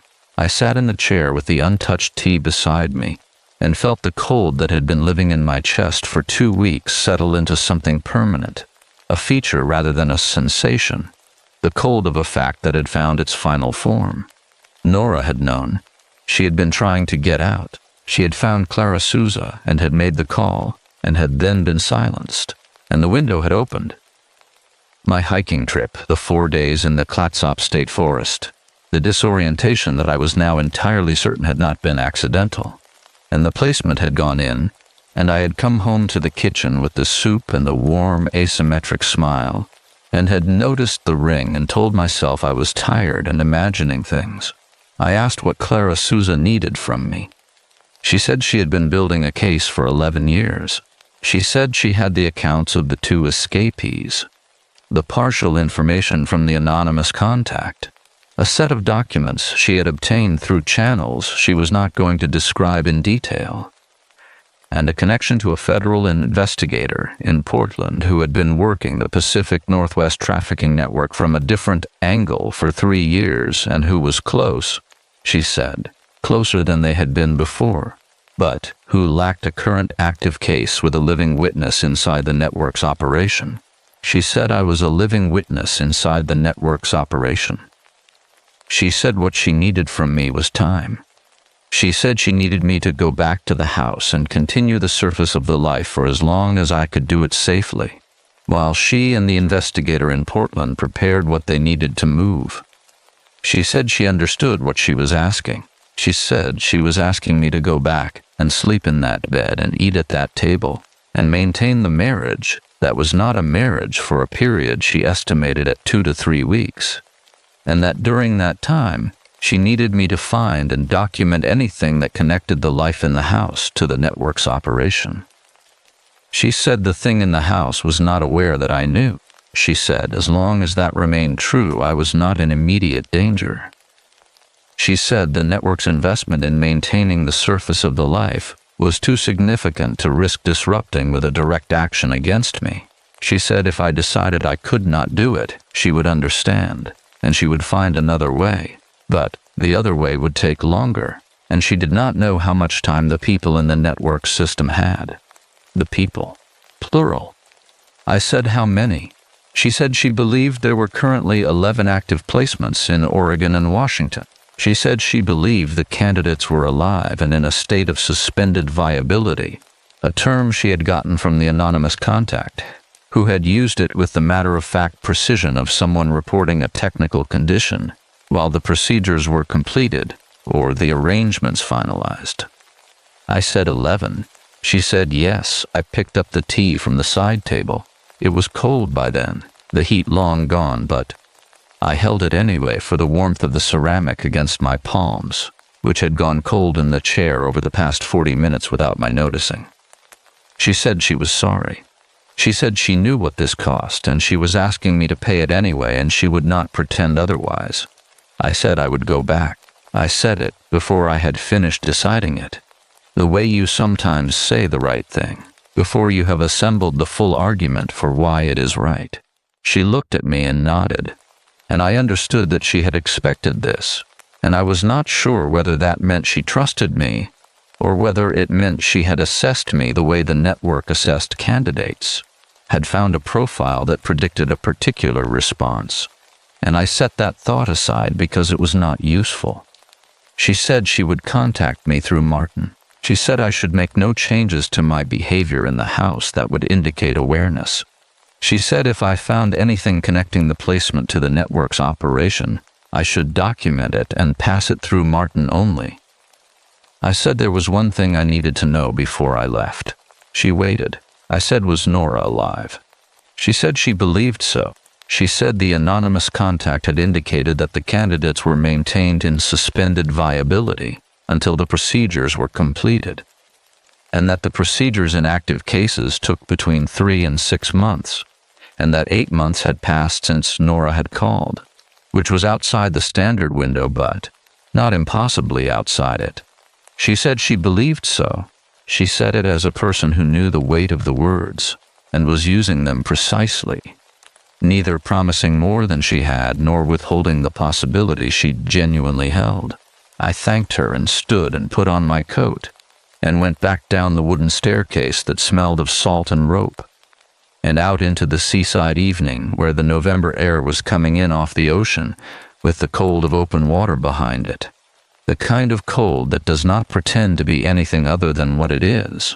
I drove back to Astoria on the 101 with the radio off and the heater on and the coast to my left going dark in the November dusk. The sea invisible past the dune grass, but present in the sound of it, and I thought about 11 people in a state of suspended viability, and about 2 to 3 weeks, and about going back to the house and sleeping in the synchronizing dark, and eating at the kitchen table, and maintaining the surface of a life, and about what my wife had tried to do when she found Clara Zuza and made the call from the number the network did not have, and what it had cost her that no one had come in time. I went back to the house. I drove up the ridge road in the dark and pulled into the driveway and sat in the car for a moment, with the engine off and the house in front of me, lit from inside, the kitchen window warm and yellow the way it always was when someone was home. The fog was down. The river below the ridge was invisible, the whole of the Washington shore erased. The city reduced to the amber grid of its own lights floating in the gray. I went inside. She was grating at the kitchen table.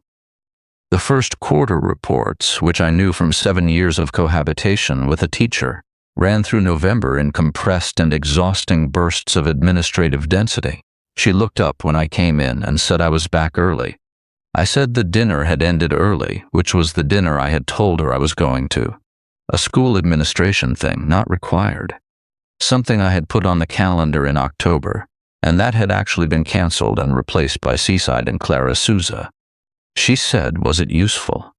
I said not particularly. She said she was sorry, and looked back at her papers. I stood in the kitchen doorway and looked at the back of her head, the specific way her hair fell when she was bent over paperwork, the slight forward curve of her shoulders that she always developed late in the evening, when her posture gave up its daytime maintenance. These were the details that accumulated in the body rather than the mind. Not something I had ever noticed noticing, just present in me the way the weight of the kitchen air was present. A fact of the room I inhabited. I made tea and sat at the far end of the table from her papers and opened the book I had not been reading, The Columbia River Bar Pilots, and read 3 pages without retaining any of it while she finished her grading and stacked the papers and said she was going to bed. I said I would be up shortly. She said good night and went upstairs, and I sat at the kitchen table and listened to the bedtime sounds from above, the bathroom, the closet, the small definite sounds of a body preparing for sleep in a house where every surface is known.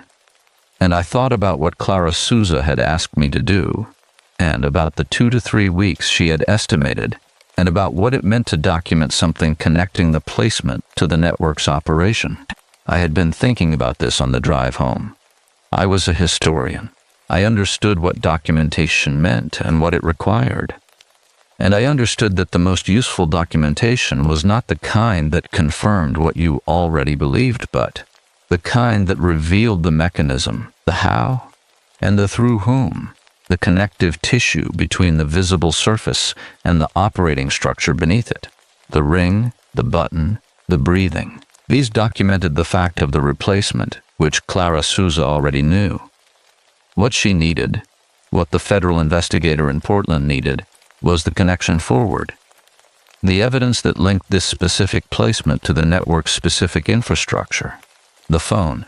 I had been thinking about the phone since Sunday when the thought had arrived, and I had set it aside as too dangerous. I no longer had the luxury of setting it aside. I went upstairs at 11.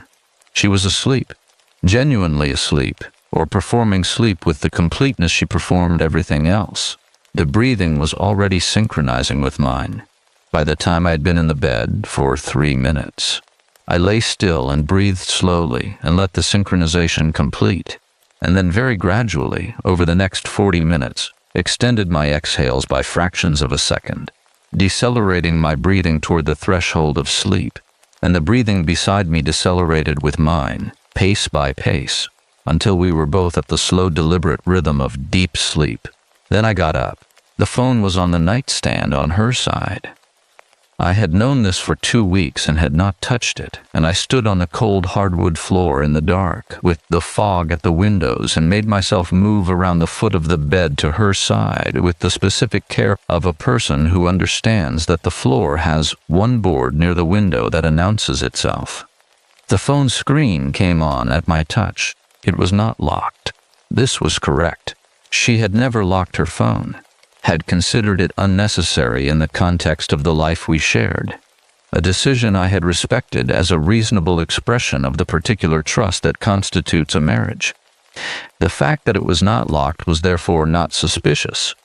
The fact that I was standing at her nightstand at 11:45 holding it was. She did not move. I went to the hallway and pulled the bedroom door nearly closed behind me, and stood in the dark of the hallway with the phone and its screen, and thought about what I was doing and what I was risking, and decided that what I was risking was secondary to what 11 people in a state of suspended viability were risking. The contacts were normal. Her family, her colleagues at the school, me listed as Leo with the small emoji she had assigned years ago, her sister in Bend, Martin, who I saw with a small jolt, listed under Martin R., which was correct, which was the contact she had for him, which confirmed that whatever the preparation process had given the replacement access to, It had included her phone's contact list. I was looking for something that did not belong in the list. A number without a name or a name without a recognizable context. I scrolled slowly, and on the second pass I found it. A contact listed as DR, 2 letters, no last name, no identifying information. The most recent call was 3 days ago. Outgoing, 4 minutes, DR. D. Reyes, the listed agent for the Columbia River Medical Logistics Consortium. I looked at the number for long enough to memorize it, then took my own phone from my robe pocket and texted it to Martin with no message, just the number. I put her phone back on the nightstand and got back into bed with the careful economy of a person who has rehearsed each movement to ensure silence. She was still breathing in the slow rhythm we had been in before I got up. I matched my breathing to it. Let the synchronization complete. Lay in the dark with the fog at the windows and the river somewhere below, invisible, moving toward the sea. I had the number. I had the connection. I was inside the network's operation, and I had found one thread of the connective tissue between the placement in my bed and the man listed as D. Reyes at the Columbia River Medical Logistics Consortium. And in the morning I would pass it to Martin, and Martin would pass it to Clara Souza, and Clara Souza would pass it to the federal investigator in Portland, and something would begin moving through the institutional channels that I was not in a position to navigate from. Inside a Victorian house on a ridge in Astoria, in the company of a thing that was calibrating to me in the dark, I lay there for a long time, not sleeping. At some point, something changed, not dramatically, not in any way I could have pointed to and named at the moment it occurred. But somewhere in the dark of the bedroom, with the fog at the windows and the breathing synchronized beside me, the quality of the thing beside me shifted. From the ambient, constant, patient presence it had been for 2 weeks into something more alert, more specifically directed. A quality of attention I had not felt from it before. The way a room changes when someone in it becomes aware of you, the breathing did not change. The warmth of the body beside mine did not change.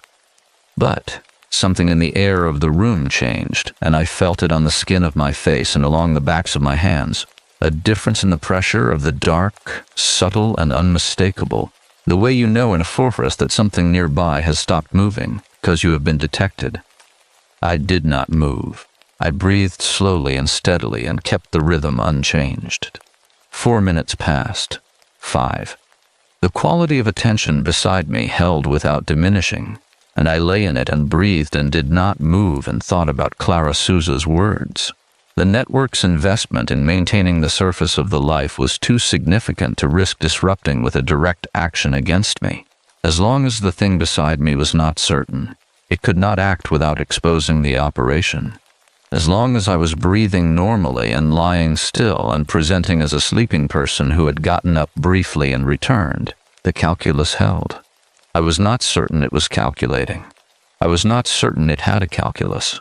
I was not certain of anything except that the quality of the dark had changed, and that I was not going to let my breathing change.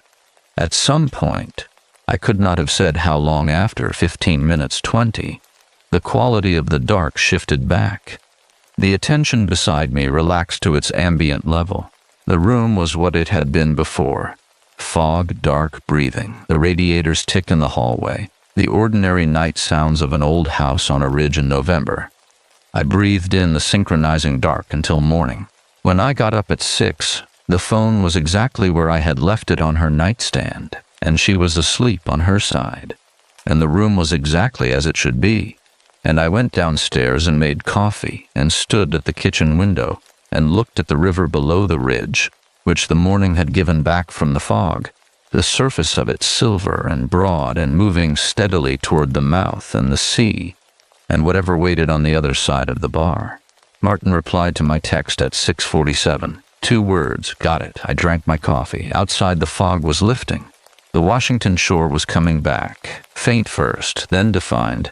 The trees on the far bank taking on their individual shapes as the gray thinned, and the morning arrived with the patient, undemonstrative thoroughness of a November morning on the Columbia that had no particular obligation to be noosed. I stood at the window for a long time. The coffee was warm in my hands.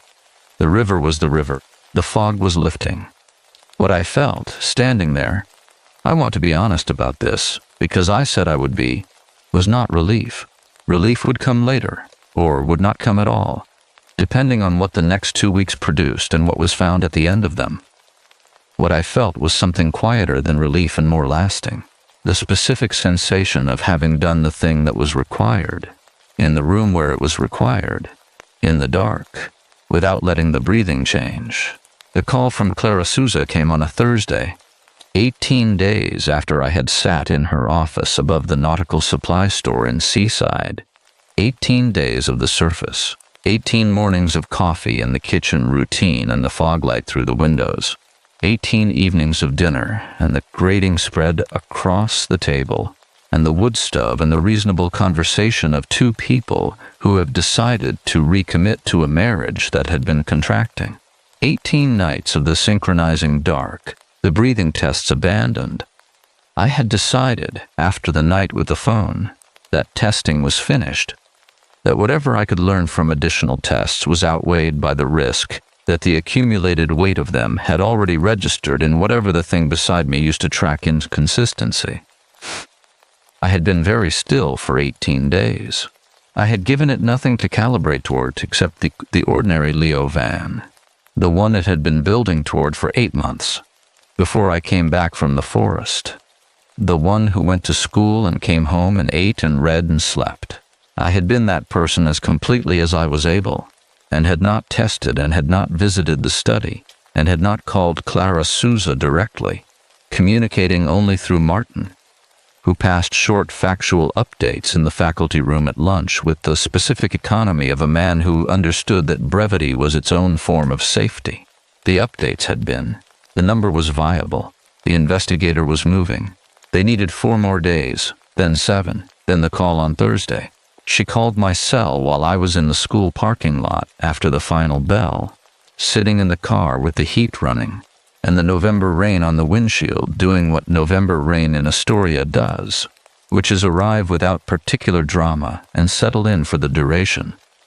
She said the operation had moved. She said the federal team had executed warrants in Portland and Seaside and Astoria at 6 that morning.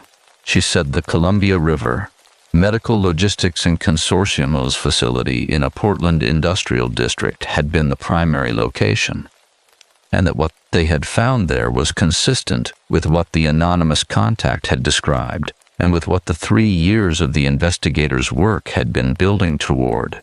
She said 11 people had been found in the Portland facility. I sat in the parking lot with the rain on the windshield and my hand around the phone and said nothing for a moment. She said, all 11 were alive. The word alive arrived in the chest and sat there for a moment, before the rest of what it meant caught up to it. 11 people in a state of suspended viability, and the viability had held, and they were alive, and this was the outcome that Clara Souza had said she believed was possible, and that I had not let myself believe alongside her, because the believing felt like the kind of leverage grief uses to break you when the thing you were believing in does not come through. I said Nora. Clara said yes. Nora was among the 11. She said she was at a hospital in Portland, that she was stable, that she was conscious and had been conscious since 7 that morning, when the medical team had begun the process of reversing the suspended state. She said the process took time and that Nora was not yet able to receive visitors, but that she had been told, when she was conscious enough to receive information, that Leo was safe and knew where she was. She said Nora had asked if I had figured it out from the ring. I said yes. She said Nora had said she thought I would. I sat in the school parking lot for a while after the call ended. The rain came down on the Astoria evening with its customary lack of ceremony, and the other teachers' cars moved out of the lot around me, and the school building settled into its after-hours quiet, and I sat in the car and let the particular weight of 18 days lift itself from whatever it had been sitting on and go wherever held weights go when they are finally set down. I called Martin. He had already heard. Clara had called him first, he said, because she had wanted him to know before I got the call. which was the specific thoughtfulness of a person who understood that hearing news alone in a parking lot was harder than hearing it with someone already present in your awareness.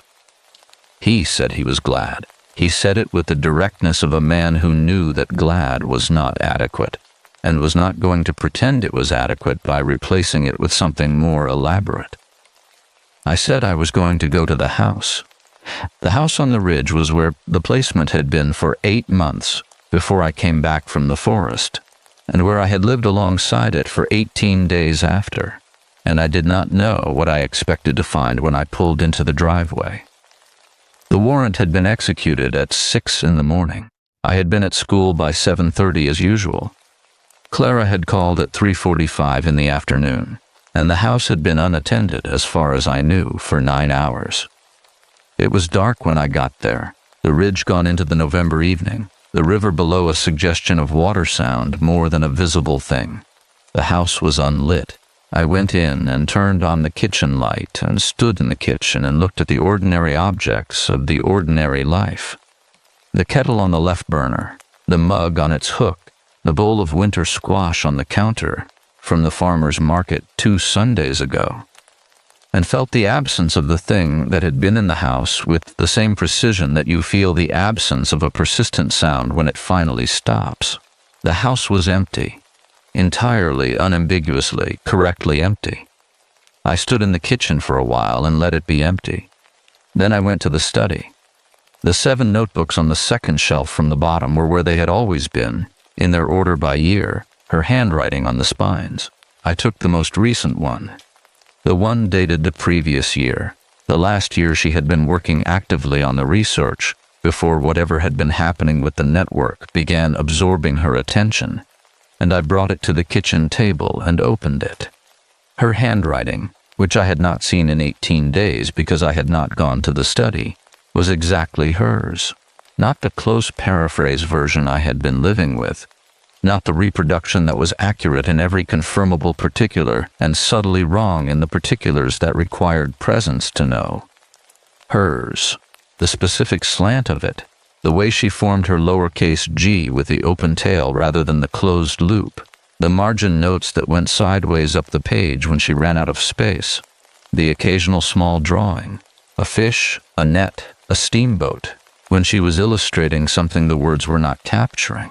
I sat at the kitchen table with the notebook open and read her notes on the 1920s Columbia River fisheries for the better part of an hour.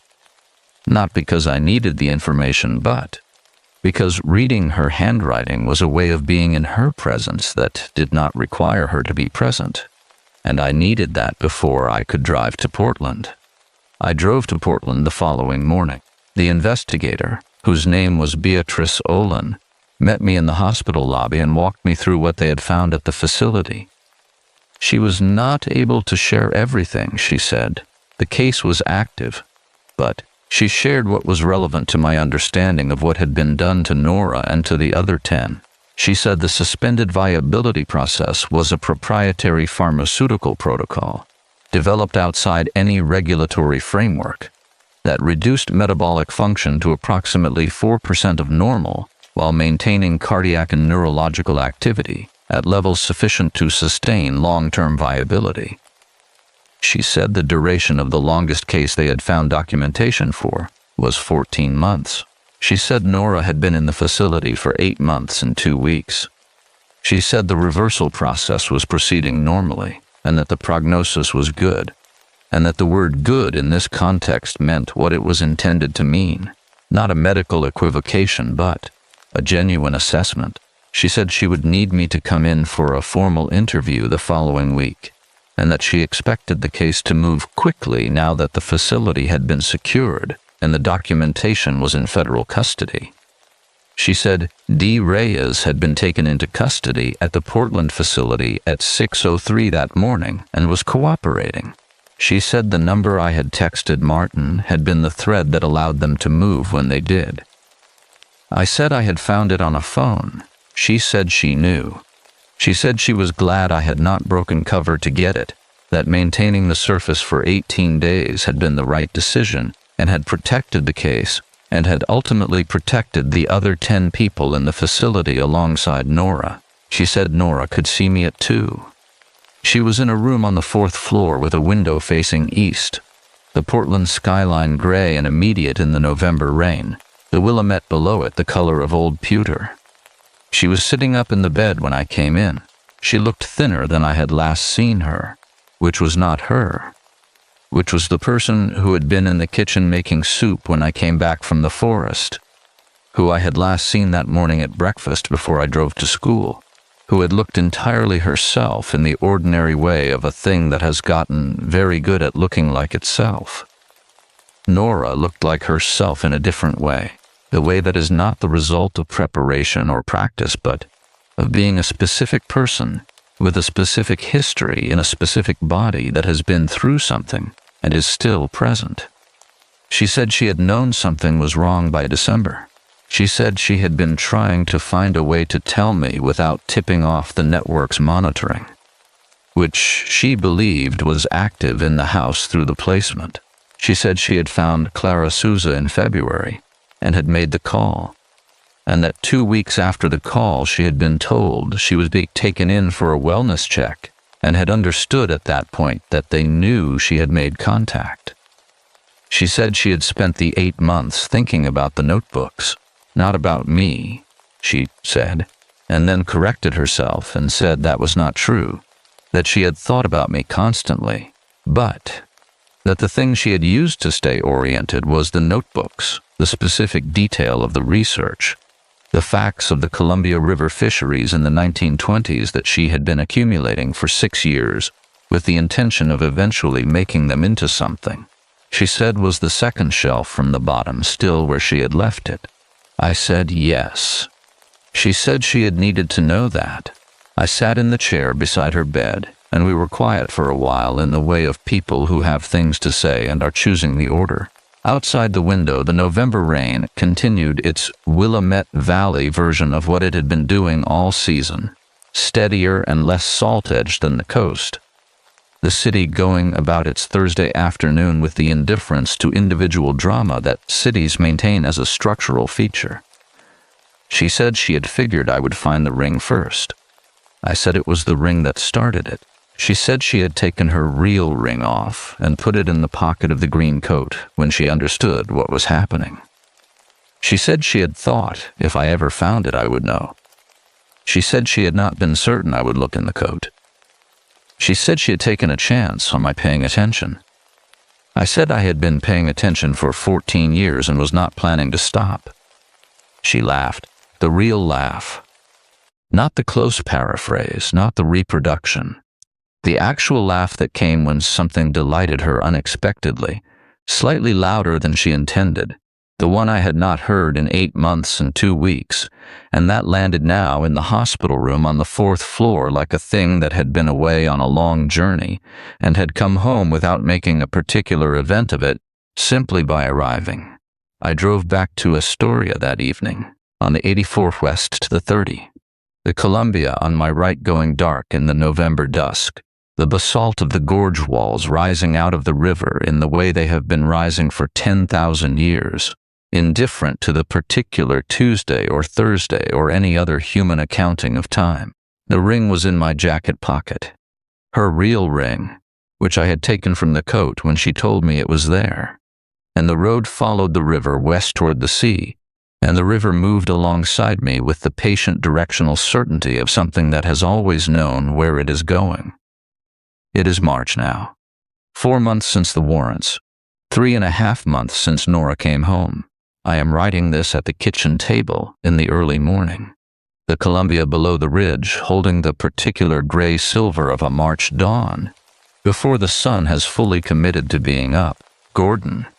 We got a dog in January, a 7-year-old beagle from the Clatsop County shelter, old and entirely convinced of his authority, which Nora said was obviously required, is asleep on the mat by the back door with the compact satisfaction of a creature that has assessed its circumstances and found them acceptable. The coffee is made. The kettle is on the left burner. The ordinary morning is assembling itself with the unhurried competence it brings to the task, regardless of what the previous months contained. This is the thing I want to say first, before the account proper. The ordinary morning arrives. It does not know or care what preceded it. It arrives and does its work, and the people in it are required to do theirs. And this requirement, which felt in the early weeks like an imposition and now feels like a mercy, is one of the things that has made the past 4 months possible. Nora was in the hospital in Portland for 3 weeks. The reversal process, which the medical team described with the particular careful language of people managing a situation without precedent in their training, proceeded in stages. Each stage a small return, a function coming back online, the body rediscovering its own normal operating conditions, the way a house rediscovers its warmth after the furnace has been off for a long time. She was tired in a way that went deeper than sleep could reach, at least initially. She slept 11-12 hours and woke still tired. The fatigue of a body that had been held at 4% of normal function for 8 months running its accounts and finding significant debt. I drove to Portland every day for the first 2 weeks. The 84 west to the 30, the Columbia alongside, the gorge walls holding their 10,000-year patience.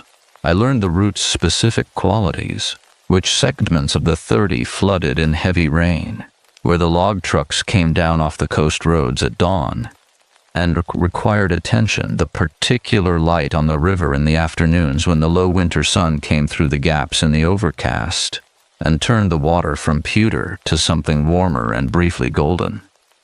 The 3rd week she was home.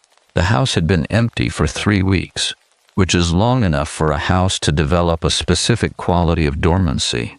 The particular stillness of rooms that have not been occupied or heated to full warmth, or used for any of the purposes they were built for. I had come home each evening from Portland to this stillness, and had eaten something and slept, and had not spent much time noticing the house in itself.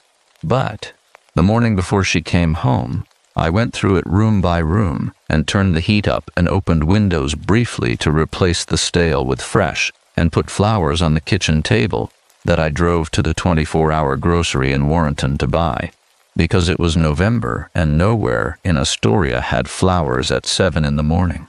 She came home at noon, Martin driving because I did not want to leave the house, and I stood in the kitchen doorway when she came in, and she looked at the flowers and said they were nice. And I said I had driven to Warrenton, and she said that was an excessive distance for flowers. And I said I was aware of that. The changes in the daily life are not dramatic. They are the kind of changes that people who have not been through what we have been through would not necessarily notice from the outside, and that we notice constantly from the inside. We check in. This sounds smaller than it is. What it means in practice is that at some point in every day, sometimes morning, sometimes evening, sometimes in the ordinary middle of a Tuesday, with nothing particular to occasion it, we stop and confirm that we are present to each other, not in the sense of a scheduled wellness interview, but in the sense of a habit of attention, a decision we made in the early weeks of her recovery to treat presence as a practice rather than an assumption.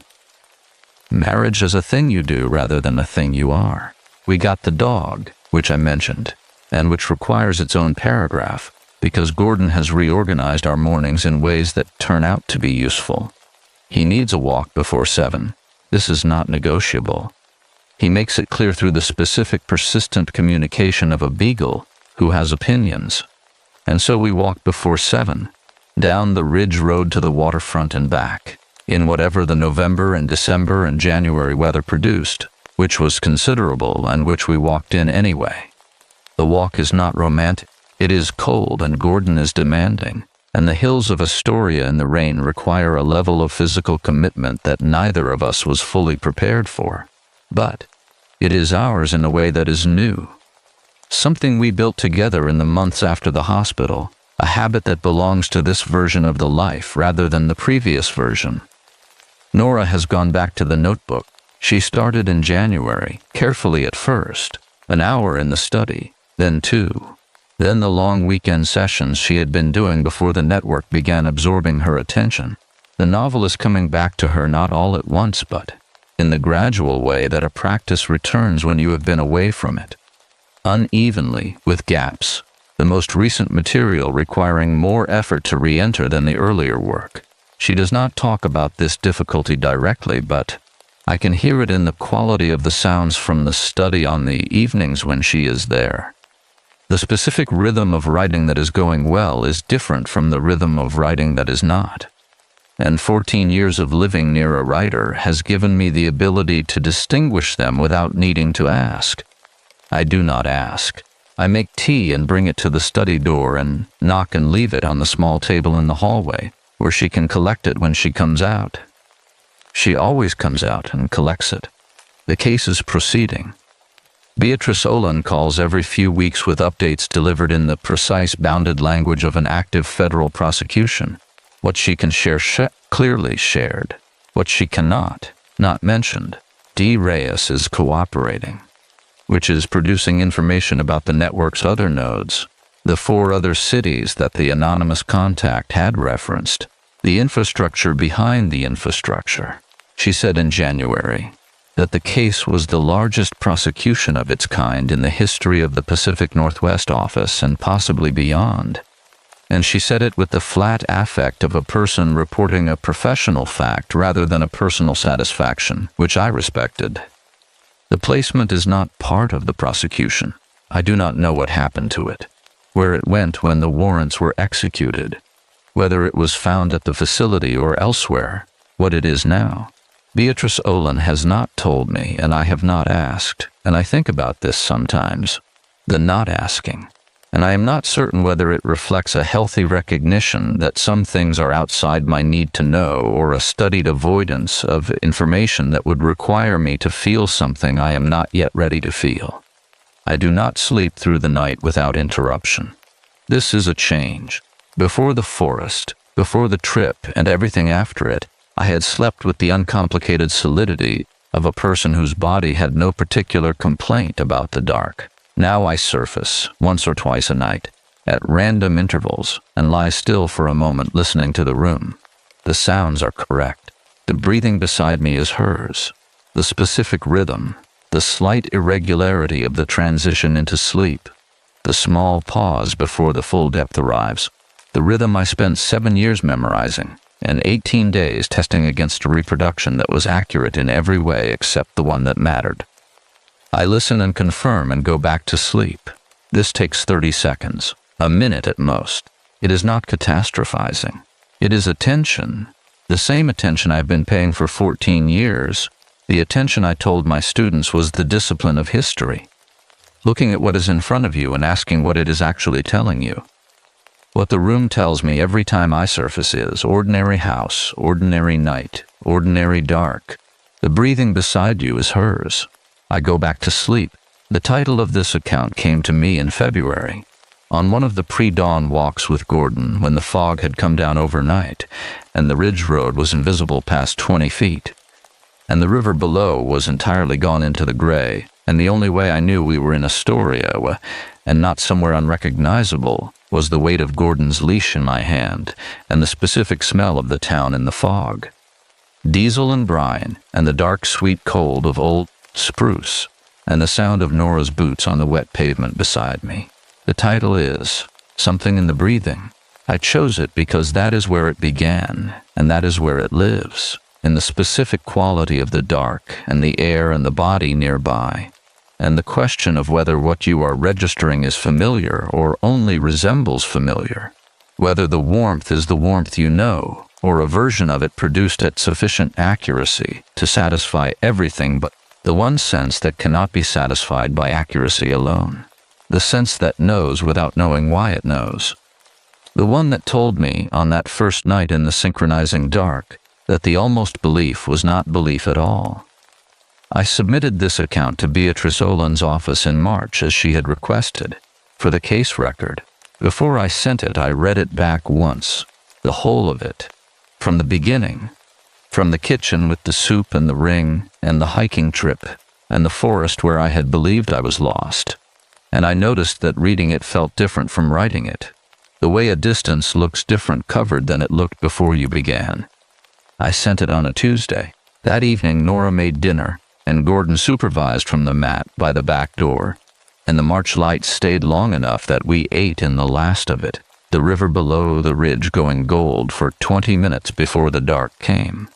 And then dark, and then the ordinary evening, and then sleep. In April, when the rains began to ease and the coast range showed the specific new green that comes in the first weeks of spring. A green so emphatic after the long gray of winter that it reads almost as noise, as something the eye has to adjust to before it can be seen clearly. Nora said she wanted to go back to the Clatsop State Forest, not to the section where I had been lost, which we had agreed without discussing, was not a place we needed to go, but to the trailhead at the south end of the Tillicum Beach area where we had hiked twice in the early years of the marriage, before the years made the trips feel optional, and the optional accumulated into the simply not done.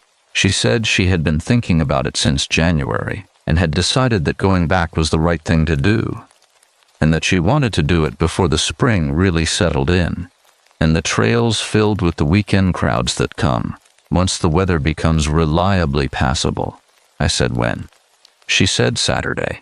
We drove out on a Saturday in mid-April, the 101 south through Seaside and then the coast road east into the forest, Gordon in the back seat applying his full senior beagle focus to the passing landscape.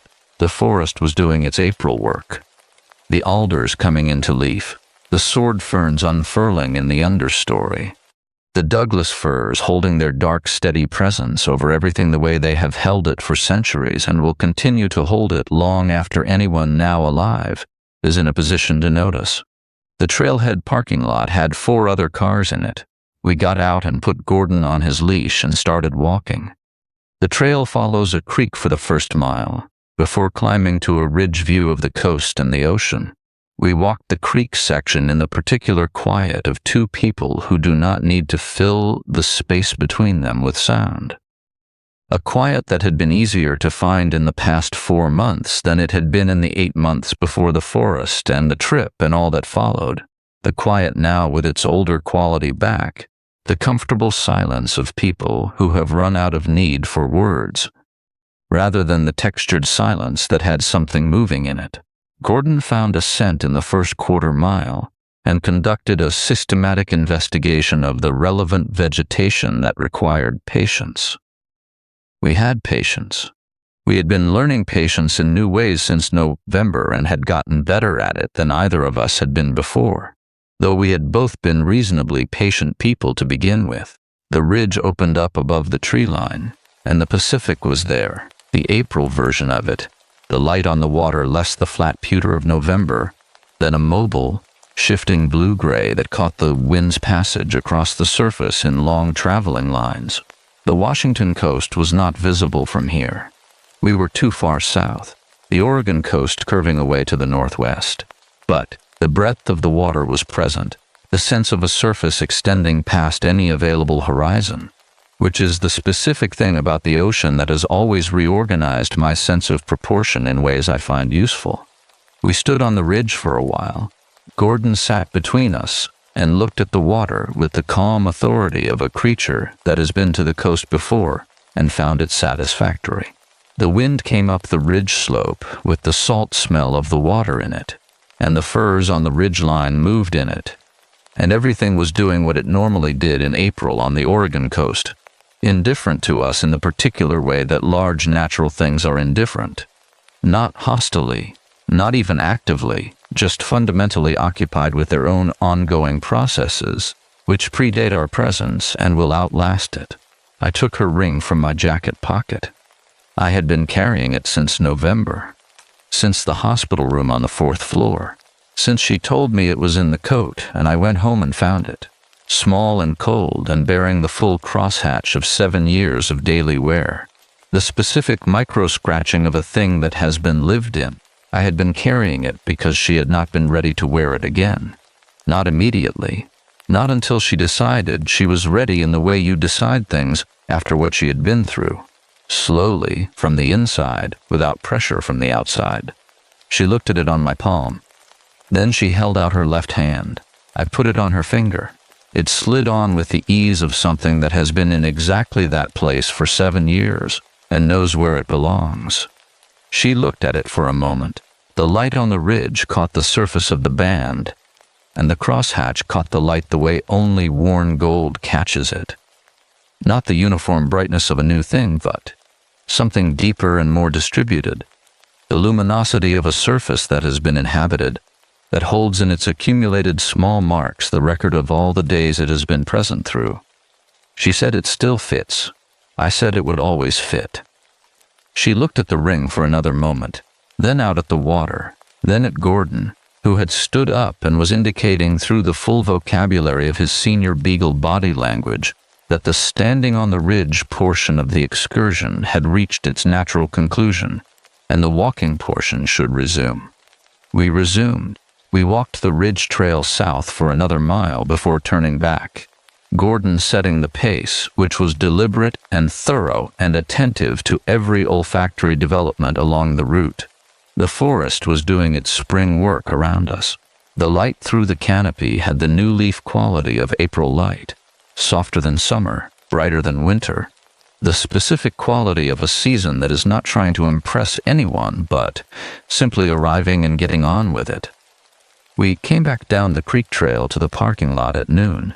We sat on the tailgate and ate the sandwiches we had packed and gave Gordon his portion, which he received with the grave appreciation of a creature who considers receiving food a matter of appropriate dignity. The other cars in the lot came and went. The creek sound filled the lot. The steady, particular sound of snowmelt water moving over the rocks it has been moving over since before the trees were there.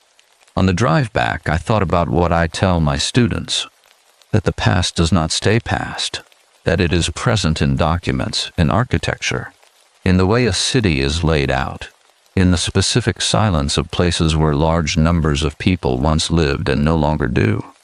I had been teaching this for 14 years and had not understood, until the past several months, that it applied to people with the same fidelity it applied to cities and documents, that the past of a marriage is present in the specific quality of its silences, in the habits accumulated without intention, in the weight of a ring on a finger and the crosshatch of years across its surface. That the history of two people is not a completed record, but an ongoing document, written in the present tense, revised by what happens next. What happens next for us is ordinary. We drive home to the house on the ridge.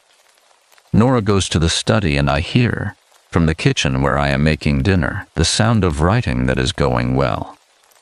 Gordon supervises from the hallway. The Columbia below the ridge holds the last of the April light until the light goes, and then it holds the dark, patient, and wide and moving steadily westward the way it has always moved. I do not test the breathing anymore. I know the breathing. What I do, once or twice a night when I surface from sleep, is listen for a moment to the room. The ordinary sounds of the house, the river smell that comes through the window we have started leaving open an inch again, now that the April nights are mild enough, and I hear what is there, which is the breathing of a specific person I have been paying attention to for 14 years, irregular at the threshold of sleep, settling into its full rhythm, not synchronized to mine, but its own, the specific pattern of a life being lived from the inside. I hear it, and I go back to sleep, and the house breathes around us. Old wood, old walls, the radiator in the hallway with its patient tick, and the fog, when it comes, closes over the ridge the way it has always closed, and the river moves in the dark below, and the ordinary night does what ordinary nights have always done, which is to hold everything in it without being asked and release it, undiminished, into the morning.